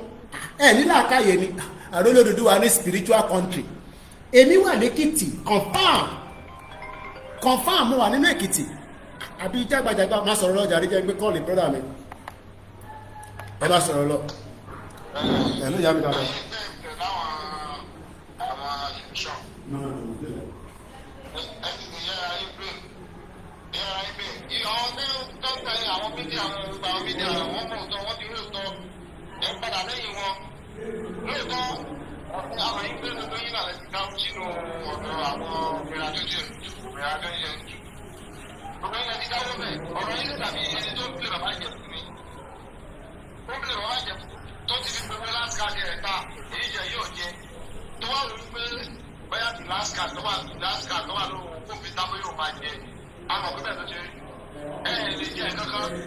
àwọn ẹ̀ ń parọ́ fún yìí ní ẹ padà lẹ́yìn wọn àwọn fún ẹtí gábẹ́ ló ń dá ẹ ló ń da bẹ́ẹ̀ lọ́dẹ lómi bẹ́ẹ̀ lórí lọ́dọ̀ kọ́lẹ́ lómi lórí pé báwo sọ wọn tó ń dá síbẹ̀ sọ wọn á máa sọ bẹ́ẹ̀ náà ni àwọn fún ẹtí gábẹ́ ló ń fi sọ́ọ̀bù bẹ́ẹ̀ nìyí kò sí kankan ẹ ti máa pẹ́ pé ẹ ti sàrẹ́ ìdílé ti sàrẹ́ àbọ̀dọ̀ àwọn obìnrin àti oúnjẹ ẹ padà ẹ ti mọ̀ tó ẹ ti róòtọ́ ẹ padà lẹ́yìn wọn àwọn ẹgbẹ́ wọn kọ́ bẹ́ẹ̀ tọ́ba yá wọ́n ní àlà ló máa kúkú ọlẹ́rọ̀ nígbà bá ti sáìmù yẹn wọ́n ní sọ fún yín wọ́n sọ fún yàn wọ́n sọ fún pé wọ́n kì í sọ fún pé wọ́n kì í sọ bá ti fojú pé yóò rẹ̀ o wọ́n dẹ̀ kì í sọ fún wọ́n sọ fún fojú pé ó kọ́ wọn máa mọ̀ pọ̀ báyà so gbogbo àwọn méjì àwọn tó ń parọ́ fún yẹn ẹ padà lẹ́yìn wọn wọn ní ìfẹ́ tó lọ́wọ́ bá yín wọ́n kàn parọ́ fún yín àwa ti mọ àwọn tó pèsè rẹ̀ wọn àmọ́ àwọn tó pèsè rẹ̀ wọn kò sí báwọn ti kò gánṣẹ́ kò sí báwọn ti kankan Tinubu ló pèsè fún dúpọ̀ nídìrí tí ọba yẹ gbogbo ẹ̀yọ́ ọmọ Yorùbá lẹ́nu Tinubu ló pèsè fún dúpọ̀ nídìrí kó wá dé àárẹ̀ àwọn ọmọ Yorùbá ní sọ olùkẹ́ bí máa lámọ́lẹ̀ kẹ́lẹ́kọ̀ọ́ Yorùbá lè lámọ́lẹ̀ Tinubu ló pèsè fún dúpọ̀ nídìrí kó wá dé àárẹ̀ àwọn ọmọ Yorùbá ìtàdẹ̀kùn lọ́sẹ̀ ẹ̀ńtọ́fẹ́fẹ́ wọn àdìsí náà ló ti àdìsí yẹn ó sì ti àwọn Yorùbá lọ́wọ́ mú Tinubu níjọ́ ìlẹ́yìn kan gbé pẹ̀lú bí dúpọ̀ nídìrí ti máa ń kú gbogbo àwọn èèyàn tó ẹ̀yin gbọ́ pé ó kú Tinubu rí nígbà tó máa kú Tinubu máa sọ pé báàtì Mr. báàtì ló máa ń pè ṣé kò yẹ kó ọpọlọ yín sílẹ̀ pé àwọn tó pèsè fún náà ló mú èlì yẹn.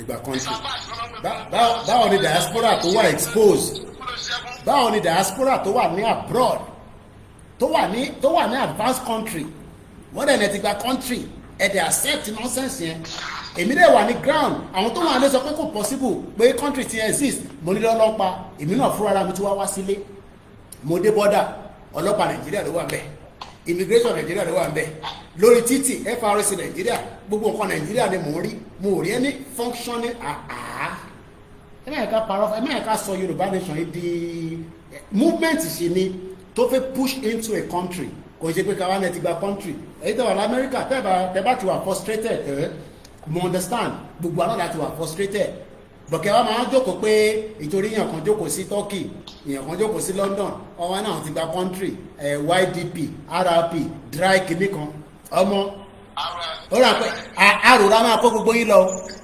àrò gbogbo wájú àrò yẹn kọjá màá kàn ní kọ́ kó yín síbẹ̀ kẹwàá ń bẹ̀ ká máa tọ́jú yín ẹ̀yin bomb bastard ẹ̀yin èèyàn gidi tá rò pé èèyàn gidi ní ẹni ẹ̀ ti gba country ṣégbà tẹ́ ẹni ṣùrù bí sàṣà ṣégbà tẹ́ ẹ̀yin wálé ẹ̀yin rí visibility country on ground ẹ̀yin ọ̀dẹ̀ mo dẹ̀rẹ̀ pé yàn gidi ni gbogbo wa tẹ́lẹ̀ ni àṣé gbogbo yàn àtẹ̀mọ́ bẹ́ẹ̀ ṣe dé abroad kan sẹ̀ bomb bastard all over the place àtẹ̀gbọ́n tó wà ní tọ́ ti fìyà jẹ mo wà pẹ̀lú ẹ̀dà rí Ṣákírù.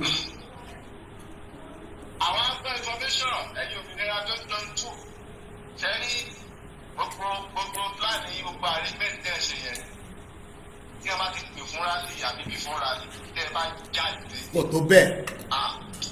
tẹ́ ẹ bá jáde. ẹ̀rí èṣù. eléyìí kọjá bá ṣe rúbà ní o. tẹ́ ẹ bá jáde àní òpó ọmọ Yorùbá kankan ni àwa la máa pa ní. ẹ̀wọ́n máa wọ̀n rántí ẹ. èèyàn kan gbọ́dọ̀ dá tagbé dání dúró ní sèé kọ́ dàrú ẹ̀ ní sórí ni. lọ́wọ́ táwa ẹgbẹ́ yẹn àbí tá a bá jáde ọmọ dúpẹ́ kan ẹni pọ́ọ̀tì tó bá jáde nínú yín tàbá sí ọ̀yá nínú rálì ni o ọwọ́ kì í fọ́ra sí.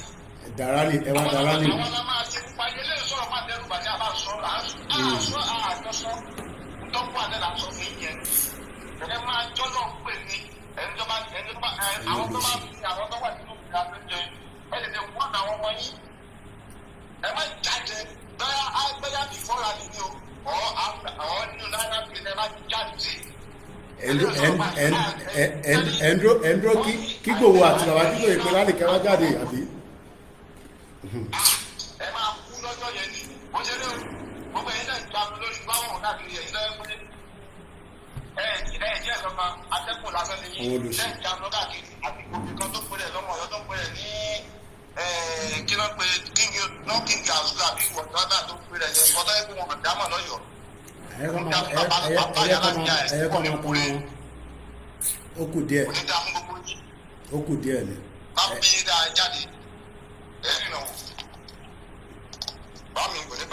Thank you so much, Mr. Sakiru. Mo kí General Trustina, mo kí gbogbo ẹ̀yin ọmọ Yorùbá láti Òfìkì dé Kogi dé Kwara. Fàájì là ń ṣe ní sẹ́ni bá fẹ́ pè wọlé ẹ̀pẹ̀ bí kájọ sọ̀rọ̀ ni àti jẹjà tán wà ní sí. Now, on a serious note, ẹ̀yin tí ẹ ti sá lọ tẹ́ bá accept pé lóòótọ́ àti ìgbà country any right láti jẹ́ lọ sọ́dọ̀ grandma mo ráyè dọ́dọ̀ yín lọ́wọ́n bọ̀bíà next trip mi àjọ adé local government yín yálàáfíà lẹ́wà ìwọ́n lọ́rọ̀ ra ilé sílẹ̀ ọ̀ ilé ni máa fi máa pariwo láti bẹ̀rẹ̀ rálì yálàáfíà lẹ́wà mà. àlàáfíà ẹkúnṣẹ́ àkúṣe ìdílé o. àwọn nìyẹn ọlọ́run tó náà máa sáfẹ́fẹ́ rẹ̀. ẹ ṣe gan ni ẹ bá ń kí wọn dáadáa gbogbo àwọn tó ṣe náwó gbogbo àwọn tó náwó bìkọ́ àwọn èèyàn náwó. àmín Jésù Kristi àmín o. adúpẹ́ lọ́wọ́ ní o atúndúpẹ́ fún Ọlọ́run pé gbogbo wa lọ láyọ̀ àtúbọ̀ láyọ̀. adúpẹ́ fọ́lọ́run. Olúwa ṣe é. adúpẹ́ fọ́lọ́run. ààrẹjọ nǹkan tí mo ní tó kù wá kù ní ìsinmi ni pé kí n kọ́kọ́ fi àwọn mọ́mí wa àti dáàdì wa traffic people tán kúrò ní dàdúrà kan wáyé gbogbo wọn pátápátá wọn ò kí ń ṣọmọ ìlú kan rárá wọn lè fi wọn stéètì kan ṣùgbọ́n wọn wá láti ìlú kan. ẹ jẹ́ ká fi ọ̀rọ̀ ráàyè ẹ jẹ́ ká fi ní ọ̀kúnkúndùn ó kéré jù lẹ́yìn ìgbà tí a bá ṣiṣẹ́ sínú ẹ̀wà ọ̀rọ̀ míyàn tí wọ́n jẹ́ ká tún ṣiṣẹ́ ara wa ní ìlú ara wa. ó kéré jù ní ìlú kọ̀ọ̀kan ẹ jẹ́ ká mú èèyàn márùn-ún ó kéré jù èèyàn márùn-ún ó wá kéré jù ní dúkú gọ́ọ̀mẹ̀ntì fún arípẹ́ ní ọ̀dà dúkú gọ́ọ̀mẹ̀ntì dúkú gọ́ọ̀mẹ̀ntì ní ìlú jẹ́ pé ìlú mẹ́rin márùn-ún wà ní ọ̀dà dúkú gọ́ọ̀mẹ̀ntì kan ní dúkú gọ́ọ̀mẹ̀ntì ó kéré jù kẹta báyìí mú mọ́tò mẹ́ta ní ojú orípo ní ká ti fẹ́ lọ ṣe rálì ìwé nǹkan tó kú ẹjọ́ mo bẹ̀ gbogbo wa pátápátá ẹ má jẹ́ á fi ẹni tọ́lá tó bá wá ju òkúta yẹn ká má yẹ ẹnìkan kan tó máa mú èèyàn jáde láti ìlú ara ẹ̀.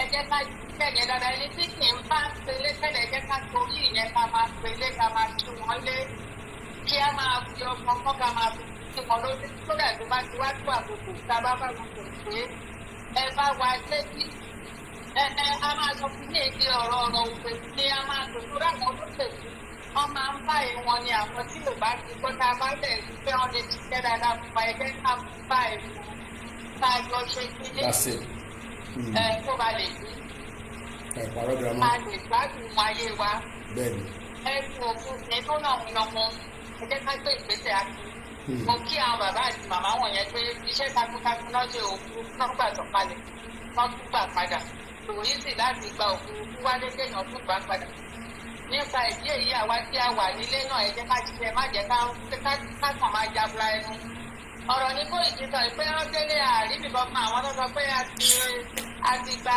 lẹ́tọ̀ ilé náà kò ìpẹ́ tí mo ti lédè ní ìríbìbọn kan ìlú Ìbàdàn kan tó jẹ́ oríkò adébẹ̀ kan àríbìbọn kan bẹ̀ ó yẹ kí a ti rí ọ́fíìsì Yorùbá nation bẹ́ẹ̀ láti rí fúláàgì níbi tán gbé tó ó sáàdì gan páwọn èèyàn ṣì ń believe nonsense ní 2025. kò sí traces kankan kí tiwa má bàa dàbí tiwọn tán láwọn ti gba ìlú láàrin kankan mo dẹ̀ rí pé tiwa ò lè rí bẹ́ẹ̀ yẹn ẹjẹ́ ká gbé ìgbésẹ̀ ẹjẹ́ gbé ìgbésẹ̀ ká ṣiṣẹ́ síbi tó yẹ ká ṣiṣẹ́ sí gbogbo mi tó yẹ ká wọlé ẹja wọlé síbẹ̀ gbogbo kọ̀rọ̀ náà sí rìn ẹjẹ́ ká bẹ̀rẹ̀ sí rìn kọ̀rọ̀ yẹn ká kiri kí a máa sọ̀rọ̀ yìí ká mobilize kí gbogbo ayé gbọ́ wáyé mọ̀ òfin ọlọ́run ní gbogbo wa òfin ọlọ́run ó ní bá a ṣe ń ṣe ti àwọn òṣèlú bá a ṣe ń ṣe ti àwọn òṣèlú lágbègbè wa ẹgbẹ́ ká tún ṣe léè náà bẹ́ẹ̀ eléyìí ìgbádùn tá a máa jẹ láéláé ni òṣèlú tá a máa jẹ lókè kan bí olóṣèlú tó tún máa kú pin eléyìí ò lè kú pin afẹ́ máa jẹ lọ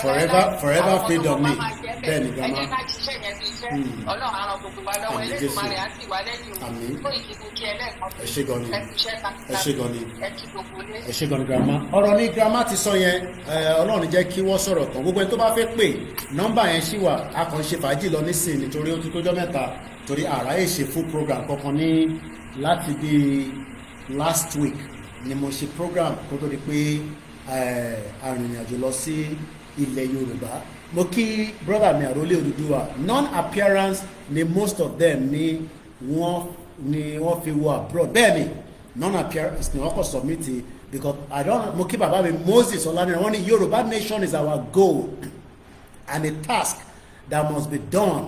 Please let me know when the rally comes up. In fact, this is the mother of all rally and there's no doubt about it. Mo kí Mr. Fọlábí Káyọ̀dé Viking mo kí if we refuse to get it now it is gone forever. Let me put this clearly. Olóyè Ìgbòho is fully ready. Ẹ mọ̀ pé tábà lẹ́yìn ìyàwó wọn àwọn ọmọ wọn àti bàbá Akíntóyè I am close to him. Ìgbòho is ready. But Ìgbòho need gbogbo wa ká ready together kò ṣe pé káwa ní wọ́n jáde nísìnyí o yes àmọ̀ pé tó bá pè fún rally àwọn ẹ̀ma kò ń ṣe ọ̀rọ̀ I need the 10,000 people we are talking about millions of people are needed mobilization ni and if you are doing your role mo mọ ìyá wa kan mo mọ̀ bí wọ́n gbọ́ mi báyìí nísìnyí tó bá ti ṣetán níbi iṣẹ́ ní UK wọ́n mọ̀ bọ́ ṣe ọ̀rá mobilize àwọn ọmọ ọba tí wọ́n ẹ̀yin náà mobilize àwọn èèyàn ti yín a lọ jà o ẹ gbọ́ mi dáadáa o a jáde pé à ń lọ jà á lọ dà lóru ẹ̀fẹ́ jókòó ni ẹ̀jókòó bẹ́ẹ̀ kò sí pé à ń lọ jà á lọ dà lóru o náà à ń jáde pé a fẹ́ béèrè ẹ̀tọ́ wa a fẹ́ béèrè right wa because kí la fẹ́ lọ dà lóru fún àwa la ní Lagos State àwa la ní Èkìtì èmi tí wọ́n náà pé Èkìtì kan ní máa lọ gbé tí bá ti wọ́n ti máa gbé ẹ̀yìn Ìjẹ̀bú wọ́n náà kí mo láìkè Èkìtì yẹn gan ìyá mi kan tẹ̀ nígbà tó gbọ́ pé mo wọ Èkìtì bá wọ́n ju 50,000 naira sí pé gbáwọn sílé nìyẹn oríṣiríṣi àwọn èèyàn ló wọ́n fà ó yá lọ sílé mi lọ gbé níbẹ̀ mọ́ gbogbo náà mo bájì ilẹ̀ wa sùn lọ ṣe rí tí mo experience ní ilé tí mo lọ yìí opportunity ti pọ̀ jù mo kò wá wò pé okay kí ni mo kí là okay ẹ jẹ́ kí mi lo ara mi personally kí ni mo ṣe London ní sí àmọ́ ajé làárọ̀ nígbà tá a ṣe ṣiṣẹ́ àmọ́ faṣẹ́ àpàdà wá sílé kí ló dé tá a lè replicate the same thing ní orílẹ̀-èdè tiwa ìró èmi nísìnyí mo farming ni mo fi ṣe farming business èyí mo tẹ̀ fi ṣiṣẹ́ ọ́fíìsì lẹ́yìn pé kí media mi máa operate ká dẹ̀ ní farm táti máa ta nǹkan ṣe nǹkan ìná ká ẹja ni mo jẹ nísìnyí kíyàn ní fish pond o lè ṣe poultry nínú Nàìjíríà kò sí 24 hours like ejò ló máa jẹ gbogbo ẹ̀tàn ejò ló máa jẹ gbogbo adìyẹ yín jẹ ejò ló máa jẹ gbogbo ẹ̀tàn so there is vast amount of work for every one of us to do àwọn governors wọ́n dẹ̀ lè operate nínú Nàìjíríà bí ṣe bá ń sọ̀rọ̀ nísìn Sierra Leone president ṣe mọ̀ kó wà ní Ìbàdàn báyìí president Sierra Leone títí Sierra Leone ni Julius Maada Bio ó wà lọ́dọ̀ Ṣèyí Mákindé nísìn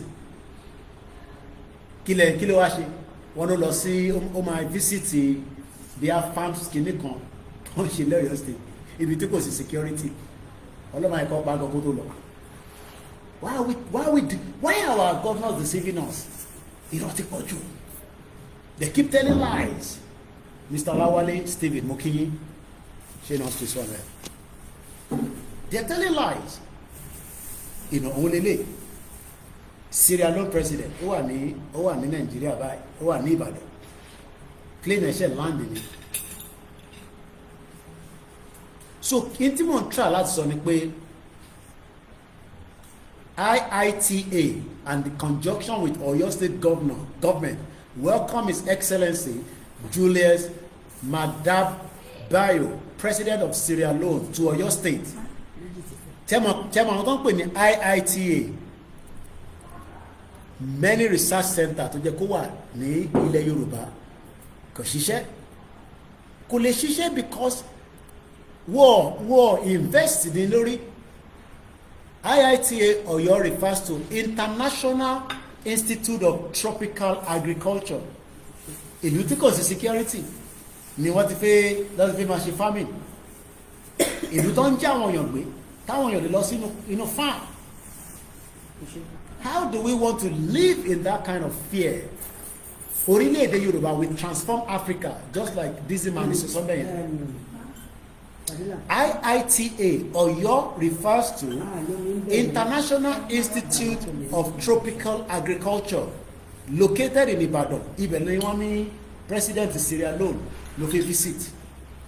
Nigeria, a non-profit research for development organization focused on agricultural innovation to address hunger and malnutrition and poverty in Africa. Yet, over 35 people died.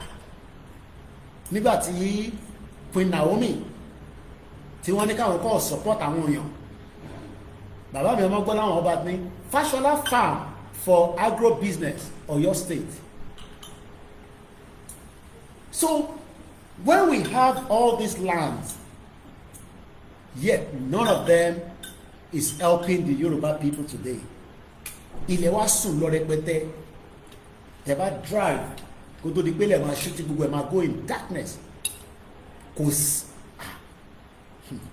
Ọlọ́run ló ń ṣọ́ yín tẹ́ wà léyìn o, Ọlọ́run ló ń ṣọ́ yín o.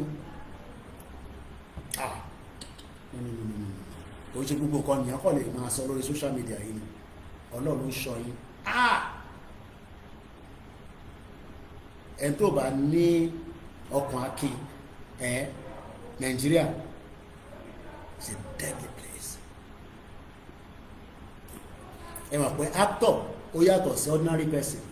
1 million Fúlàní ò lè dá Ìgbòho dúró. Kò ń ṣe láyé ta wà yìí nísìnyí, ní generation mi gan kò tó bẹ́ẹ̀. Kò tẹ́ máa ti yín. Àwọn àtúnṣe máa ń jẹ́ àwọn èèyàn gbé. You drive, the whole road is empty, nobody's on the road. So Fúlàní bá jáde definitely wọ́n máa páàkì ní nígbà tó bá gbé AK-47 jáde. Tọ́kọ́kọ́ yìnbọn sókè pàpàpàpàpà. Wọ́n máa bọ́lẹ̀ ní. Wọ́n á submit. Àdẹ́wọ̀n ọmọ gbó pẹ̀lú wọn lọ. Ìyẹn kan. Now, the businesses tó yẹ káwọn èèyàn máa ṣe nílé, one of them, a research center like this. Mo fi lọ sí ní website wọn ni o, Institute of Institution. Many of these are meant to be working in across Yoruba land. Ìyẹn mo ṣe sọ lẹ́ẹ̀kan pé àwọn Don, ẹ jẹ́ ká padà sọ́dọ̀ wọn. Ẹ jẹ́ kí n mú picture jáde.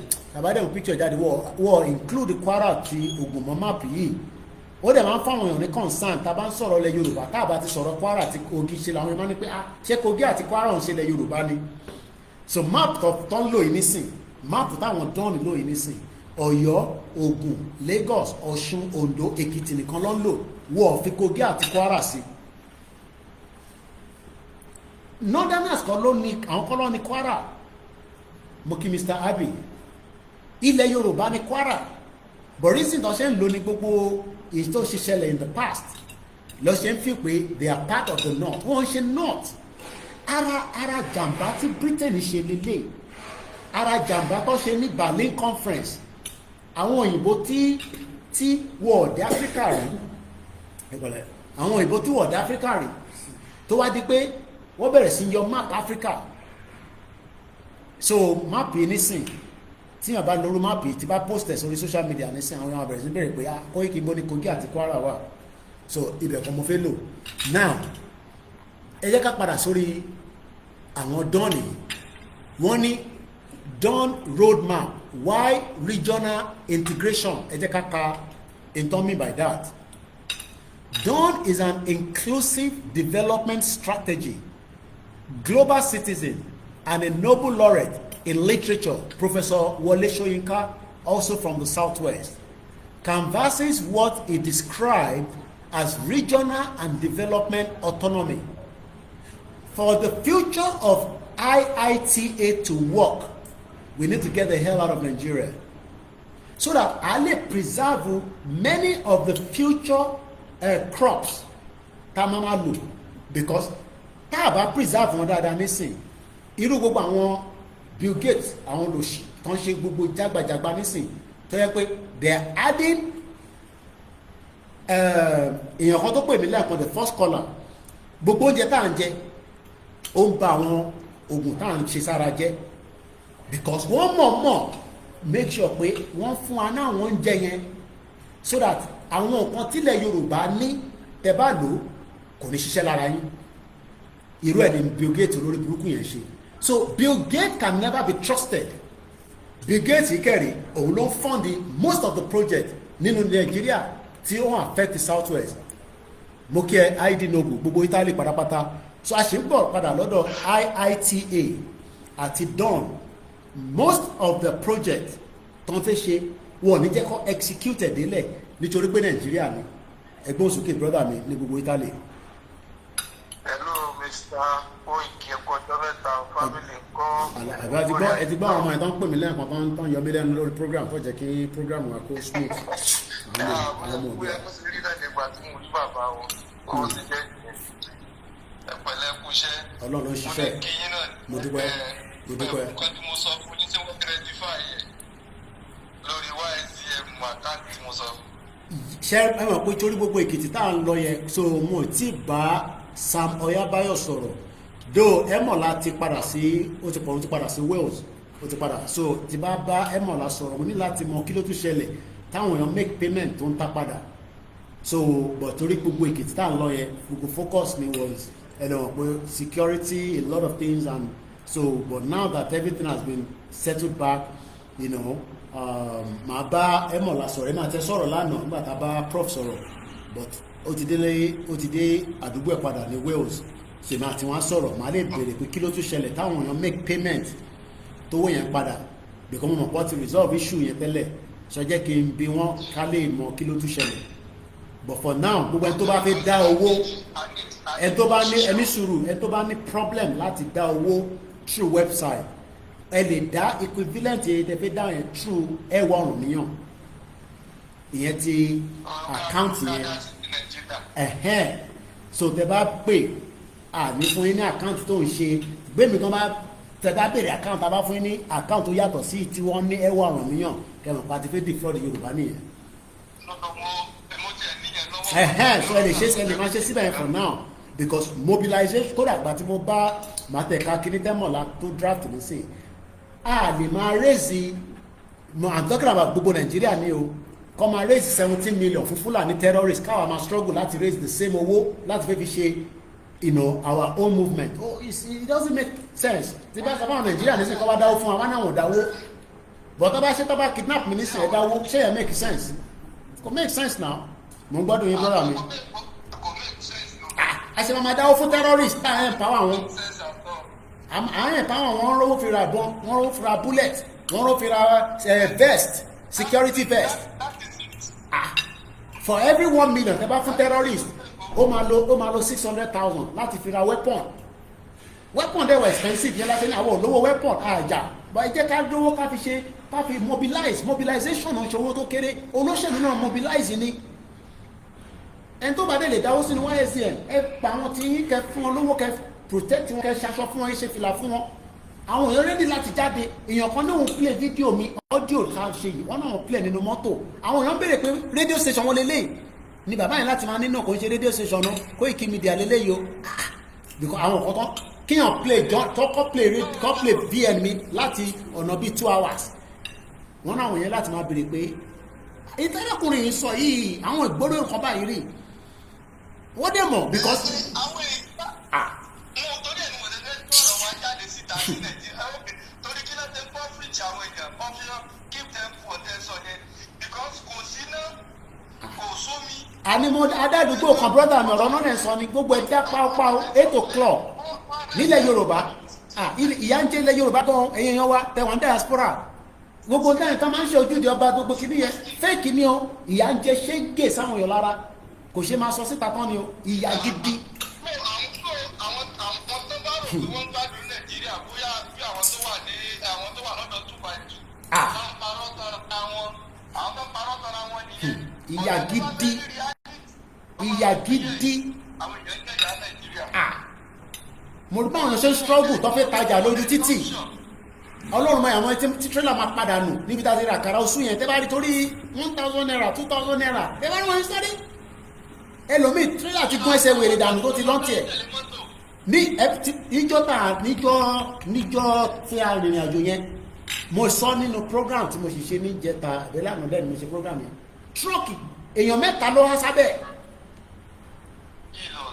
èèyàn mẹ́ta kò ṣe kọ́ sọ fún mi mo rí báyìí ní bọ̀tẹ́mọ̀ movement làwọn wà lórí movement náà lè security kí àwọn tó ṣẹlẹ̀ truck yẹn èèyàn mẹ́ta wọ́n wá ń tà láti tì kó lè ṣubú kódà kó lè kó àwọn èèyàn bọ́lẹ̀ jáde nínú ẹ̀ eléyìí ṣe pé mo many mo ṣe wá náà tí ní sì ti Dr. Kemi bá ní news is under irú news yẹn ní sì mo gbọ́ rárá nínú news mo padà lọ wo gbogbo news Ìbàdàn bóyá ó máa jáde bóyá máa gbọ́ kankan níjọ́ kejì kò sí kankan tó jáde bẹ́ẹ̀ news wà under reported nílẹ̀ Yorùbá gan.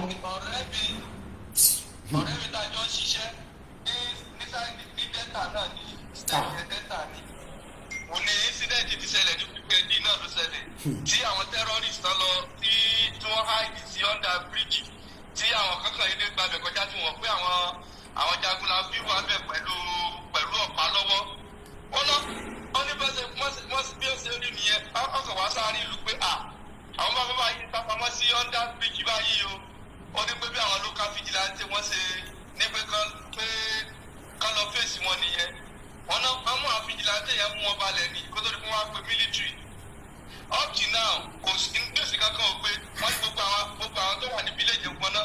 news were underreported very underreported in that contraction wọ́n report news o ṣe wá mọ̀ yàtọ̀ tó wà ní abroad ni pé each borough ni wọ́n report news tiẹ̀ so tí nǹkan kan bá ṣẹlẹ̀ news yẹn máa pop up ó máa lọ lórí social media á lọ lórí local news á lọ lórí radio but ní ilẹ̀ Nàìjíríà tó ń pè ní ìlú òfò yẹn news mo ṣe máa rántí pé Dr. Kemi Olúlọ́yọ̀ máa ń sọ pé news is underreported.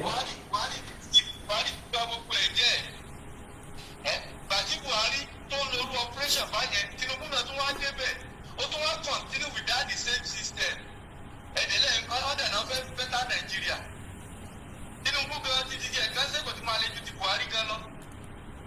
ó lè ti bọ́dà máwọn èèyàn níbi kan wọ́n ta rice 48,000 tẹ̀bádẹ̀ cross the border ní the other side ó di 98,000 48,000 ló ń ta rice ní border ní bíbá 48,000 tẹ̀bádẹ̀ ti cross to the other side which is just distance of 2 minutes tẹ̀bá ti cross the border rice 48,000 ó lè ti di 80 something thousand nínú Nàìjíríà ọmọ wàhálà wà gan wàhálà wà gan. àwọn náà kan náà fẹ́ dá ìsílẹ̀ wọ́n láti náà pé 50,000 náà lọ́dọ̀ àwọn náà. wàhálà wà o èèyàn wa tẹ́ ń fi ọ̀rọ̀ pé Nàìjíríà stop gbogbo nonsense yẹn o a nífẹ̀ẹ́ yín gan èèyàn ọmọ Yorùbá tẹ́ ń sọ̀rọ̀ Nàìjíríà yẹn ẹ stop ẹ kò dáa rárá. ìkà ni wọ́n ní ẹ̀dọ́jọ́ kan máa ti báyẹn. má ṣe bẹ́ẹ̀ náà ìyẹn ṣe lè ra rice 48,000 ní bíbá tó bá rẹ̀ ti di ó di another 2 minutes mo kí ọkọ ya Fọláyan 2 minutes from that same spot ó rẹ̀ ti di 80 something thousand kí ló wá yàtọ̀ ìlú 13 million là ń sọ yìí náà Benin Republic is 13 million Nàìjíríà tó yẹ kó máa support Benin gan nísìn owó yẹn ti di rubbish gbogbo àwọn Nàìjíríà tó náà wà ní Benin gbogbo wọn ti sá padà sí Nàìjíríà gbogbo everybody tó náà operate nínú Benin gbogbo wọn ti sá padà kúrò ní sí pé bìkọ́ wọlé owó yẹn kò make sense mọ́ ẹ̀dẹ̀ ṣe kà fáwọn yẹn wa àdẹ̀nà ní Tinubu ọmọ Yorùbá níbẹ̀ kò dẹ̀ lè sọ fún kò dẹ̀ lè instruct àwọn immigration pé ní border yẹn o ẹ ṣe sùúrù díẹ̀ náà pẹ̀lú àwọn ọmọ Yorùbá níbẹ̀ ní north wọ́n ra mọ́tò wọ̀ san tax wọ́n gbé mọ́tò wọlé wọ̀ san tax.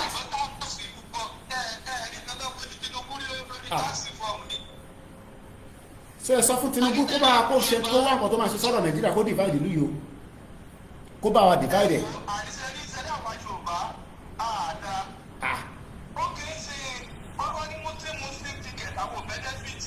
ẹ wá ṣe ń fún ẹkùn Tinubu wọ́n dẹ̀ ń kíkẹ̀ ẹ wá ṣe bá Tinubu sọ̀rọ̀ mo rí rẹ̀ rí o.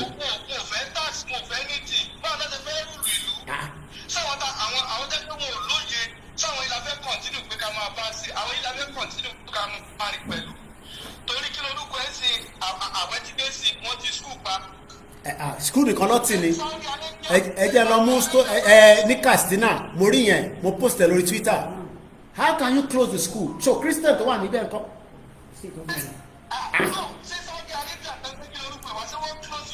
mèmí náà rí news yẹn ẹ jẹ́ lọ mú jáde Katsina ni ẹ dẹ̀ close gbogbo school torí ẹ̀ ń gbàwé ara ta mi sọ fáwọn yẹn wá nìyẹn pé this is a deliberate act tẹ́ ẹ sọ fún wa pé ká ṣe ṣàríà nígbà tá a bá ṣe ṣàríà tán kí ló máa ṣẹlẹ̀ a lè ṣe ṣàríà náà because ṣàríà tá a bá ṣe ẹ máa ti skul pa. so èyí àwọn ọmọ Yorùbá our true indigenous Yorùbá whether you are APC PDP this is not the time to play politics with our lives anymore. This is not the time to play politics with our lives. Life wa la fi ṣeré until life wa ṣeré. We are playing with our lives. Let's leave jokes apart. We are playing with our lives. Ẹ ṣé gan ni brother mi ìjọba Ìtàló. So ẹ ṣé gan ni. So abẹ́yẹn èèyàn wa ẹ jọ ẹ bá wa dá owó. Ẹ bá wa dá owó sínú YSDM. Mo kí bàbá mi Mubarak Idris. Àkú òǹgbẹ o àwa tá ń gbà ó ti di mélòó báyìí àwa láwẹ̀ ọlọ́run ajá rí òṣìlẹ̀ ajá ẹ̀tẹ̀dá káàtẹ̀ gbọ́ sẹ́nu devil of Sokoto mọ́ tó máa pàṣẹ fún wa pé oríwà tó bá rí mú lọ́dọ̀ tí wọn la máa bẹ̀rẹ̀ àwẹ̀ gbogbo nonsense ti stop nísìn so èyí èèyàn wa ìfàájì la ṣe ṣe nísìn mo kí bàbá wa Akíntóyè lẹ́ẹ̀kan sí self-determination bá ṣe sọ kò ń ṣe crime everyone has the right to self-determination even God Tinubu ní right for self-determination but ẹ mọ ambition ó wà entitled because Buhari ò gùn tó Tinubu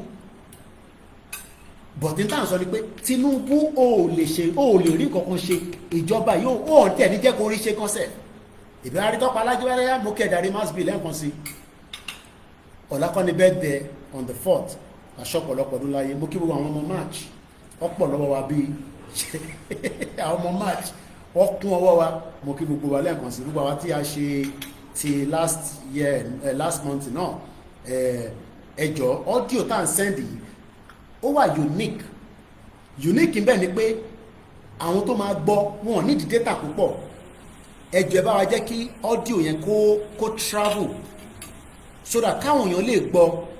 àwọn tó bẹ́ẹ̀ máa lọ lò kọ́ máa lò tó máa fi nǹkan ní ìkún. kí lẹ sọ. àwọn tó máa lò kọ́ máa fi nǹkan. wọ́n tẹ̀lé fi kùn nígbà tó yẹ pé straight audio ni ẹja lọ sọ́dọ̀ ìyá wa Kíkẹ́ lọ́mọ kò sí bọ́ ṣe fẹ́ fi nǹkan mi kùn so ẹ bá gbóhùn sókè mo kí ẹ Arẹwà kíkanjú sísítà mi dáadáa ẹ gbóhùn sókè ìyá wa ètò nìyẹn mi.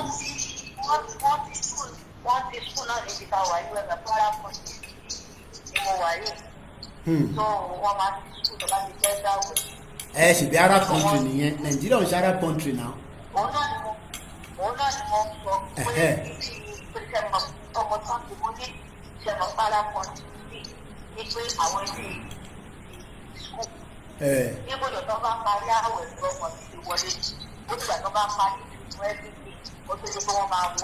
Olele Nisuru, Katsina State ISBA Board, 27th of February. Public announcement. In accordance with the Katsina State Government Directive, all private schools are required to close for the Ramadan period to allow pupils to fully observe the holy month. The directives include extra lesson plans. The ISBA Board urges all school proprietaries to strictly comply with this directive. Non-compliance will not be tolerated. May Allah accept our fast and grant us his blessing. So tell me about now, Emma Binu Yami Kike, Tiba law establish Koikimedia private school. Sikastina Nisin. Tade wanu Nigeria. So what's of me quick close it, Tiba Demo close it. Mama no yan legba. This is the reason why I can shake or no ọmọ Yorùbá ẹ má ká parọ́ fúnra wa ẹ bá ń gbọ́ sókè jàre Yami Kike ń gbádùn yìí.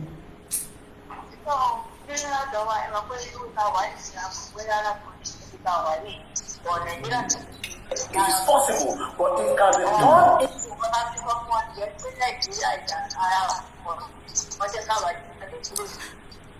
You understand?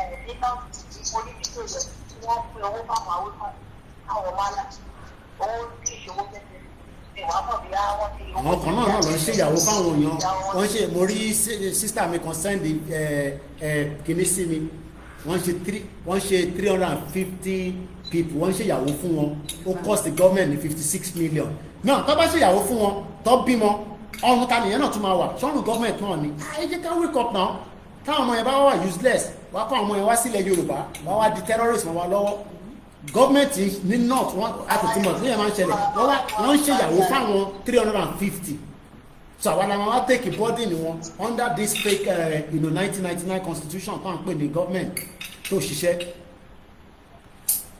to understand. So ìmẹ́sẹ̀rọ àwọn èèyàn wá pé májẹ́ kọ́ rẹ̀ máa ń pẹ́ kákọ́ ẹwọ́ tí wọ́n papọ̀ bàbá bàjá tó tó yàtọ̀ àbò lórí tó tó tó wọn ráyè ìyàfẹ̀jẹ̀ táwọn tó jáde nígbà láyé ìgbà ìṣọwọ́ àtúntò láti wọ́n lẹ́yìn wọ́n fẹ́ gbé fẹ́ ìbọ̀lẹ̀ ìlú pé kọ́jà máa fún owó kọ́ máa lè owó kọ́ máa lè owó sílẹ̀ sí wọn dára torí wà ìwọ̀ ìwà kan máa tó bá wọn fún wọn lọ sílẹ̀ òsì bẹ́ẹ̀ ni pé ká gbára wa sílẹ̀ lọ́wọ́ wọn ìlú ká wá ìlú everybody fẹ́ wá sí ìbọn kí ní ọjọ́ wá sí ilé tó ti lọ́rí ẹ̀wọ̀n bá tọ́ sí ẹ̀wọ̀n owó tó ń gbà lọ́wọ́ ẹ ṣe gan-an dúpẹ́ ìyàwó.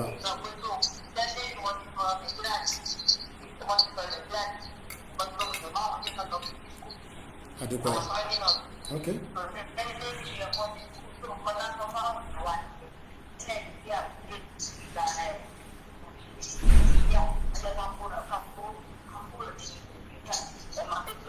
Ẹ ṣe gan-an ìyàwó. Thank you very much.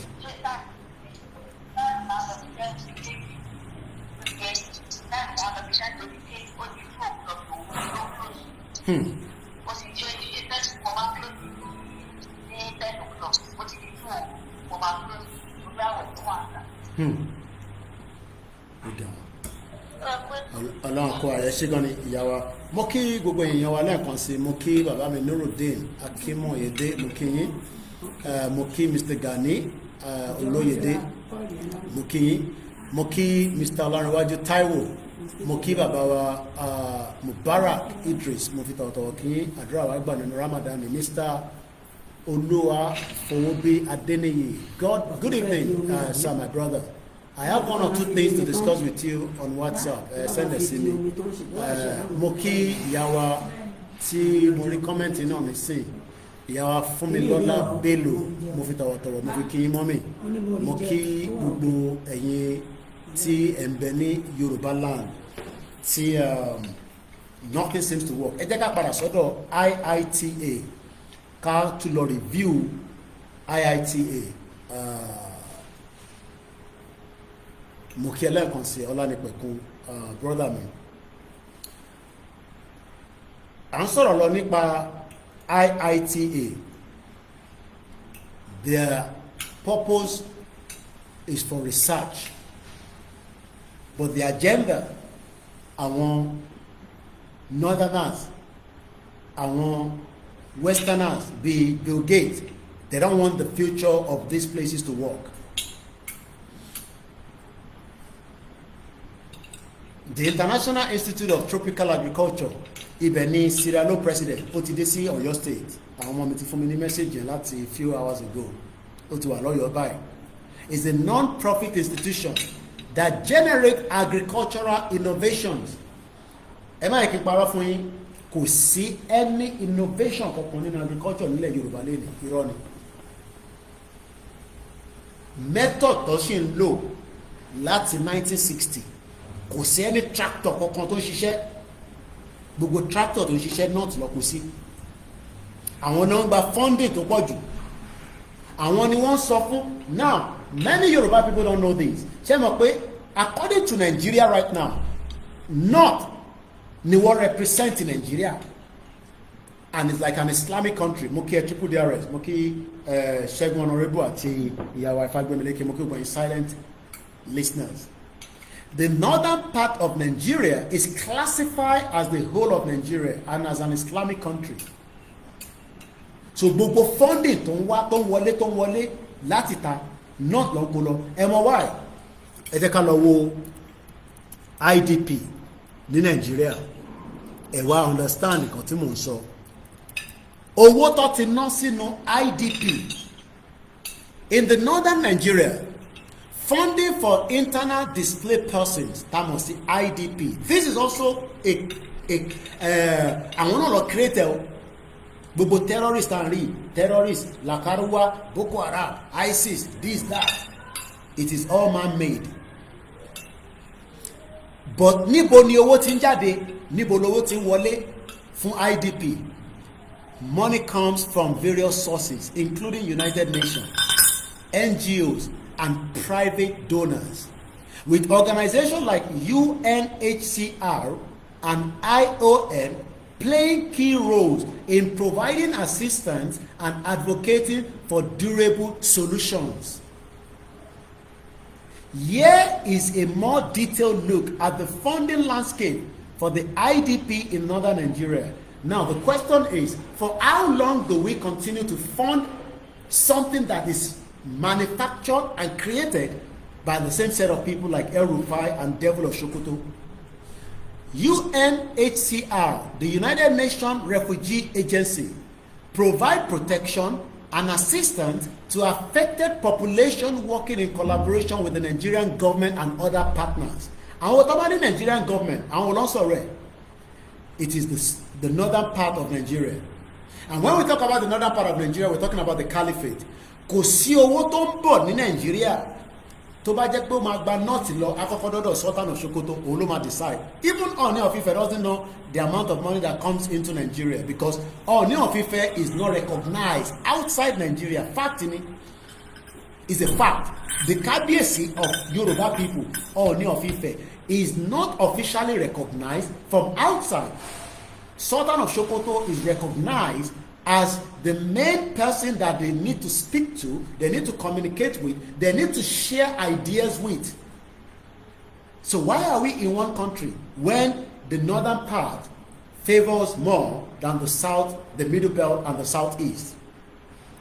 IOM, the International Organization for Migration, support a transition towards comprehensive and durable solution to displacement, focusing on immediate humanitarian assistance and long-term recovery. World Bank, the most criminal organization in the world. World Bank. If you must you want me to play that again? I still have it. When you talk about the World Bank, they are the hitman.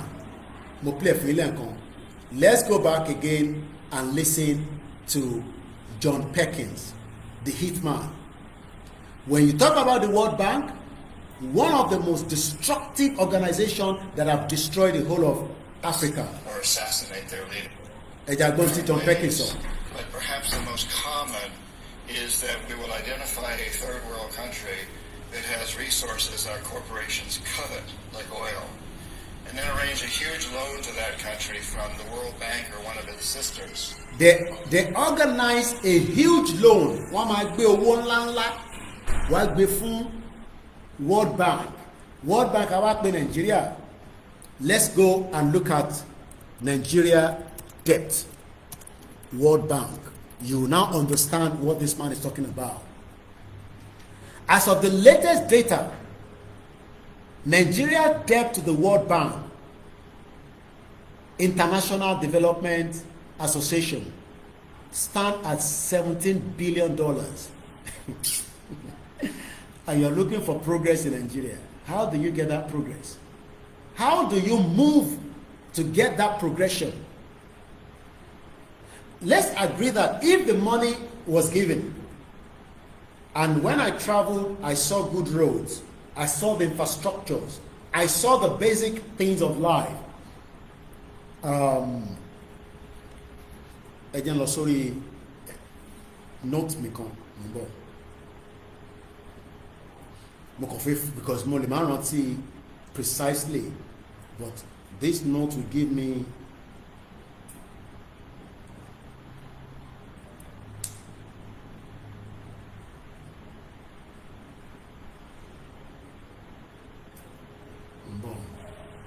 wọ́n pè bìkan ní Adéyínká Adébáyọ̀ General Hospital ní Èkìtì State.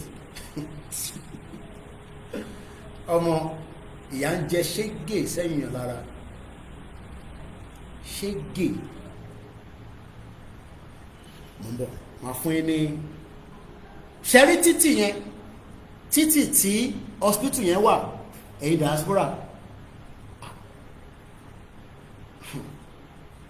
Tó bá jẹ́ pé debt tá ń sọ yìí wọ́n fi ṣe títì yẹn, máa tẹ̀ sọ pé ká má wọ́rí pé at least títì tí mo lẹ́ ń sọ yìí is a long road, but hospital yẹn ni towards the end, ìyẹn Adéyínká Adébáyọ̀ General Hospital yìí mo fi lọ wo mbọ̀ Adéyínká General is the road that leads into Ado Ekiti.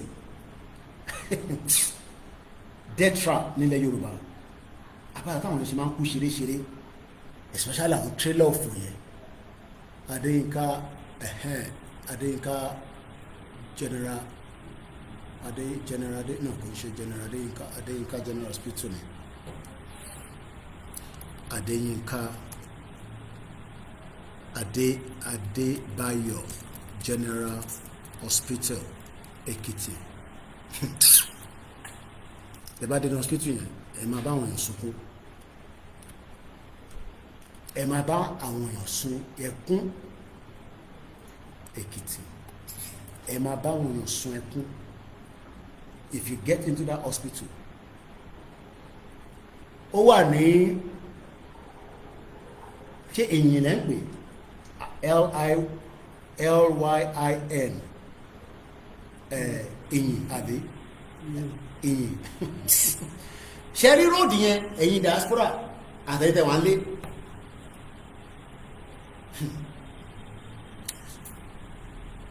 Tí bí nǹkan ṣe ń lọ nínú Nàìjíríà yẹn, ẹ̀mí tó máa kú sínú road yẹn, this road tí mò ń sọ yìí, àwọn tó mọ route tí mò ń sọ yìí wọ́n mọ bẹ̀ dáadáa, but ẹ̀yin tẹ́ ẹ̀ bá mọ̀, mo ń try láti picture bẹ́ẹ̀ ṣe lè ní understanding ẹ̀. I won't be surprised pé World Bank ti gbówó fún wọn pé kó ṣe títì yẹn. I will not be surprised. It's a complete death trap. Hospital yẹn ni, lẹ́yìn hospital yẹn ni palace Olúyínká Palace, kò jìnnà sí hospital yẹn náà.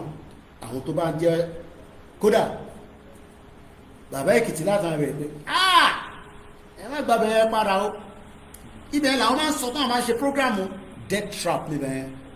One bastard country, complete death trap. Tẹ́ bá ra àwọn trailer tó sì ná ẹ̀yin tẹ́ wọ́n lé Ọlọ́run a máa fi ṣọ́ ẹ̀ṣọ́ ẹ̀yìn òlélẹ̀ Ìyìn Èkìtì General Hospital Ìyìn Èkìtì was renamed General Adeyinka Adebayo General Hospital in Ekiti. Tẹ́ bá rí inú hospital yẹn.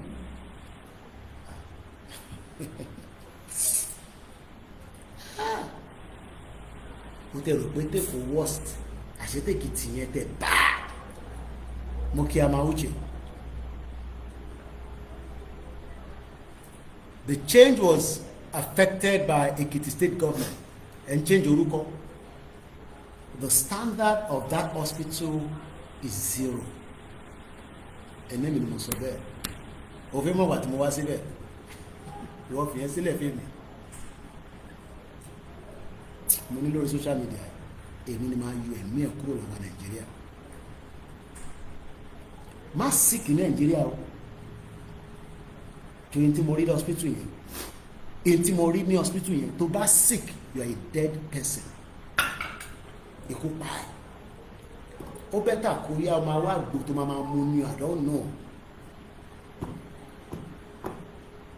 Mo dé Ọ̀yọ́ ibi tí mo dé ni mo ṣe sọ fún yín. Èyí tí bá sọ ibi tí mo lọ tí mo fẹ́ kẹ́ gbọ́ mo ṣe sọ èyí tó kù mo kó sínú ṣòkòtò mi báyìí. Mo ní journalist lèmi. Journalists go towards the story while confirming. Wọ́n yóò ti máa ń sọ pé Nigeria hospital dá Nigeria. Ẹ jẹ́ tèmi náà mú confirm. Wọ́n mú confirm rẹ pé Ìyìn Ekiti is a town in Ekiti situated between Igede Ekiti, Ado Ekiti in the southwestern part of Nigeria. It is an elevation of 457 meters. The town was established between 1951 and 1954 when Inyi people of the villages of Araromi, Okesale, Oketoro, Okelawe moved to the site which was sparsely occupied back then. Inyi now has 8 primary and 3 post-primary schools. Ẹ má tẹ̀lé ẹ̀ka tí lọ sí primary school. Àwọn ìyá ń jẹ yín nílé mẹ́rin. Mo wá ṣe realize pé àwọn tí wọ́n máa ń response lórí social media they are bomb bastard.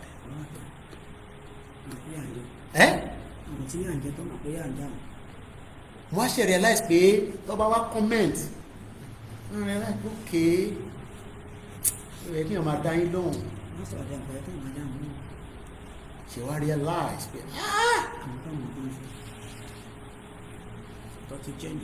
ọmọ àdẹ kí yàn drive for 1 hour kó má rí iná. Mọ́tò mi ń bọ̀ báyìí wọ́n ní mọ́tò ló ń báyìí mo ní kò jẹ́jẹ́ mọ́tò. Wọ́n ní mọ́tò nìyẹn Mr. Koiki mọ́tò ló ń bọ̀ yẹn. Mo ní kò síná lára mọ́tò yìí wọ́n ní iná tó tàn sókè yẹn náà nìkan kò ní full headlight. Ó wá rọra ṣe iná kékeré kan ó gbé yẹn sókè. I'm talking about truck. Àwọn yà fún mọ́tò. Yàrá ọmọ ẹ̀yin tẹ́ wà ń lé Ọlọ́run ló lẹ̀ mí yín mẹ́. A lè wá sí standard yìí o àwọn diaspora. Irọ́ a lè wá sí standard yẹn mẹ́. Mo yẹn yín tẹ́ ń travel back and forth ní gbogbo ìlú kọ̀ọ̀kan tẹ́ máa ń lọ yẹn o Ọlọ́run àwọn àfiṣẹ́ ẹ̀ṣọ́ yín o. Àìmọ̀ àwọn tí tírélà máa ti padà nù sí gbogbo ẹ̀yẹ. Ẹ̀ pé tírélà tó bá gbá mọ́tò tó bá pààyàn síbẹ̀ á máa lọ́ntẹ̀ kò ní dúró.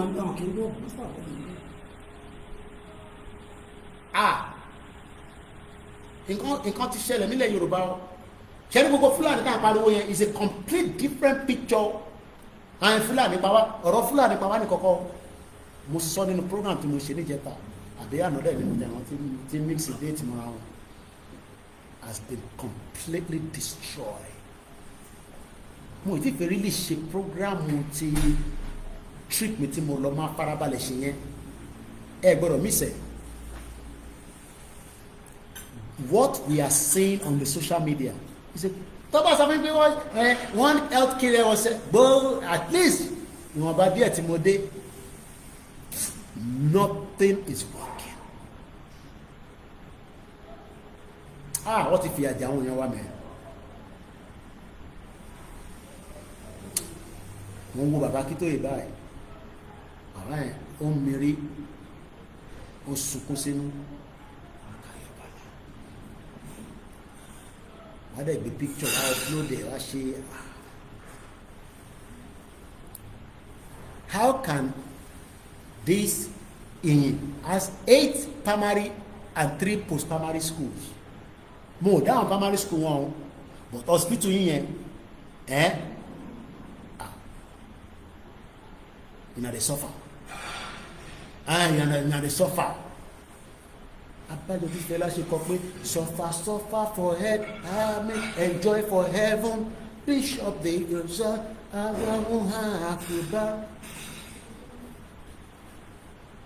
now let's go back to the depth. But to move forward, Robert Adeyinka Adebayo, the former governor of the now defunct Western State of Nigeria, from 1966 to 1971, was born in 1928. The late Oloyin of Inyekiti, Oba Ademola Ajakaye, was the pioneer chief judge of Ekiti State. Ó dà pé àwọn Ekiti ẹ̀ lọ́nà ọmọ ní professor ṣeré ni. Ó pé professor pọ̀ ní gbogbo ẹ̀. Ó dà pé Ekiti Abondo State. Wọ́n ní kò sí ìdílé kan báyìí ló bá débẹ̀ báyìí wọ́n bá professor. Ẹ̀yin wọ́n sọ pé Ìgbòho kàwé. Ẹ̀yin ò rí gbogbo àdúgbò yín yẹn ni ẹ̀yin ò lè challenge àwọn governor ẹ̀.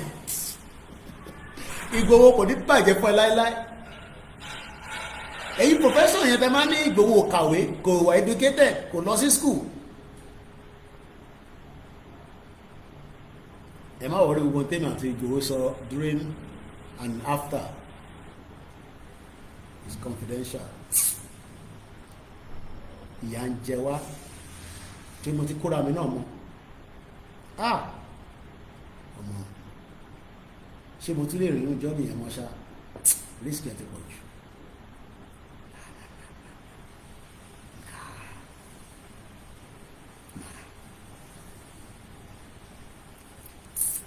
Mo dúpẹ́ fún gbogbo ẹ̀tẹ́ fàdúrà ràn wá lọ́wọ́.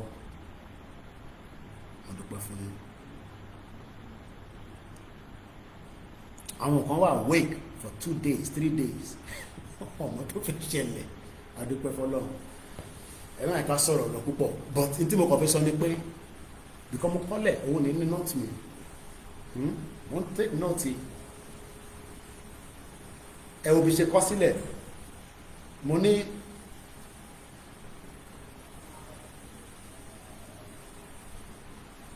Adeyinka Adebayo General Hospital Road is worst.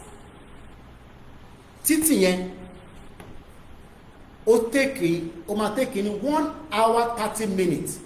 Òun ló máa gbé yín dé checkpoint bí méjì wà lójú títì yẹn, àwọn tó mọ títì tí mò ń sọ yẹn. But òun ní ìyìn yẹn. But ìkàlà àwọn olóṣèlú yẹn mẹ́rin. Ṣé àwọn òun gba gbogbo bẹ̀ yẹn ni? Ṣé helicopter àwọn afínfò ni? Èkìtì náà ni kíní ti ṣe gọ́vnà àbí? Apart from Fáyẹmí, Èkìtì ni Fáyọ̀ṣe àbí? Àwọn lọ jẹun ní búkà, wọ́n fi yẹn distract ayé àwọn èèyàn. Gọ́vnà ti wá jẹun ní búkà. Ṣe rí gọ́vnà? A sọ fún yín pé gọ́vnà wa ni mẹ́ẹ́. I don't jẹ pounded yam ni. Diaspora. Tẹ́ bá fẹ́ lọ Èkìtì, ẹ má gba route mi tún wà. Ẹ má gba route tí mò ń sọ yẹn o.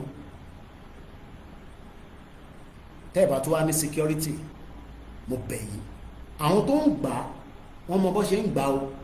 But tó o bá jẹun kúná dáadáa, kó dúró dáadáa, má gbàbẹ̀ yẹn rárá. There's another route. Mo mọ route yẹn, kí mi ò mọ too many places. But that particular route yẹn ó dangerous gan. A bad road. Wọ́n ti fìyà jẹ wá.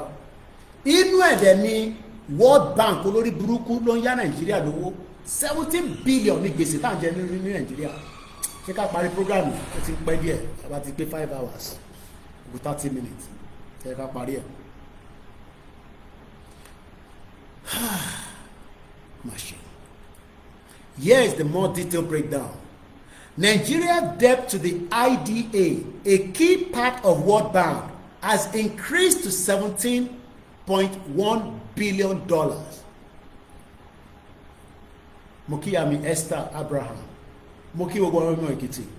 A beautiful place, like I said, I will leave Ijebu-Ode, Mawagbe Ekiti. But right now, the situation is worse. Abeokuta.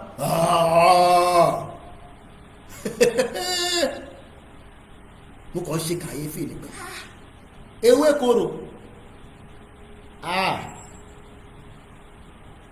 Dàpọ̀ Abíọ́dún, gọ́vùnà Dàpọ̀ Abíọ́dún,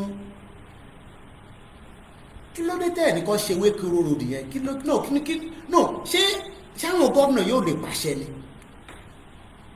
Ṣé bí ìyà ṣe ń jà àwọn èèyàn yẹn ó pè yín ni? Ṣó wà òkè fẹ́yìn ni? Fífún nǹkan bí wọ́n bá tẹ̀ ní àwọn SUV car, àwọn títí yẹn ò gbádùn. Kí ló fẹ́ cost wọn pẹ̀lú ewékorò yẹn? The last time tá gbàbẹ̀ was 2021 nígbà tá à ń lọ sí outing kan tí gbogbo wa lọ ìmọ̀ràn tí ẹ̀yin tẹ̀jẹ́ Yorùbá ní ṣẹ̀jẹ́ ẹran mi létí tí olóyè tí gbogbo àjọ rìnrìn àjò yẹn.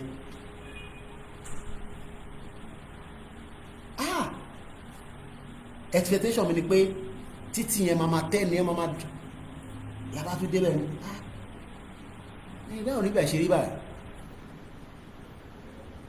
Ewékorò yẹn níbi tó ti ń ṣe cement,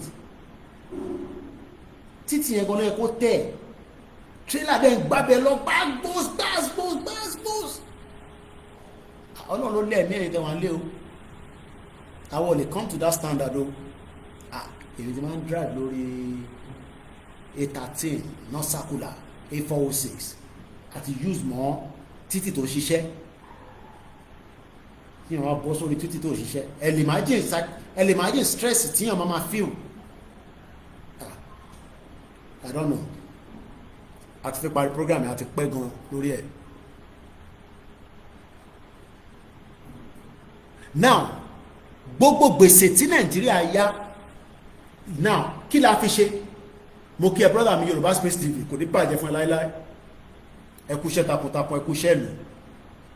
Àwọn German dẹ̀ ní róò tó dáa, ibẹ̀ ni brother mi yẹn wà.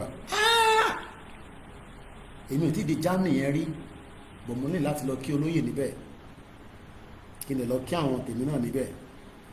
Wọ́n ní tó bá wà nínú Mercy, báwo lè ṣe àwọn wọ́n ní ẹ̀bá wà náà àwọn Mercedes kan ní Germany náà road wọn, àwọn tó ti travel lọ, wọ́n ló lè máa tẹ 120. Kódà wọ́n náà títì kan o gbọ́dọ̀ sáré very fast because títì yẹn ti dà jù, o lè slow down, o gbọ́dọ̀ máa tẹ náà bí 140. Àbí mo parọ́ brother mi? O lè drive bẹ́ẹ̀ ní Èkìtì, ní Ìbàdàn, ní Ọ̀ṣun, gbogbo títì pátá kò sí kankan tó ń ṣiṣẹ́. Máa ń bèèrè lọ́wọ́ àwọn àjọ lọ pé mo rò pé 2021 tí mo wá, tí mo lọ sí Ilé Ifẹ̀, tí mo lọ bá bàbá Akíntóyè, àwọn nígbà yẹn náà kò dáa. Ní Germany wọ́n náà àwọn títì kan wà ó gbọ́dọ̀ máa drive 140, ó máa tẹ́ náà sínú, máa gbẹ́sẹ̀ sórí gáàsì ni ó máa lọ gbájá máa títì tẹ́. Mo wá ń bi àwọn àjọ lọ, mo ní nígbà tí mo wá ní 2021 wọ́n ní Mr. Koiki bó ṣe rí náà nìyẹn gbà yẹn, àmọ́ ní kò jẹ́ rí báyìí.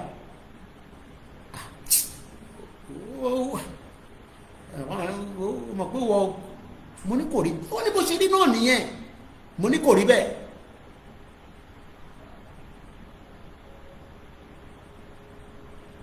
Pastor Mo ní too many government deception. Ìyà ń jà àwọn èèyàn nílé o. Now ẹ jẹ́ ká wo road network. Ṣé mọ̀ pé nínú road network ni a ti máa move product tá a bá lọ ṣe nínú farm, tá a máa gbé jáde sí títì, tá a máa ní abájọ tí èèyàn máa ní ẹgbẹ́ mi gbé nǹkan wá látẹ̀kì. Irú àwọn ọbẹ̀ yẹn nísìn, àwọn ní farm wọ́n lè ṣe iṣu, because mo ṣáà mọ̀ pé iṣu táwọn ọmọ mi jẹ pounded yam, mo mọ̀ bí tọ́nà ti rà, bọ̀ Èkìtì ń bẹ̀ ni, bọ̀ wọ́n bá wọn gbé wọ́ sí Adó Èkìtì ni, ó cheap. Ó rà pé iṣu 30 pieces, ó rà ní 30,000 naira, mo lè fún olówó mọ́tò sí. Now ṣé mọ̀ pé iṣu yẹn ó yẹ kó dé London, kò tẹ́ ń ṣọ̀rọ̀ pé kó dé Lagos. Iṣu tí ẹ̀ ń gbìn ní Èkìtì, ẹ̀yin ará Èkìtì, ó yẹ kéèmí máa bá yín tà ní London ni, bó kò lè dé London because ẹ̀ ní road, ẹ̀ ní cargo airport ta lè fi move ẹ̀ láti Èkìtì.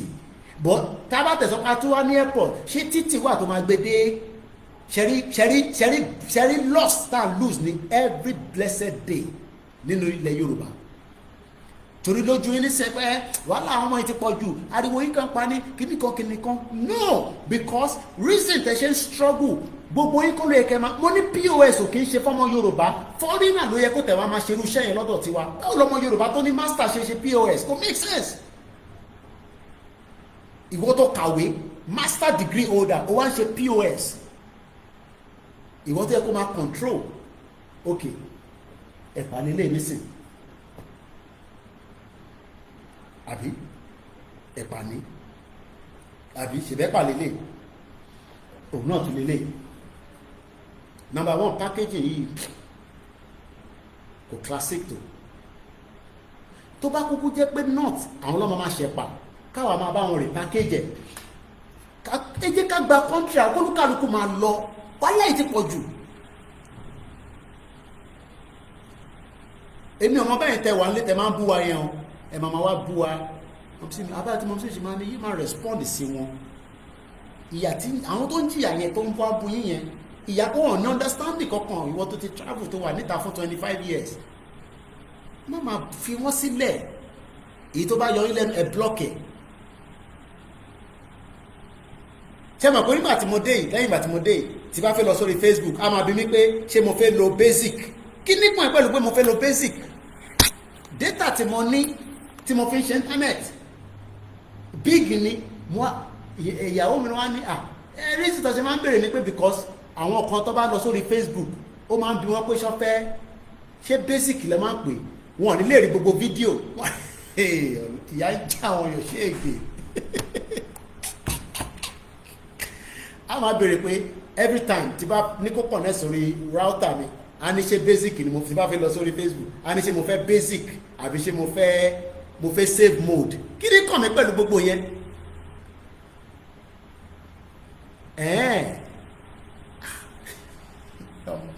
ojú mi rí tó náà bá díẹ̀ tí mo tún rìnrìn àjò lọ Yorùbá lánàá ojú mi ti rí tó máa ṣe realize pé ọmọ bumper star tó bá wá sórí social media àṣé kò ń ṣe original data gan lẹ fi ń wò mí kò ṣe èèyàn gidi mo bá sọ̀rọ̀ àwọn ọmọ tó máa wá bú wa yẹn tó bá wá sí bá lọ bú Lady K wá bú gbogbo àwọn mídíà wá ní ká ṣọ́tọ̀ èyí tí yà ń jẹ the groundnut is fresh bẹ́ẹ̀ ni ó fresh bàjẹ́ groundnut nísìn ó ní peanut kan tí mo gbé wá ṣe mà kó lájàdá rí pé peanut yẹn dé mo fẹnu kan wà ní fridge mo ò tí fẹnu kan ẹ̀dọ́ mo busy náà people dey suffer I don't even know what more Baba Akintoye can say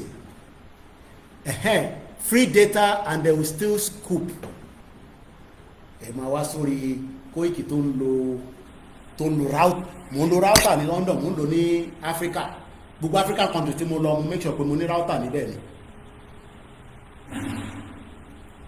router ni mo ń lò because èmi ni mo mọ task iṣẹ́ tèmi ń ṣe èyí tẹ̀ ní internet internet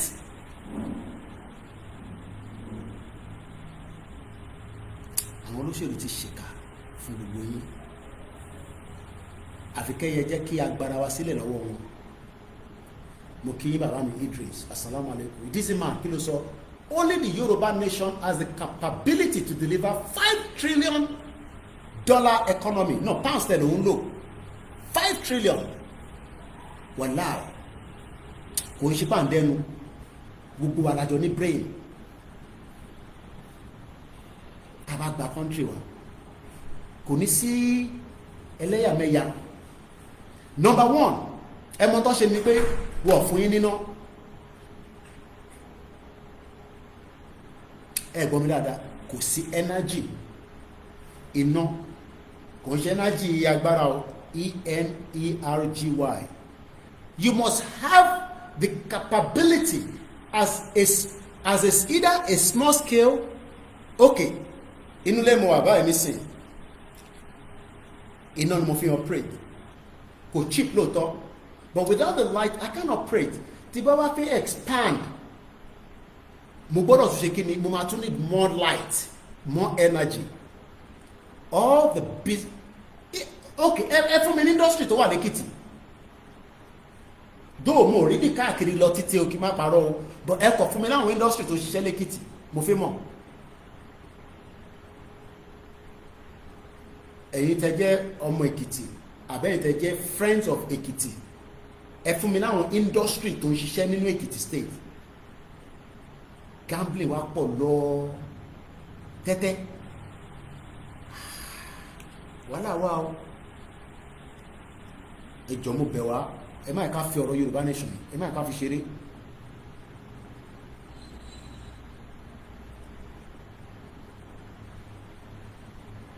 The politicians are using Nigeria to deceive every one of us. I'm about the program kò ní ju 28 minutes lókù. Ẹ má bínú ẹ tẹ́ wà nílé, at least double layer ni mo fún yín, 2 programs in 1 show láṣẹ. We don't normally do 5 hours. Kò easy mi gan láti máa dìde lọ stretch ẹsẹ̀ ni. It's not easy sitting down for 5 hours. Kò dẹ̀ dá fọ́kùnrin. Ẹ ṣé gan ni bàbá mi Idris, mo kí gbogbo yín, mo kí bàbá mi Akéwùgbà Gold. Olóṣù yẹn normal tẹ̀ nìyẹn. Wọ́n máa ti sọ yẹn di normal king. Bàbá ní olóṣù. No.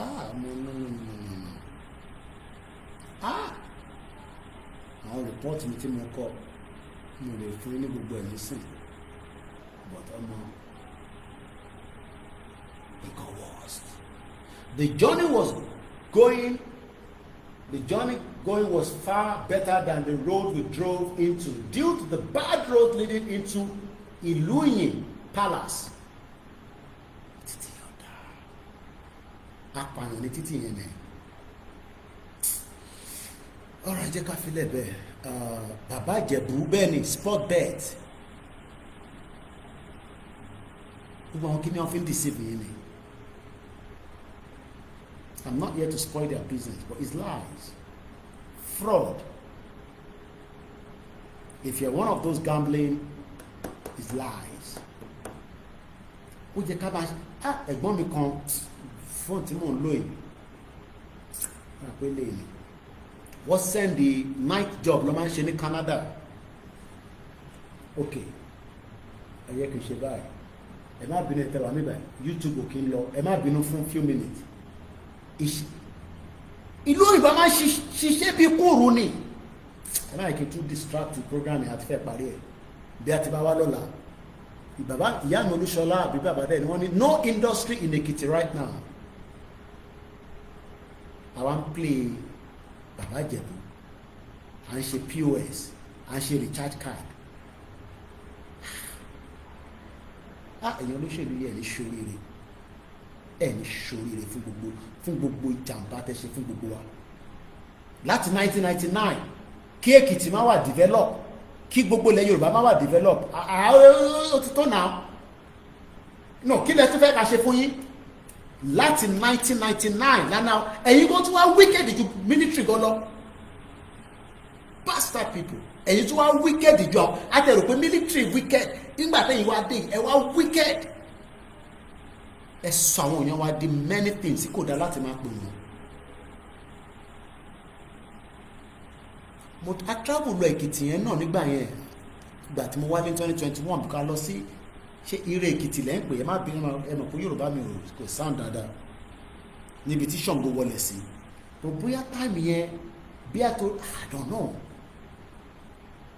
because I'm just trying to figure out that kí ló change láti 2021. I thought 2021, those places where the roads and the network were still better. Don't you put that no? She put a improvement in Tiwani.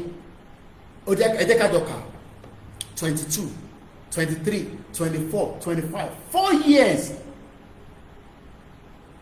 No development. So in terms of ministry, níjọ́ wo ni ma wá rí development tí bá fẹ́ lọ ṣe business ní Èkìtì. Yes, people are running their businesses. I'm not trying to bring Ekiti down. It's just that the pressure is affecting every Yoruba land today. Like I said, our people are hardworking. I saw it in them. They are hard workers. But we need to move them out of the road and establish a system where they're called mo bi se man park moto mi ti ma ni mo wà nínú e sha ma rin mi ti ma wà ní London ti ma ni mo wà ní kí ni máa rán mi létí àròlé Odùduwà pressure ti wà àwọn bí ta máa ń park ta bá ń drive lórí motorway tí èèyàn máa fi tọ̀ èèyàn fi yàgbẹ́ èèyàn fi jẹun ó fi ṣanra ó fi wẹ̀ ibẹ̀ ló yẹ kí gbogbo àwọn ìyá yẹn ti máa tajà náà kò ń ṣe lójú títì lẹ́kọ́ ti máa tajà.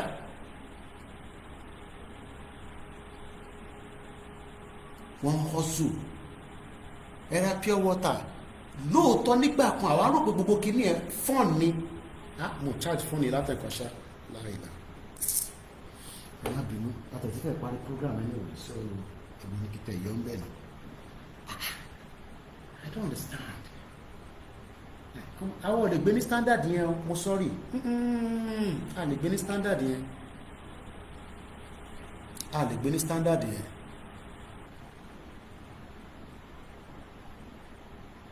So the best no ẹ jẹ́ ká bèrè ká tó parí program in just less than 20 minutes motorway services ẹ ṣe jàre ẹ máa rán mi létí pressure ti wà ṣẹ́rí bí ti máa ń park sí yẹn ká máa ti ń ṣe program tẹ́ máa rí mi nígbà tí bá park tí máa ní mò ń take a short break ibẹ̀ ló yẹ kí àwọn ọ̀yá yìí ti máa tajà kò ń ṣojú nígbà kan àbùgbò á rò pé fun ni lóòótọ́ bò kò ń ṣe fun wickedness ni a mọ̀ nígbà yẹn. But èmi nísìn lóòótọ́ mo ra kara this and that but I feel very sad for seeing them like that. àìmọye àwọn tí mọ́tò máa padà nà àwọn tírélà oríṣiríṣi accident kò ẹ̀wọ̀n kí bàbá Akíntóyè sọ pé dignity wọ́n tajà lójú títì yẹn kò níwájú it does not portray us Yorùbá ti lọ nìyẹn it does not give us a good projection as Yoruba people anymore. Nígbà kan lè wọ òkè pé à ń travel à ń lọ Abẹ́òkúta à ń ra kókóró lójú títì náà gbogbo yẹn kò jẹ́ kó máa ṣẹlẹ̀ mọ́ nísìn ó yẹ ká drive wọnú motorway ká park ká bá wọn ṣòwò ká rajà lọ́wọ́ wọn yes ká empower wọn káwọn náà rí owó lọ́wọ́ kọ́ dẹ̀ ṣe tọ́kọ wọnú mọ́tò wọn kò ń ṣe pé kọ́ wá máa tajà lójú títì kò bú iyì fún wa mọ́. Kò bú iyì fún wa mọ́ àbùkù ni kò dáa àtọmọ kékeré àtàgbàlagbà ìlú ẹ bá wa rà gbàgbé pé country tower kò ní welfare Nigeria ò ní welfare system so everybody is struggling for their own lára wọn náà wọ́n tún fi wọ́n lọ ṣẹ́ṣó wọ́n ní yes kò sí kílẹ̀ sọ́mẹ̀ no health and safety iṣẹ́ wà fún wa lọ́jọ́ iwájú mẹ́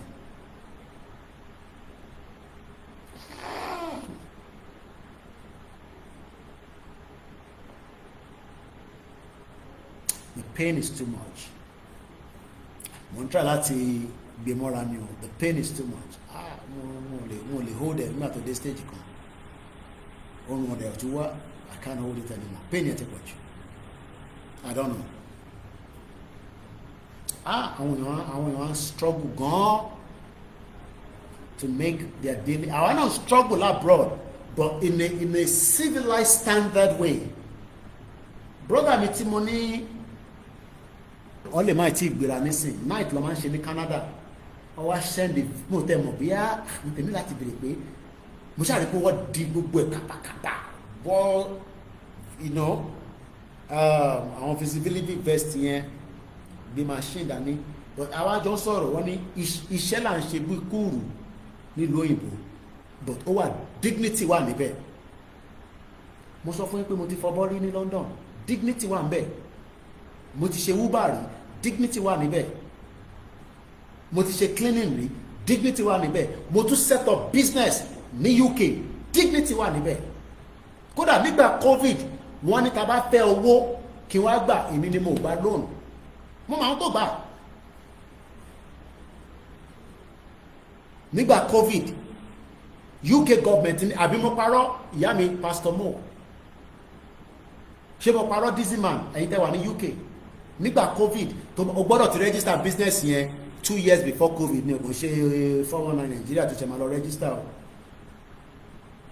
my business is registered wọ́n ní ká wá gba loan láti fi support wa service station yìí àtúmọ̀ àpè ní service station ẹ̀yin diaspora a ní láti rescue ara wa àwọn tó wà nílé they are ready but wọ́n need láti wà empowered nígbàtí díẹ̀ tó kù ní journey àwọn tó bá wà against ẹ̀ àti mo dé Abẹ́òkúta mo ní kọ́ park mo kàn wo gbogbo visibility mo life kọ̀ lélẹ̀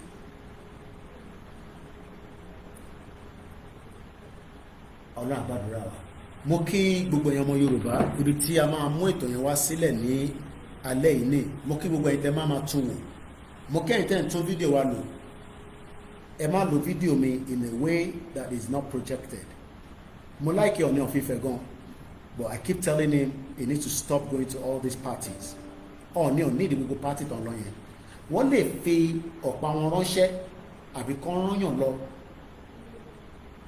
Ọọ̀ni of Ifẹ̀ is a position that báwa ṣe rí is not, it does not portray him to be seen everywhere anyhow in parties regardless of whoever is inviting him for that party. We don't care. Ọọ̀ni wa ní àwa lánà bá wá. So mo bẹ̀ ẹ̀yin èèyàn wa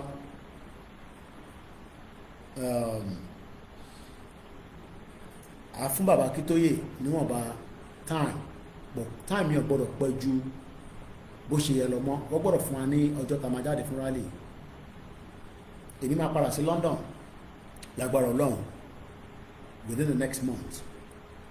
Gambling is just worsening people's life. Bẹ́ẹ̀ni, just to make people more poorer.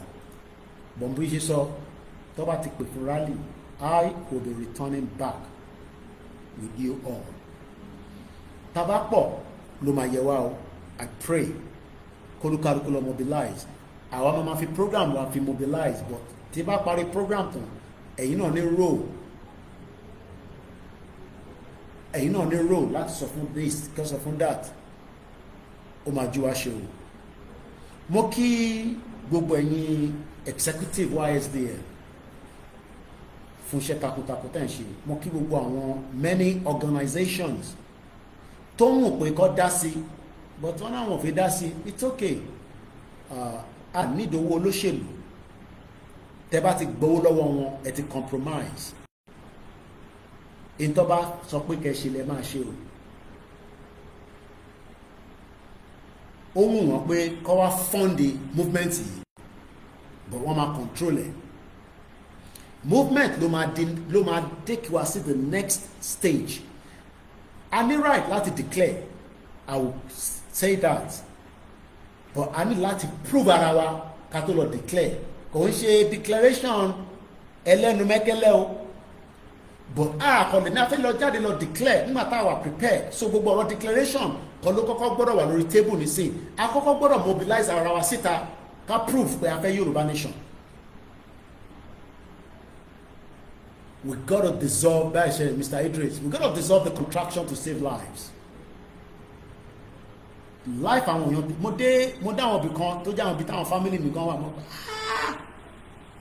2015 ni mo ti rí something like that.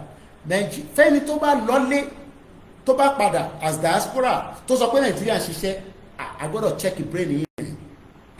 Irọ́ òpútù irọ́ ló wà ńbẹ̀. Yes, the quality of life for the people, it might not be there, but it might be there for you because exchange rate then you gbé bọ̀ ni. O lè mú £50 ní Nigeria nísìn kó má ṣe big boy for 1 day. O lè take it for 2 days. After 2 days, o gbọ́dọ̀ tún yọ another £50 síta, especially tó bá ti ní èèyàn bí mẹ́rin tó bá tẹ̀lé. Which is what many of us would do. Tá bá lọlé, we go home and we have 1 or 2 people that will be with us. Just normal thing. But tó bá ti ná £50, o gbọ́dọ̀ yọ £50 mi jáde. Ẹni tó wà Nàìjíríà ò ní dá £50 equivalent. Owó tó pọ̀ ni. So ẹ̀yin tẹ́ bá lọlé tẹ́ jẹ́ diaspora tẹ́ wá lọ sọ fún àwọn àtàwà ní ìta pé Nàìjíríà ń ṣiṣẹ́ irọ́ lẹ̀ ń pa o irọ́ ni o ẹ jẹ́ ká wà careful tẹ́ ẹ bá support movement it's okay but don't come and project Nigeria that is working ẹ má yẹ kí Àbíkẹ́ Dábírì máa sọ fún pé Nàìjíríà ṣiṣẹ́ she's lying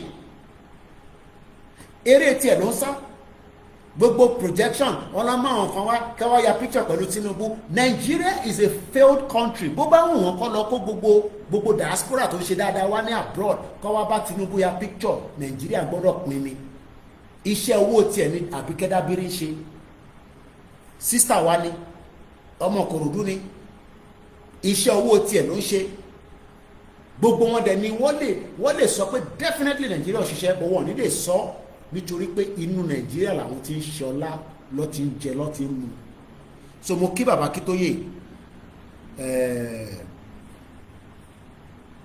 I spoke to him like I said yesterday is so 100 megawatt ni bàbá yẹn ẹ jẹ́ káwa náà áàdì tiwa mọ́ kí a lè rí iná tàn sílẹ̀ Yorùbá officially Yorùbá nation fẹ́yìn tẹ́ máa ń béèrè pé ìgbà wo ló máa ṣẹlẹ̀ ìgbà wo ló máa wáyé ó lè wáyé ní 2025 yìí tàbá ti wà fully determined and ready to go mo kí bàbá wa Shamsideen ẹni tí bá dárúkọ má fi ṣèbínú kò ń ṣe pé àfojú pa yín rẹ́ ó kọ̀ lè jẹ́ pé bóyá mo rí kọ́mẹ́ǹtì yín Koiki mo dẹ̀ wá bẹ̀rẹ̀ náà látàárọ̀ ó tẹ̀ ṣe bí borí wa gbogbo ẹ̀yin tí ẹ wá nawọ́ sí mi pé Koiki gbà níbí gbà lọ́hùn mo kí yín gan ni àṣírí tí náà ní tú o mo kí Mr. Sódẹ́yìndé Olúwatóbi mo kí gbogbo ẹ̀yin girama mi ìyá wa ẹ̀yin tí mo lè dárúkọ àtẹ̀yin tí mo lè dárúkọ àwọn ní gbogbo yín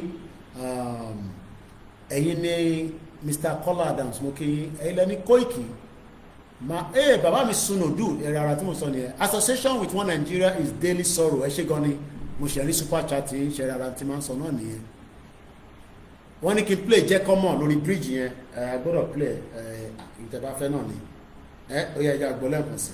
Èkìtì náà pè mí kábíyèsí rèé. mo fẹ́ mẹ́sì brain mọ́ up mo á mú mo yí déètì yẹn Ìgbòho ní déètì tẹ̀ní ní 26 máa confuse mi coordinator má bẹ̀ já o coordinator ní chief máa pè mí nígbà tí mo ní 25 chief ní òṣè 25 26 Èkìtì ló ń pè bí confam èyí ló ń ṣe i video mo ní fún ní gbogbo ìfúnnúkù sí oye ṣàtì ẹ̀lẹ́ expect ká máa sọ gbogbo ẹ̀ náà bí kò lè wọlé lè wọlé ẹ̀yẹn fìyẹn sílẹ̀ tásìkò bá tó mo kí ìyàwó Tóyìn Ibrahim tásìkò ẹ̀yin Yorùbá náà lẹ́ni tí àsìkò bá tó tíyàn bá máa lọ sí toilet kí ló máa ṣẹlẹ̀ má bínú ìtẹ́ bá ń jẹun lọ́wọ́ Mr. David Koiki, you know why it is because what they left with are not what they see, but instead they're asking people leaving before they arrive in Nigeria. Àwọn tó bá wá sílé tẹ́ bá padà tẹ́ ń sọ fún àwọn èèyàn wa nílé àbí ní diaspora pé Nàìjíríà ṣiṣẹ́ irọ́ ni o mo ní bú yín o bọ̀ irọ́ lẹ̀ pa o èmi débẹ̀ o ẹ ṣe Kúnlé Bakers ó ti bínú tán tó o bá ti wọlé máa ń mọ̀ tó owó ló máa fi ń wọlé kò sí ìdókàn ìbá ṣe program lẹ́ẹ̀ márùn-ún kò ní tán bẹ́ẹ̀ fún ẹ àṣírí àmàbò mo ní pépà tó ṣiṣẹ́ ẹ ràn mí lọ́wọ́ iléeṣẹ́ mi bíbà ẹ̀rọ àwọn ọmọ òdùwà nísìn dad ká tó délé ní next month ká owó fún wọn kí ìyàwó mi máa complain àwọn ìyàwó mi oyè yín ẹ jẹ́ ká gbọ́ Èkìtì ló ń pe bíbà ní Jẹ́kọ́mọ̀ bridge èyí mo sọ fún àlàyé pé Jẹ́kọ́mọ̀ bridge jẹ́ kọ́mọ́ lẹ́ẹ̀ká lọ wọ́n ní tó tọ́ ní orí ẹ̀ pé coordinator ẹja gbọ́n tó lóye sọ lébi wa. Èkìtì náà pè mí kábíyèsí rèé 26 25. No. Mo mú létí bá ilé ìtọ́jú sáré. Òṣàlẹ̀ òṣàlẹ̀ lórí ìlú àbí. Lórí today 26. February 2025. Èkìtì náà pè mí orí ẹ̀yìn jẹ́ kó mọ̀ ní ìdílé. Bàbá Èkìtì balẹ̀ gbogbo Èkìtì. Lóbi fèé. Akọ́kọ́ Èkìtì rẹ̀. Sky is here. Èkìtì ló ń pè mí. Jẹ́kọ́mọ̀ bridge. Tí o rántí bridge yẹn mò ń bọ̀. No going back. No going back. full force. Now o lè máa rántí kí ló ṣẹlẹ̀ ní bíríìjì yẹn. Brother mi kan kọ analyst kékeré kan mo forward sórí Facebook. The politicians saw it all. Kábíyèsí Elédùmarè èlò nígbò fáwọn ilé ìtọ́ fi jáde bàbá Akíntóyè wọ́n ní wọ́n fún ọ lówó. Wọ́n fáwọn èèyàn lówó lọ jáde báyìí lẹ́kìtì. Ẹyẹ Èkìtì mo ṣèbà fún yín mẹ́.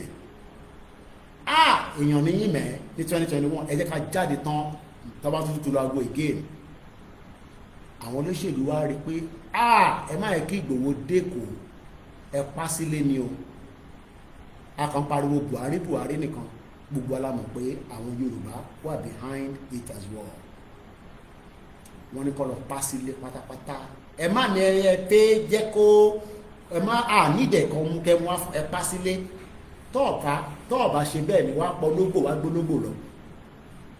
Wọ́n pa ológbò lóyè Ìgbòho torí pé wọ́n rò pé ológbò yẹn olóyè yín mentality ọmọ pé olóyè tó ti gbé labroad àwọn ọmọ ẹ wà labroad gbogbo ala ní animal kọ̀ọ̀kan nílé àwọn kan ò ní pet ní cat but mentality Yorùbá ni pé a máa parí ètò yìí ó kù 7 minutes a gbọ́dọ̀ kọjá 5 hours. Mentality wọn ni pé Ìgbòho máa di ológbò yẹn dẹ̀ ológbò máa ń fò aṣájáde ìyẹn lọ́sẹ̀ ló kán lẹ́sẹ̀ ó kán lórí ibìkan ló gbà jáde ó wá gbé ológbò lọ ìdè ó pè tó bá dé Àbújá ológbò àdìde ojú tì í. Ìgbòho ní Ọlọ́run ló lẹ̀mí òun Ọlọ́run ọba Elédùmarè Jésù Kristi ló ń protected gbogbo ṣe lọ ní 2021.